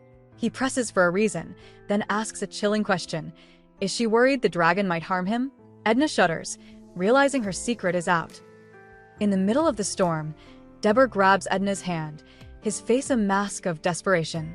He begs her to help him, admitting he overheard her talking about the legendary fruit from the Tree of Life, the one that can bring people back. His performance is convincing. He falls to his knees in the mud, tears streaming down his face as he tells her his little 5-year-old sister is dying.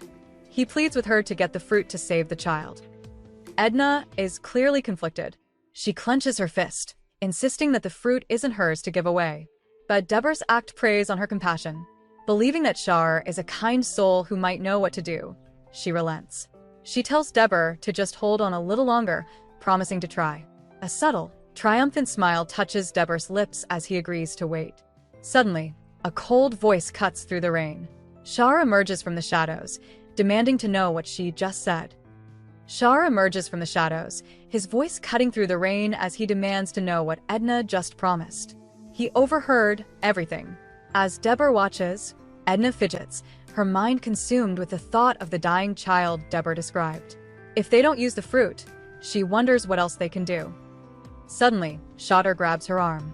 His eyes are intense as he reminds her that she has eaten from the Tree of Life.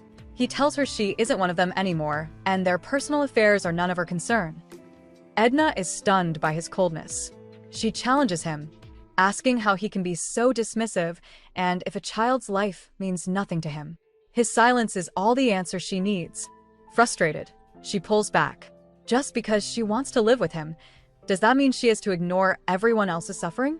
She clenches her fist, convinced that if there are ways to delay death, there's no harm in seeking them out. Char pulls Edna into a tight embrace, trying to calm her. He whispers that everything is going to be all right. He follows this with a chilling warning. While it won't be easy at first, she will eventually grow numb to it all. Instead of feeling comforted, His words confirm her worst fears. A tear streams down her face as the grim reality of his world sinks in.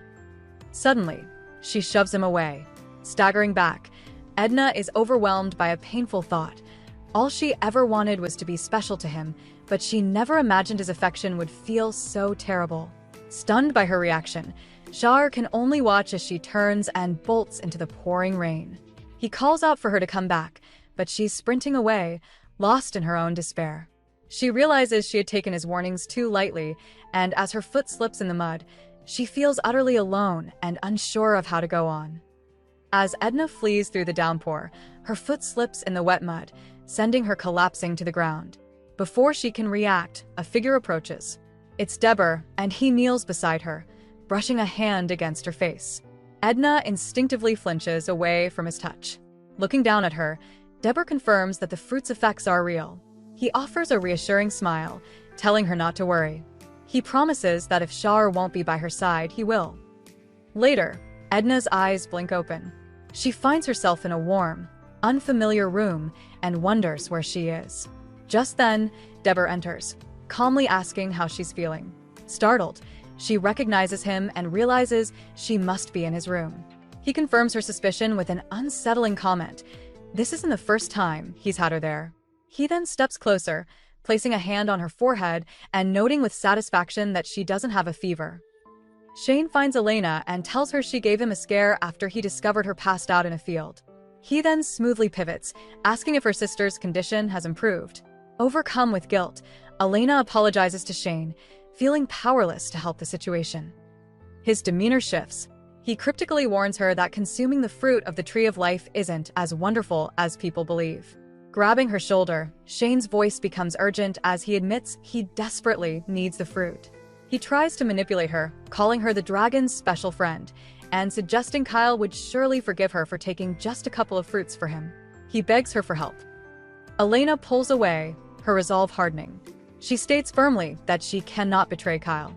She is special to him, she explains, just as he is special to her.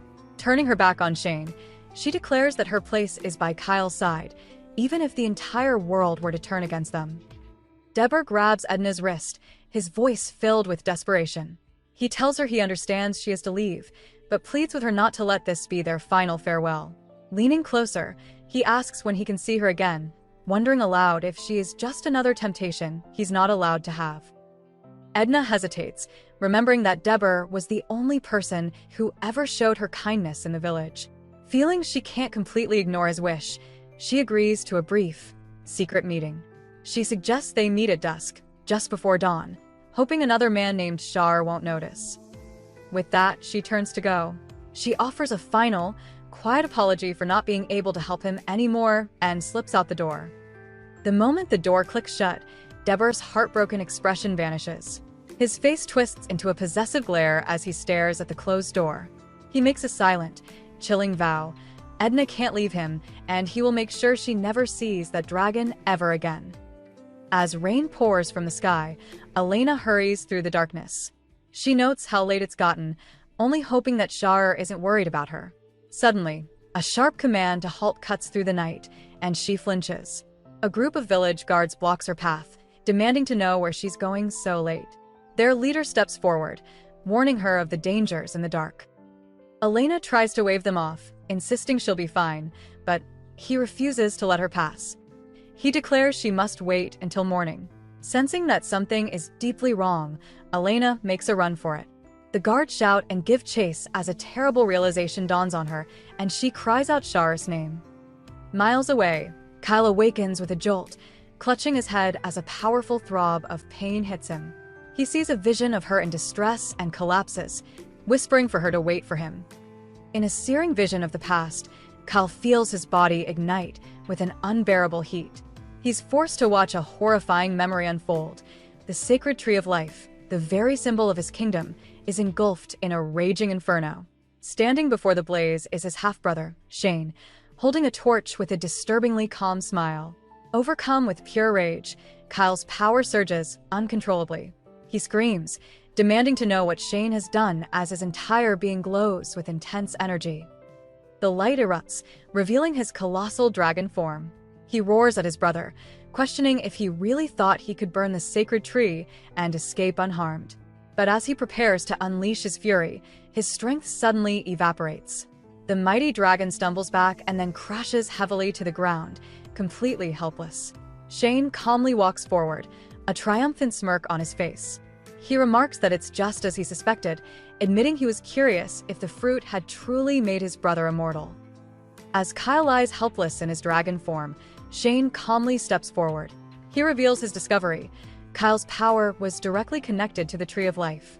Now that the tree is burning, Kyle can't even stand. Shane then holds up his torch, explaining he fashioned it from a sharpened branch of the tree, intending to run one last test. As he raises the weapon with a sinister grin, a horrified Elena screams for him to stop. But her cry is lost in the roar of the flames. Shane brings the sharpened stake down with brutal force. The devastating impact sends a shower of red across Elena's face, her eyes wide with shock. Reaching out a trembling hand, she whispers Kyle's alias, Shar, before letting out a final, agonizing scream. Shane lets the weapon fall to the ground and begins to laugh. He marvels at how simple it was to defeat the immortal dragon, declaring that fate has clearly chosen him to rule the world. As Kyle lies helpless, Elena positions herself as his shield, facing down a man named Debur. With a stone-cold glare, she orders him to leave Shad alone, her voice tight with a barely controlled rage. Debur questions her actions, wondering if the dragon's influence has finally broken her mind. Though she stumbles with exhaustion, Elena's determination doesn't waver. She warns him that she is just one step away from ending him right there. Her eyes blaze with intensity as she promises to follow through on her threat if he dares say another word. But her strength soon fails, and she falls to her knees beside Kyle. Overwhelmed by despair, she clutches her head and prays for punishment. In a devastating confession, Elena reveals the truth. She was the one who coveted the fruit and became immortal. And it was she who set the sacred Tree of Life on fire, causing this entire disaster. Kneeling beside the fallen dragon, Elena makes a final, heartbreaking confession. She reveals her only desire was to stay by his side forever, even if it meant her own end. But a higher power had a different, crueler punishment in store. For his sin, Kyle was cursed to lose all his memories and be reborn as the child of the very man who took his life. His new destiny, to one day bring that killer's nation to ruin. Elena's fate was to bear the burden of all their memories, reborn through the ages to impede his fated revenge with her love. For centuries, the Holy Maiden was reborn, while the dragon, without his memories, despised his existence. In every lifetime, he made the same desperate plea, for someone to end him before he became a monster. As Elena processes this devastating history, Kyle suddenly lurches forward. He collapses to the ground in a heap, and a single, terrified scream of his name escapes her lips. Clutching Kyle's unconscious form, Elena desperately calls his name, trying to wake him. Her pleas turn into a frantic cry for help, but her voice echoes unanswered in the desolate space. Suddenly, a cold feeling washes over her as a group of white-robed figures emerges from the shadows. One of them steps forward, their voice chillingly familiar. The person tells Sister that her role is over and she can get away from Kyle now. As Elena demands to know what they mean, the figure pulls back her hood, revealing the face of Layla, her long-lost twin. Before Elena can react, two robed attendants grab her, dragging her away as she screams Kyle's name. Layla calmly approaches the fallen prince. She kneels, noting the sweet scent in the air is the same one from when the Tree of Life burned. Grabbing his hair, she pulls his head back, a cold smile on her face. She tells him a life like his has no purpose, and it's time for them to end it right there. A single tear streams down Kyle's cheek. As Layla looms over the fallen prince, she reveals her plan is far worse than a simple end. She declares that with Elena present, this is their last chance. Kyle's loyal guard, Philip, tries to intervene but is quickly stopped, demanding to know Layla's intentions. With a cold smile, Layla explains her true, horrifying goal. She points to the dark scales already creeping across Kyle's skin, a clear sign of his curse taking hold. According to her prophecy, once he fully transforms into a dragon, she will unleash him upon his own empire, letting him bring the nation to ruin. As her followers chant in support, Kyle clutches his chest in agony. Seeing this, Elena breaks free from her captors. She runs toward him, screaming his name as a terrible memory flashes in her mind. Kyle had warned her.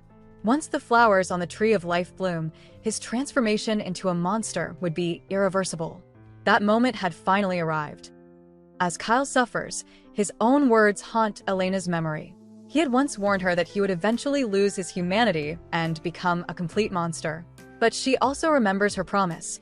If his life was too much to bear alone, she would be there to carry the burden with him. The thought of him forgetting her, of losing their shared path, strengthens her resolve. Reaching out a determined hand, Elena declares that she will not let her sister win.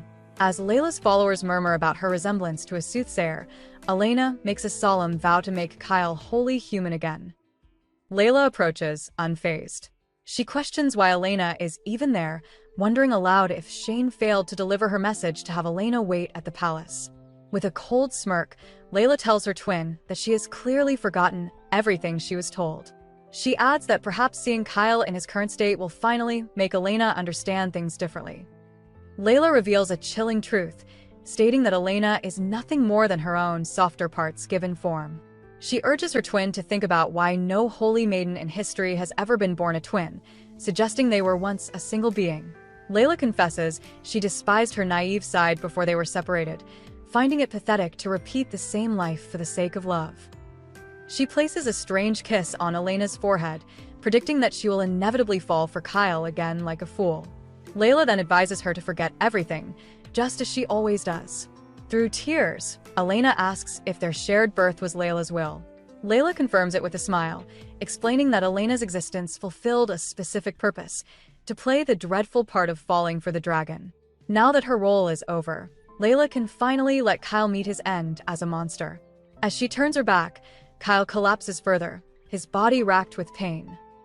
As Kyle crumbles to the ground, horns sprouting from his head, he utters a single name in his agony: Elena. Watching him suffer, her expression hardens with unwavering resolve. She makes a quiet prayer, accepting her love for Kyle as her destiny. With newfound determination, she dashes toward him. Elena throws her arms around the prince, holding him close. She declares that even if a higher power wills it, she will not accept them taking his life.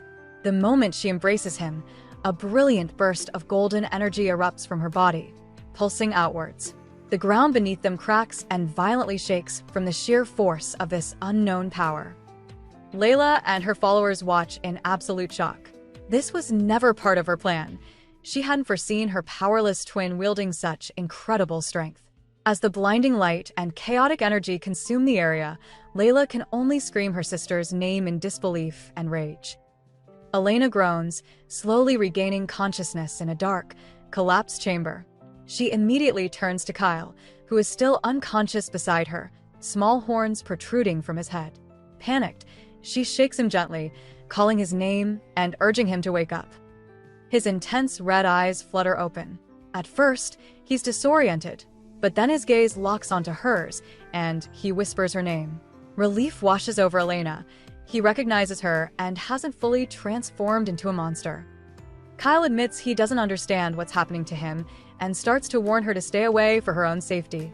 Before he can finish, Elena firmly places a hand over his mouth, telling him not to dare say another word.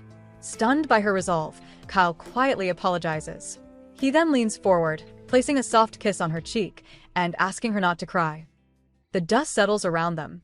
They've fallen through the floor into the basement of the chamber, surrounded by rubble and the quiet sound of dripping water. Amidst the rubble of the collapsed chamber, Elena asks if they're safe for now. She helps Kyle to his feet, checking if he's hurt. He tries to reassure her that he's perfectly fine, but freezes when he sees his own hand. It's twitching, covered in dark scales, and ending in sharp claws. Expecting her to be scared, he asks if she's afraid of him deforming into this monster. But Elena simply meets his worried gaze with a calm smile. She asks why she would be, taking his transformed hand in hers without a moment of hesitation. She tells him that no matter how he looks, he is still himself to her. With unwavering confidence, Elena insists they will find help. And if they can't, she declares they will simply learn how to live this way, together. Stunned into silence by her complete acceptance, Kyle can only stare as a small rock clatters down from the ceiling, a stark reminder of their immediate danger. As Kyle pulls Elena protectively to his side, a hooded figure emerges from the shadows. The man recognizes the crown prince and princess, and Elena nervously identifies him as another prince. The newcomer steps forward, ordering them to halt and scolding Kyle for ignoring his warning about the dangers of the night. His gaze fixes on Kyle's scaled hand resting on Elena's shoulder. The prince remarks that it seems the dragon's descendant has more in store than a simple death. As Elena tries to speak up for Kyle, he gently stops her. The prince finds it strange that Kyle is frightened by a change in appearance when he didn't even flinch watching his body reattach itself before. The man admits this transformation is what truly scares him. He demands proof that he can let his guard down. Kyle fires back, questioning if his promise meant nothing, and accusing the man of being quick to latch onto any weakness. Their tense standoff is clearly rooted in a history that Elena is just now discovering. Elena knew they had to get moving. Kyle's body was still unstable, and she worried he couldn't protect himself if her sister, Layla, found them. But the hooded prince interrupts their standoff with an unexpected offer, claiming he can give them exactly what they want. A skeptical Kyle asks what he means. The prince's simple answer, information on the soothsayer, makes Kyle shout Elena's name in shock. The prince explains his reasoning, admitting he's been afraid of Layla since they were children after seeing her manipulate and hurt people. This strengthens Elena's own resolve to stop her twins' destructive plans. Then, the prince reveals he knows her secret, asking if she came to the city disguised as a man just to find her sister. Stunned, Elena asks how long he's known. He coolly replies that a face like hers is unforgettable, then requests forgiveness for his subordinate's earlier actions, clarifying the man was kept completely in the dark about her identity. As they move deeper into the crumbling underground passage, one of the prince's men, Chester, expresses concern about a potential cave-in. His warning is cut short when he spots Kyle and Elena, noticing the horn growing from Kyle's head. The prince tells him to calm down, then halts their progress to address Elena directly. He asks if she's absolutely certain she's willing to betray her own sister. Without hesitation, Elena confirms it's something she must do. The prince then reveals Layla's true, horrifying motive. She doesn't just want the empire to fall, she wants the eternal slumber that will result from its destruction. He describes Layla as an unstoppable force, a boulder rolling downhill. This triggers a painful memory for Elena, her sister coldly telling her that her existence brought no joy. With newfound resolve, Elena pulls her cloak tight, declaring she is the only one who can stop her. Elsewhere, the true holy maiden Layla stands surrounded by her robed followers. She informs them that the main group has already left for the palace, and that it's time for them to move. With a cold look, she gives a chilling order: burn the remaining branches so the scent can drift deep into the passages. As she turns, Layla lifts her arm and notices a faint floral mark appearing on her skin. A golden memory of Elena embracing Kyle flashes in her mind. She connects the dots. Her powerless sister somehow used that sacred ability. Layla wonders if a mistake during their separation caused some of her power to leak into Elena. Whatever the reason, this is a problem. Believing Kyle is incapacitated, Layla decides to deal with her sister first. She hardens her heart, telling herself there is no need to hesitate because Elena was born for her sake. She pushes aside all emotion, convinced her actions are necessary to save them both from a repeating fate. As the group nears the passage's exit, a thick, sweet scent suddenly fills the air. Elena immediately recognizes the smell of the burning branches and flinches, wondering why it has grown so much stronger. The intense scent has a terrible effect on Kyle, who starts breathing heavily as his curse reacts. When Elena reaches for him in concern, he sharply brushes her hand away, insisting through ragged breaths that he can endure it. His loyal guard, Philip, notices the prince's horns are more pronounced and realizes the other men cannot see their leader in this state. He calls out to another guard, Chester, giving him a curt order to remove something. Before the confused guard can ask what he means, they emerge from the dark tunnel into a clearing. As they step into the open, Kyle's strength gives out. The strain of fighting his transformation proves too much, and he collapses to his knees, drained. As Elena struggles to support the weakened prince, Philip and his men rush to their side, expressing their relief. The guards report hearing the underground collapse, revealing they used a different entrance and alerting Philip to the possibility of multiple passages. His face hardens with resolve. He commands his men to sweep the mountain range and capture any suspicious individuals they find.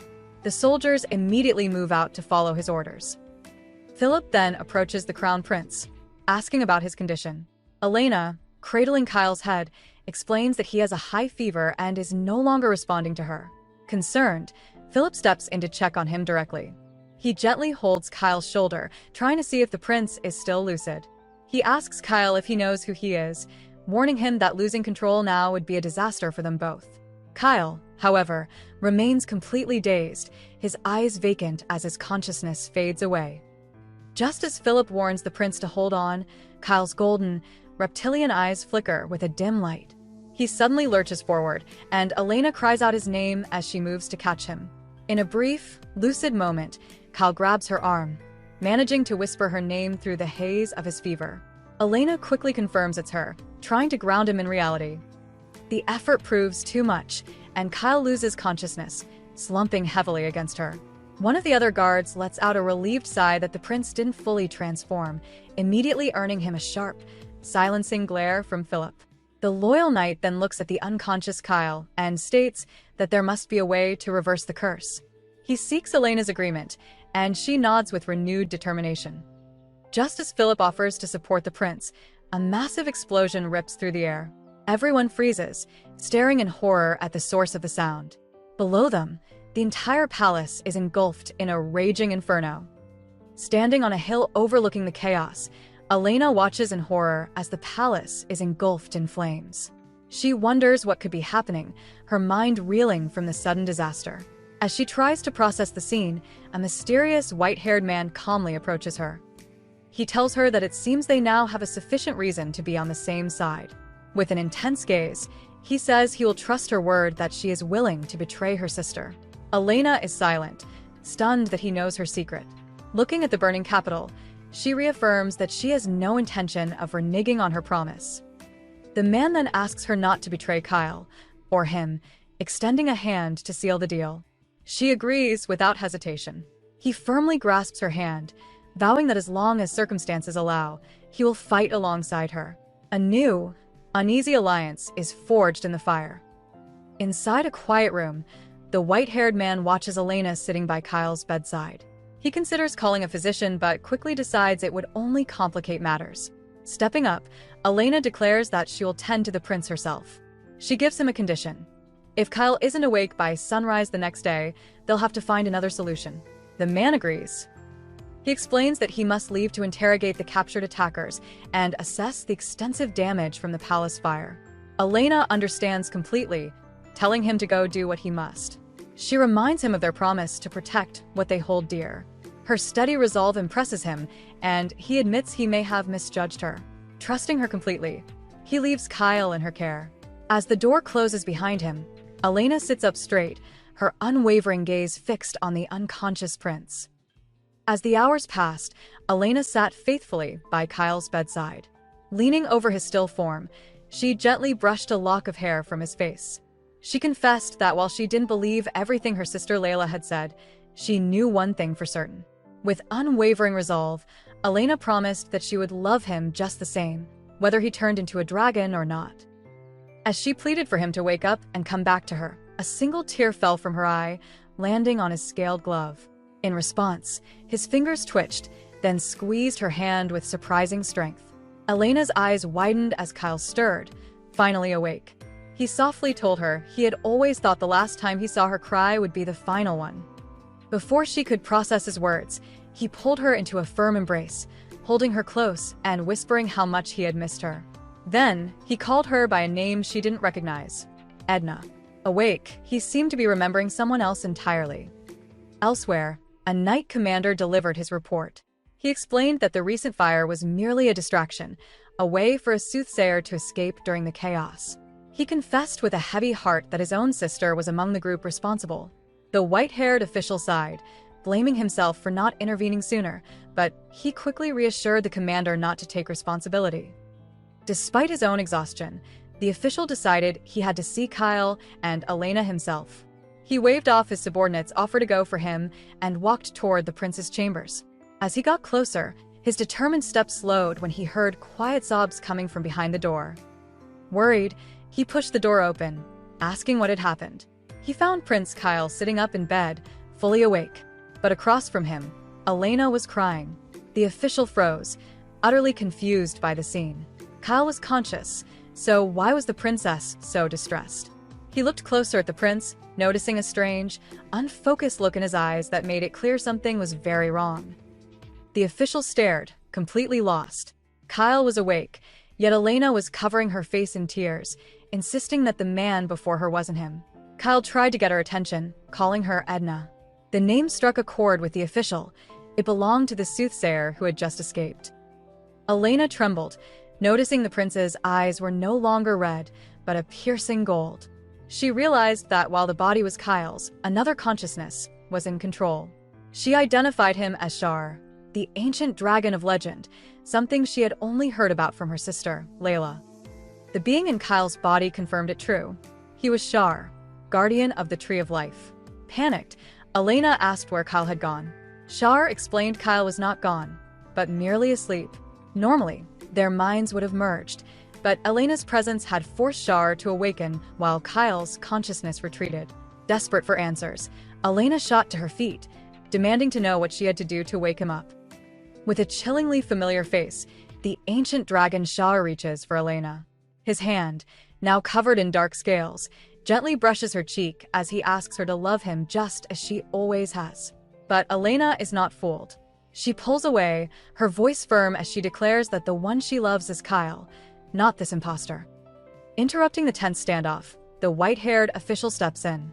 He explains to Elena that her unique power prevented Kyle's complete transformation. He believes she holds the key to helping the prince return. A flicker of hope appears in Elena's eyes. Could she really be the one to wake him? Suddenly, she looks down at her arm, realizing her holy markings have changed shape. Before she can wonder what it means, Shar grabs her. He explains that this change signifies that his time is running out. He looks at her with urgency, insisting there is something he must tell her before Kyle's consciousness returns.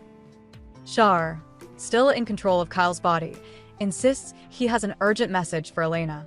He claims it's something she must hear before Kyle's consciousness returns. When Elena asks if it's a private matter, Shar states that the white-haired official, whom he calls the son of Aspera, should listen as well. He then asks about the other Edna, and the official confirms he means Layla, who has vanished. Shar begins to explain their shared history, revealing that he and Edna have lived many lifetimes together. He shows a grim vision of their past, where Edna was deeply worn down by their fate. In this life, he unveils her shocking plan. She intends to burn the Tree of Life to the ground. Elena questions repeating a past mistake, but Shar clarifies that the last attempt was incomplete, hinting that Layla plans to succeed where others have failed. Shar, still in control of Kyle's body, poses a critical question to the official. Has he ever wondered why the Tree of Life, a supposed divine blessing, grew specifically in the Landfair Empire? The official casually shrugs, suggesting a tree simply grows where it's planted. Shar scoffs at this simplistic view, revealing the real reason. The tree only took root there because its sacred fruit was buried in that very soil.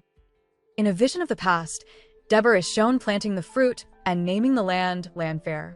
Elena grabs Shar's arm, confused, asking why Deborah would give up eternal life by planting the fruit instead of eating it himself.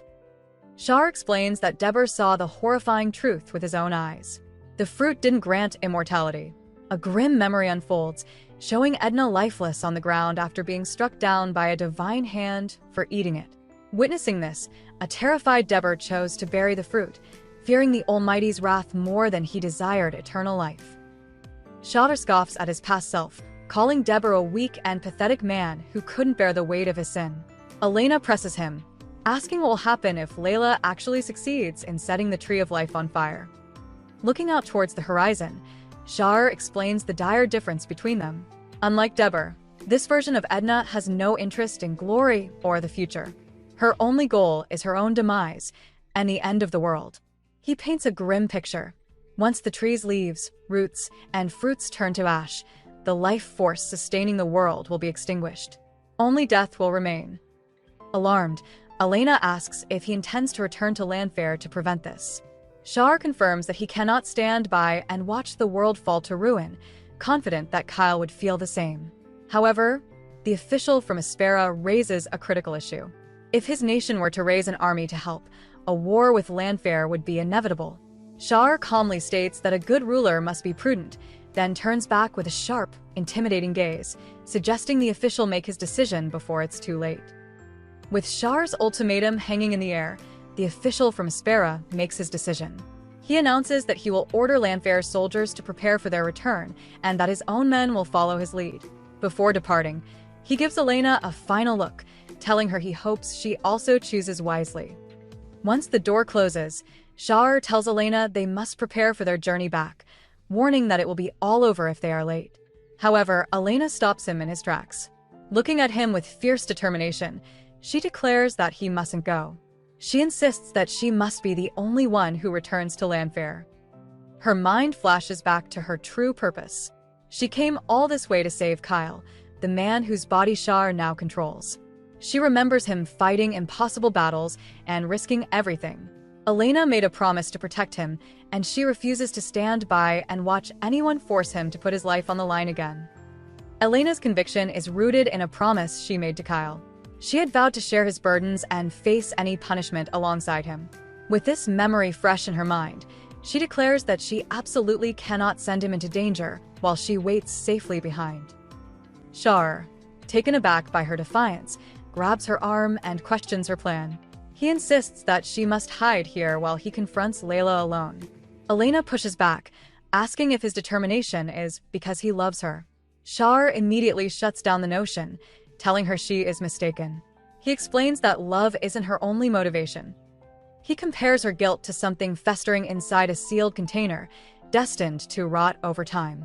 Leaning in close, his dragon features becoming more pronounced, he calls her a single, sharp word: traitor. He then asks if she's afraid of being called that again, leaving Elena frozen in shock and fear. A memory unfolds, showing a woman named Edna standing in a sunlit meadow. The dragon, Char, appears behind her, gently wrapping her in an embrace. He asks if she's starting to feel at home here. Edna admits she isn't quite used to sleeping under the open sky, comparing herself to the deer and rabbits that roam free. Char holds her a bit closer, reminding her that she was once very fond of humans. He questions if she feels lonely without her own kind. To his surprise, Edna says she doesn't feel lonely at all. In fact, she feels even more comfortable here. She turns the question back on him, noting that she has never seen another dragon. Char's expression grows solemn. He explains that while most creatures were made in pairs, he is the only one of his kind, created for a single purpose: to protect the tree of life. He walks towards the enormous tree and places his hand on its ancient trunk, declaring that this is the partner he was given. Char reflects on the concept of an imago, what the divine calls the other half of a soul. It's a perfect partner, a shadow, a reflection in a mirror. He explains that since his life is tied to the tree of life, he always believed the ancient tree was his designated partner.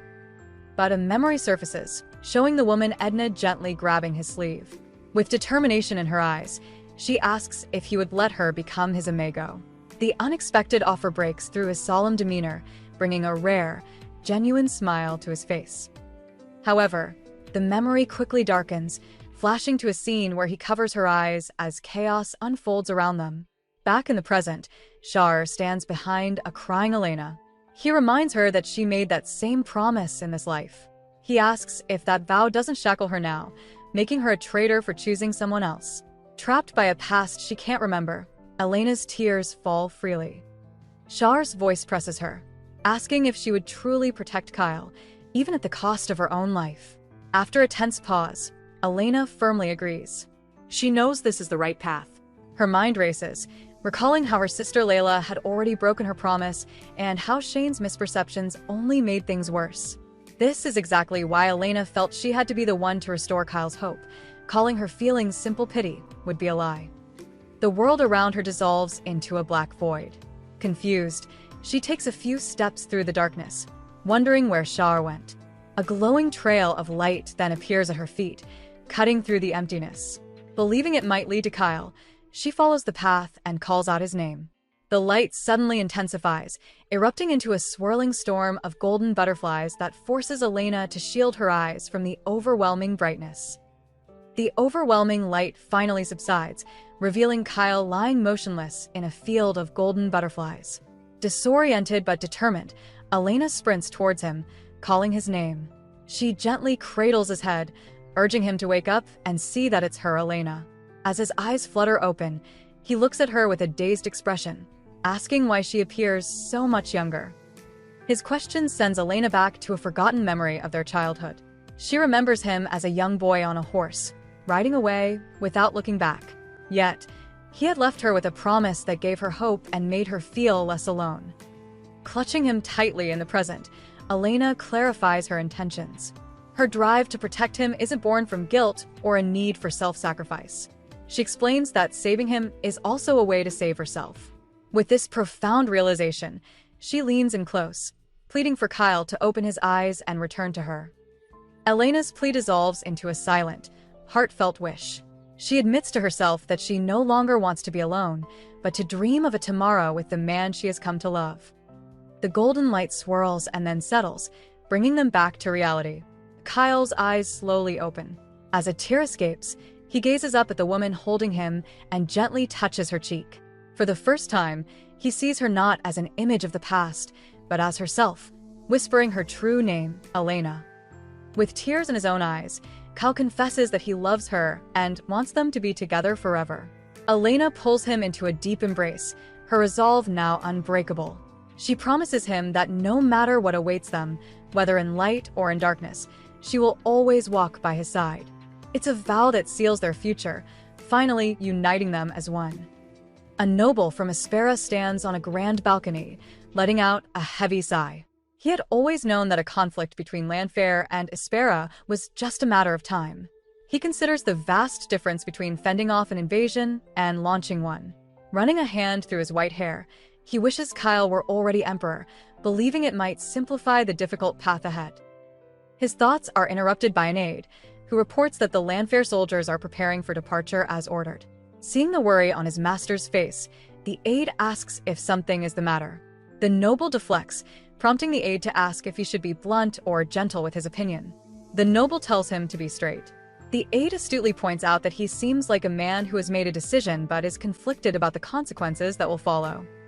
The noble playfully pinches his cheek, telling him to be gentler next time. The aide complains he was just being honest. Then, more seriously, he advises his master that some burdens can't be carried alone and that many people, including himself, are ready to support him. The noble's aide, Chester, approaches his master with a look of pure devotion. He pledges his undying loyalty, promising to serve the noble until he becomes king. Chester declares he would do anything his master asks, even if it meant sacrificing his own life, before dropping to one knee. The noble accepts this solemn vow. The conversation then shifts to a pressing matter. The Lanfair Empire has unexpectedly requested military aid. Chester questions the reason, wondering if monsters have invaded. He speculates that perhaps a soothsayer is instigating a civil war, making it a difficult decision for them to get involved. The situation is even more serious because the request comes directly from the Black Dragon. Chester reports other ominous signs. Monsters are gathering near their borders and birds are swarming towards Lanfair. It feels as if a massive, world-altering event is on the verge of happening. Inside the palace, a strange and foul smell hangs in the air. Two maids cleaning the halls look out the window to see a massive flock of crows swarming the grounds, their calls filling the air. One maid nervously wonders if it's a bad omen, but the other quickly hushes her. They whisper about the strange happenings, noting that Crown Prince Kyle still hasn't returned, while Crown Princess Elena remains secluded in her room, supposedly sick. Watching the same scene from his office, Prince Shane smirks. He calls it a fancy way for someone to announce their return, sarcastically wondering if that woman wants to be known as a witch. His thoughts drift to the twin sisters, Elena and Layla, and how different they are. He recalls Layla returned safely, but has heard nothing about Elena, only that she managed to meet Kyle. For a moment, he seems concerned about what might have happened to her, but he quickly dismisses the feeling. Just as he decides not to worry, a sharp knock echoes from his door. As a sharp knock breaks the silence, Prince Shane angrily demands to know who is there, reminding them he ordered no one to enter. A voice from the hall replies that someone important is looking for him, the very woman who will place the imperial crown upon his head. The messenger advises him not to keep her waiting. A smirk plays on Shane's lips. The door creaks open to reveal a hooded figure who simply states that the time has come. Without hesitation, Shane tells them to lead the way. As he follows, his thoughts drift to his schemes. It was too late to back out of his arrangement concerning Layla, not after gaining the temple's support. He reflects that Elena, unlike him, wouldn't let a past mistake hold her back. He admits that while he may play the confident prince, he often feels helpless when facing a real challenge. A new resolve seems to harden in his eyes. As Prince Shane follows the hooded figure, he reflects on his weaknesses. Unlike Elena, who faces challenges head-on, he feels his past mistakes hold him back. Meanwhile, at the temple, the archbishop addresses his followers. He announces that the true holy maiden, Layla, has returned. With her return, they only need to decide when to execute their plan. One of them reports they still need more time to acquire the dragon's heart. Layla, looking regal and composed, confirms that her own preparations are ready. But her thoughts reveal a chilling agenda. She believes Elena would gladly sacrifice herself for the sake of the world, and the archbishop agrees their first step will be to capture her twin sister. Annoyed by Elena's unpredictable behavior, Layla scoffs at the idea of love. She declares that with a body that has discarded such foolishness, she will be victorious this time and sever the strings of fate. Prince Shane followed the mysterious figure, completely lost. He didn't understand where they were heading until they stopped before an ornate set of doors. The hooded guide simply told him to enter. Shane froze, recognizing it as the crown princess's drawing room. The door opened to reveal a shocking sight. The true holy maiden, Layla, sitting calmly with Kyle's loyal knight, Philip, standing behind her. She greeted Shane coolly, then placed her teacup down. Layla, having heard he did something unnecessary, demanded to know why he didn't just deliver her letter to Elena as ordered. Shane's mind reeled. He couldn't understand why Philip, his brother's loyal man, was with her. Philip, meanwhile, was just as confused, wondering why Layla was acting like the princess when Elena was the one who deserved that seat. Cutting through the tension, Layla directly asked Shane if he had met Elena in Aspera. Still reeling from the revelation, Shane demanded to know what happened to Elena and Kyle. Layla stood, calling his question silly as she approached him. With a chilling calm, she gently brushed his face and asked if she wasn't the one he had been anxiously waiting for all this time. She reminded him that he had a promise to fulfill. A small, knowing smile appeared on her face as she confirmed that since he kept his end of the bargain, she would now have to keep hers. Later, Elena sat alone on a quiet balcony, enjoying the night air. Suddenly, Shane burst from the shadows of the garden below, sprinting towards her. He drew a sharp blade, his intentions clear as he swung it down in a deadly arc. Before the weapon could find its mark, glowing white vines shot up from the ground, wrapping tightly around Shane's wrist, stopping his attack. The blade fell from his grasp, clattering loudly on the stone floor. Struggling against the glowing vines, Shane demands to be released, calling Elena a witch. From the balcony, Elena calmly sips her tea, unimpressed by his outburst. She questions his nerve, noting that insulting a holy maiden is a good way to earn divine disapproval. Shane scoffs, declaring he has no fear of the Almighty, as the deity was never on his side to begin with. Unfazed, Elena picks up the dagger he dropped, asking what he hoped to gain from his attack. He admits he wanted to know if Kyle would truly become a monster, and if that was the reason his mother was gone. Elena confirms his fears are true. Stunned, Shane asks if fate can truly be changed when a dragon's descendant and a holy maiden are involved. Elena looks at him and makes a powerful declaration. No one can alter destiny, except for her. She explains that such a monumental task requires a great sacrifice, and all he needs to do is follow her counsel with unwavering faith. Elena lays out her offer, telling Shane that following her path might lead to endless solitude or force him to make choices against his will. Still caught in the glowing vines, he asks what he would gain by following her counsel. Her promise is absolute. His greatest desires will be fulfilled, even if it means placing a golden crown upon his head. Later, the real Layla furiously confronts Shane in a private room. She strikes him on the chest, demanding to know when he intends to keep the promise he made 8 years ago. Shane seizes her wrist, warning her to keep her emotions in check. His focus, however, is elsewhere, as he urgently asks if Elena is still alive. Layla dismisses his concern for her powerless twin, but her tone turns menacing. Grabbing his lapels, she confirms that Elena is alive for now. Before a stunned Shane can respond to the thinly veiled threat, a guard announces Prince Kyle's return, forcing them to separate. Shane can only watch with a dark expression as Layla walks away. The news of the crown prince's return echoes through the palace. Outside, a procession of knights enters the main gates, led by Kyle himself. Clad in dark armor and riding a powerful warhorse, he looks every bit the seasoned warrior. Waiting for him is not a warm welcome, but the stern archbishop. Kyle halts before the official, his expression unreadable. He remarks he's surprised the archbishop would bother to greet him. The archbishop coldly replies that isn't his purpose. He is only there to confirm a disturbing rumor he heard. He continues, stating he was told Kyle would return with an imposter pretending to be the crown princess. As the words hang in the air, a figure lunges for the cloaked person riding behind Kyle. With a swift motion, the real Layla yanks back the hood, revealing a stunned Elena to everyone present. Her secret is now out in the open. As Kyle's procession enters the palace gates, the crowd murmurs, shocked to see the crown princess among the knights. They are met not with a welcome, but with the cold figure of the archbishop.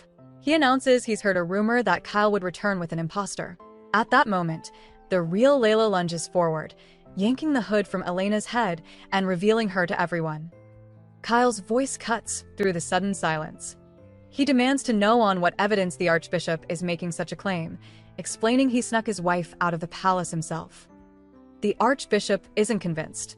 He states that while Kyle may love his wife, he wouldn't be reckless enough to bring her into enemy territory. With a cruel smile, he delivers the final blow. The real crown princess is already inside the palace. He declares with absolute certainty that he has personally confirmed the identity of the true Layla Underwood. Listening to the conviction in his voice, Elena knows it's over. He isn't lying. The archbishop's words confirmed Elena's worst fears. Her twin sister, the real Layla, was already inside the palace, and her secret was out.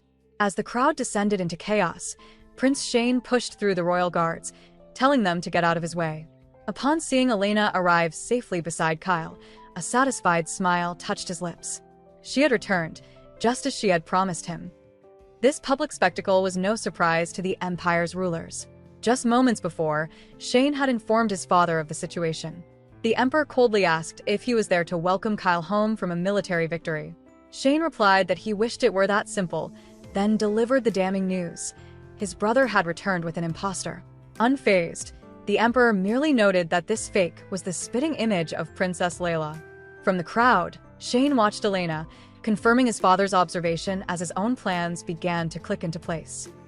The Emperor calmly processed the news of an imposter crown princess. Standing beside him, Prince Shane knew this was the Archbishop's play. The temple leader wanted Elena charged with deceiving the entire imperial family, a crime with a heavy price. Shane weighed his options. He wasn't on Elena's side, and with the true holy maiden, Layla, now back in the picture, helping the fake offered him absolutely nothing. Logically, he should stand back and let the chaos unfold. But a strange feeling took hold. Despite having zero reason to get involved, Shane felt an undeniable urge to step in and help her. He turned to his father, ready to make his move, but the Emperor's hand shot out, gripping his arm with surprising strength. The ruler looked at his younger son with sharp eyes, his voice low. He asked if Shane had run out in such a hurry because he had finally made his decision. The Emperor tightened his grip on Shane's arm, his voice low and cutting. He told his younger son that he never changes, always backing out at the most crucial moment just to save his own skin. Before Shane could respond, the Archbishop arrived with a true holy maiden, Layla, announcing he came because of the commotion. The Emperor acknowledged Layla, noting her presence should clear up the confusion. He then turned his cold gaze on Kyle, demanding to know why he wasn't looking at his real wife standing beside the throne. In response, Kyle gritted his teeth, his voice firm with defiance. He declared that the woman beside him, Elena, was his true wife. The other one was the imposter. The Archbishop seized the moment, a smug grin spreading across his face. He reminded the Emperor that a divine message had foretold this. A spy wearing the princess's face would appear. Layla played her part perfectly, sadly remarking that her poor prince couldn't recognize her because he'd been bewitched. Then, with a grand gesture, she confidently announced that there was nothing to worry about. Layla announced with a perfect, pious smile that she was the true holy maiden, the one sent by the Almighty to save Prince Kyle. She proclaimed that she was far more capable of freeing him from the spell he was under. Watching from the side, Elena's stomach dropped. She knew her twin's ambition and clenched her fists, realizing the danger Kyle was in. She had to keep them apart, no matter the cost. Just as Layla soaked in the attention, the sharp sound of hooves interrupted the scene. Elena charged in on a white horse, cutting her sister off. She declared that Layla wouldn't have her way. Her time with the prince was over. Unfazed, Layla simply asked Elena if she heard herself speak. Then, with a sly grin, she set the perfect trap. She posed a simple question to her twin. If the woman on the horse was Layla, then what was her own name? With a grand gesture, she demanded that the court hear the name of the woman claiming to be the crown princess. With the court's full attention, Layla demands to hear the name of the woman claiming to be the crown princess. As Elena stays silent on her horse, the Archbishop turns to the Emperor, noting that her lack of an answer is as good as a confession. The Emperor agrees and immediately orders his guards to seize the impostor. The Imperial Knights draw their swords and close in, surrounding Kyle and Elena. In a flash, Kyle draws his own weapon, his intense red eyes locking onto the soldiers. He growls, questioning how they dare to draw their swords on his wife. The guards hesitate, clearly shaken. Stepping forward, Layla calmly tells Kyle not to blame them, as they are only following an imperial command. She adds that his irrationality is not his fault, claiming he is under a wicked spell. But Kyle is not swayed. He glares at her, his voice low and dangerous, stating that no one in the court can stand against him. Layla calmly acknowledges Kyle's power, agreeing that he is unmatched in the court. But in a shocking display, she presses her hand firmly against the sharp edge of his sword. As red drips from her palm onto the ground, she warns him that spilling more blood will only push him closer to his monstrous transformation. Seeing her sister's dangerous manipulation, Elena knows she has to intervene to protect Kyle. She dismounts her horse and turns to the Emperor, her voice steady. She announces that she will surrender to his command, but on one condition. She asks for the chance to swear an oath that she is not a spy. Looking directly at the Emperor, Elena then plants a seed of doubt. She advises him that if he truly fears a spy in his midst, he should first suspect those who are much closer to him than she is. The Emperor's gaze shifts, landing on the Archbishop, who begins to look incredibly nervous under the sudden scrutiny. He quickly interjects, trying to deflect suspicion. The Archbishop, now cornered, desperately shouts for the Emperor not to trust the heretic. He insists that once the dark spell possessing her is removed, she will confess everything. But Kyle cuts through the noise with a cold, steady voice. He declares that no matter what anyone claims, the woman by his side is the Landfair Empire's crown princess. Looking at his father, Kyle issues a challenge. If they insist on interrogating his wife, he demands a guarantee that the Archbishop won't lie. The Archbishop is outraged, but the Emperor's interest is piqued. Kyle then suggests a witness from the royal family, his own brother, Shane. Shane is completely taken aback by the nomination. Leaning in close so only his brother can hear, Kyle clarifies his position. He admits he doesn't trust Shane one bit, simply placing his trust in Elena, who for some reason seems to trust him. The Emperor slowly claps, a smirk playing on his lips. He agrees to Kyle's terms, declaring that the temple will interrogate the impostor, with Prince Shane acting as a royal witness. However, he adds a stipulation. Elena can stay with Kyle, but they will be under heavy supervision, with guards posted outside their room. As the situation de-escalates and people begin to leave, Kyle approaches his brother. He puts a firm hand on Shane's shoulder, a calculated public gesture. In a low voice meant only for Shane, Kyle entrusts Elena to him, noting that his wife seems to think they can become friends. This places the responsibility for her well-being squarely on Shane's shoulders, whether he likes it or not. Turning away, Shane scoffs quietly to himself. He can't help but be a little impressed, thinking that Kyle and Elena are quite the headstrong couple. Kyle, having played his hand perfectly, stands alone, his expression unreadable as he considers his next move. Later, a mysterious woman with golden hair confronts Kyle on a balcony. She remarks that he has changed, expressing surprise that he would trust someone like Shane with Elena. She then reveals her own expectations, admitting she thought Elena would have convinced him to run away from Landfair and hide. Her tone twists into a sneer. She tells Kyle she sees his dragon blood hasn't changed one bit, still forcing him to prioritize the safety of the tree above all else. Her anger explodes, and she screams that his cursed heritage has ruined her life time and time again. Declaring that it ends now, she lunges toward him, but Kyle is faster.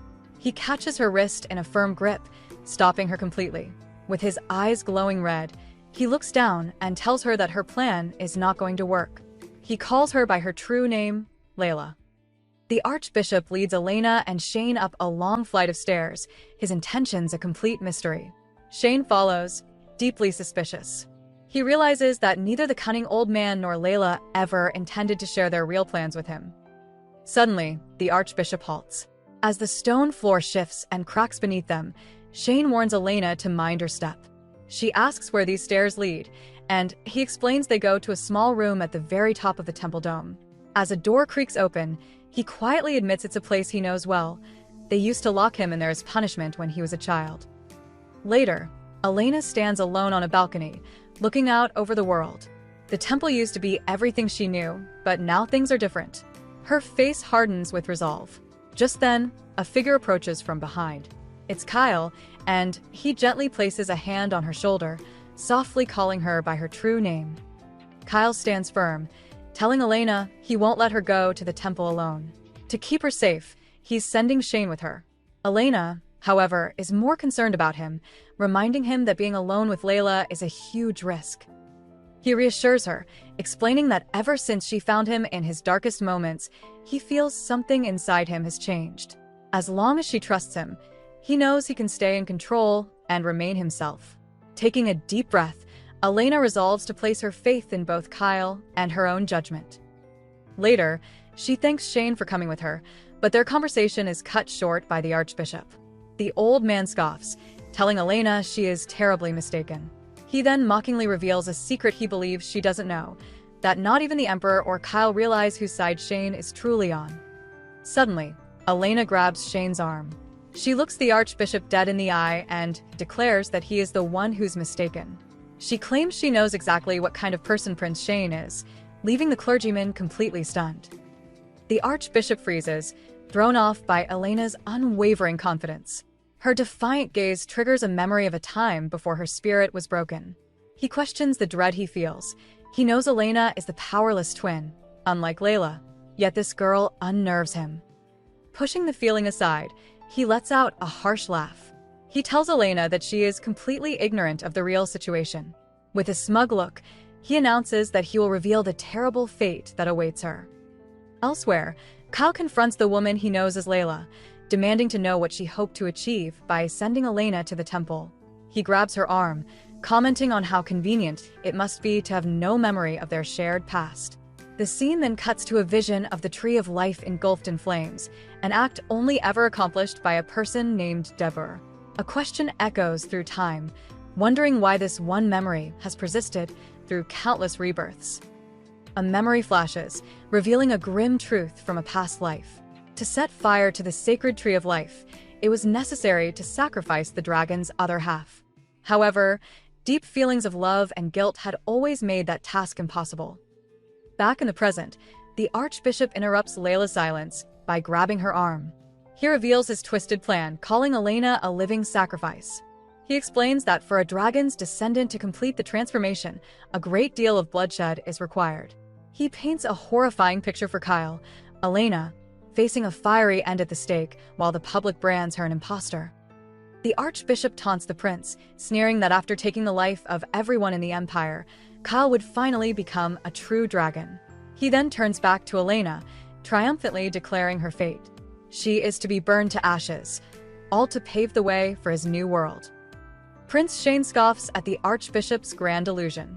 He questions what good a throne is if the world is about to end, calling the entire offer ridiculous. He resolves that he cannot let Elena be sacrificed. Leaning in close, Shane quietly tells Elena that their guards are nearby. He promises to keep the Archbishop busy while she makes a run for it.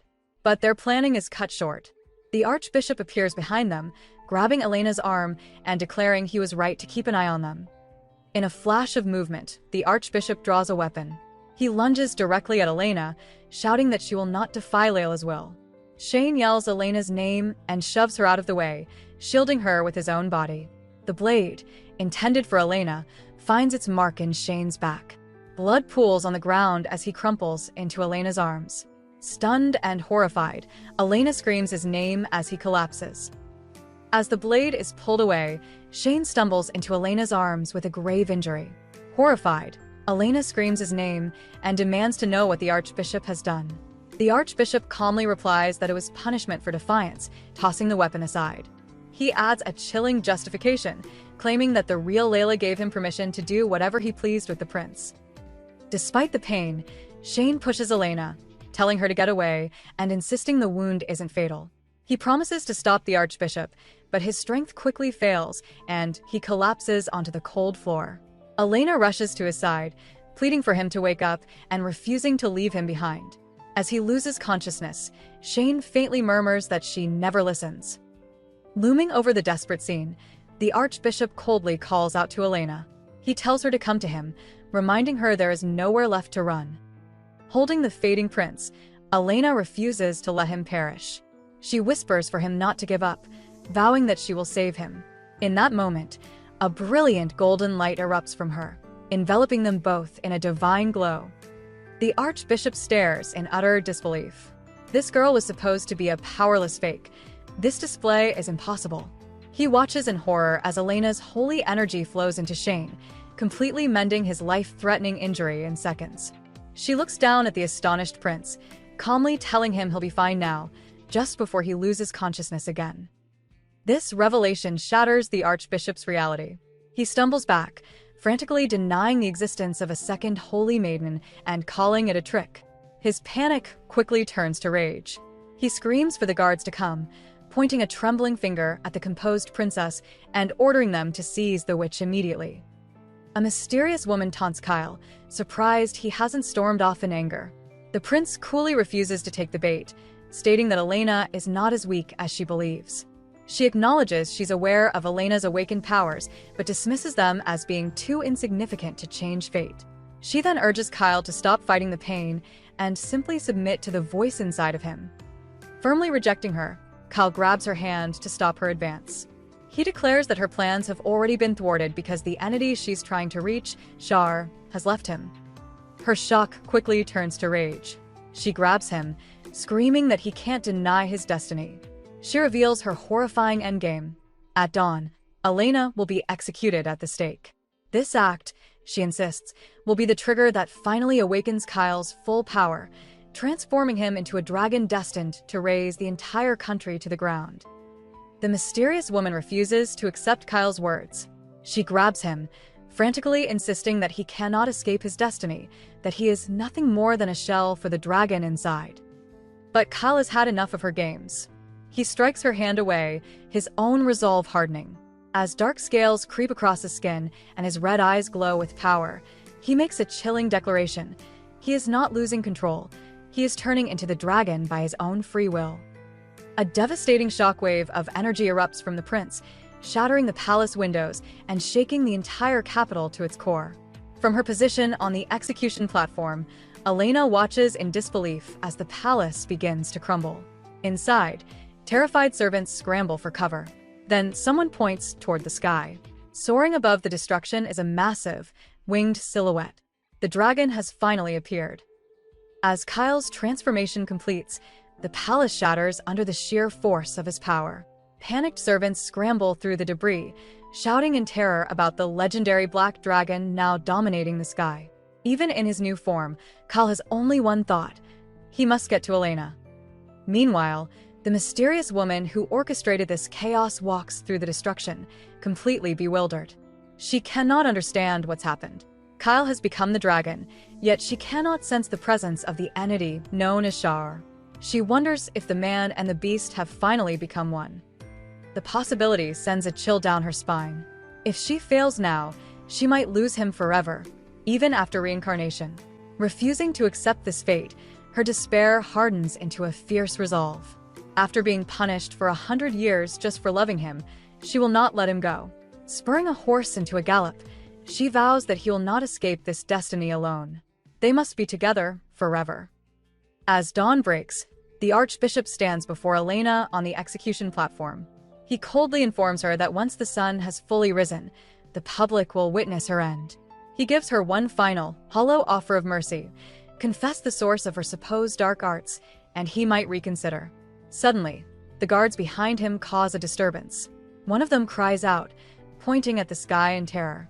Annoyed by the disruption, the Archbishop demands to know what all the fuss is about. His question is answered by a deafening crash.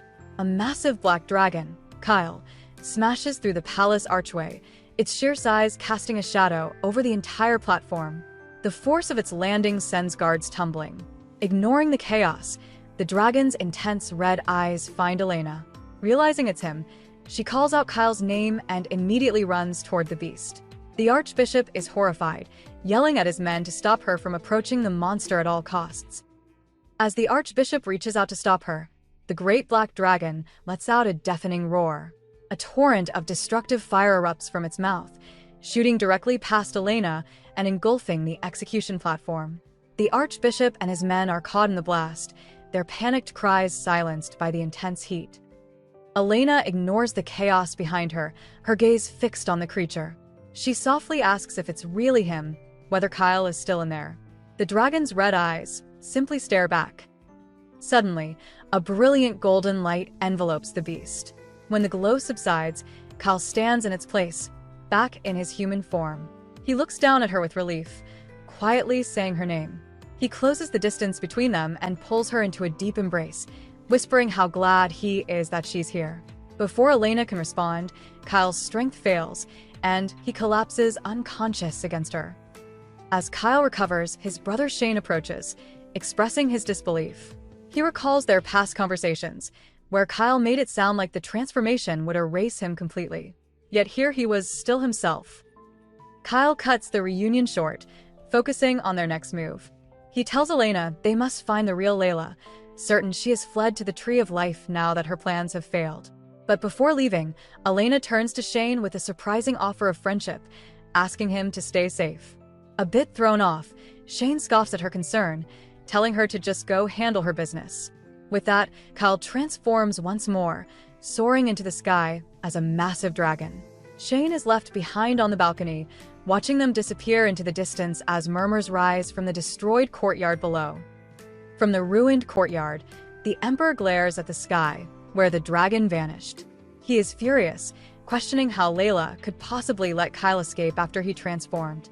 Recalling the old prophecy that a fully turned dragon descendant would destroy Lanfair, he resolves that his son must be eliminated. He commands his men to gather the able-bodied and capture the creature. The knights exchange confused glances, murmuring in disbelief. One guard dares to question the order, asking if the dragon isn't meant to be their guardian. He points out that the marriage between Prince Kyle and the Holy Maiden was arranged specifically to protect the Empire. Other soldiers voice their agreement, fearing disaster if they were to capture their prince and protector. As the dissent grows, the Emperor cuts them off. He declares that they still have the Holy Maiden. A single footstep rings out, drawing everyone's attention as a new figure arrives on the scene. As the Emperor's orders are met with disbelief, a new force rides into the ruined courtyard. A scout runs in with urgent news. The neighboring kingdom of Aspera has brought an army into their land. Furious, the Emperor grabs a nearby knight by the collar, demanding to know how their gates were breached. The young knight stammers, unable to answer. The leader of the Aspera Knights, a composed man with white hair, calmly interrupts. He declares they have not come to make war, but rather at Prince Kyle's personal request. Their mission, he explains, is to stop anyone who might threaten Lanfair's safety. The Emperor strikes his own knight, calling him a fool for believing such a story. But the Aspera commander rides forward, undeterred by the ruler's rage. He partially draws his sword, announcing that he has upheld his end of the bargain with Kyle. As the prince's dragon form disappears into the clouds, The commander states that it is now Kyle's turn to fulfill his promise.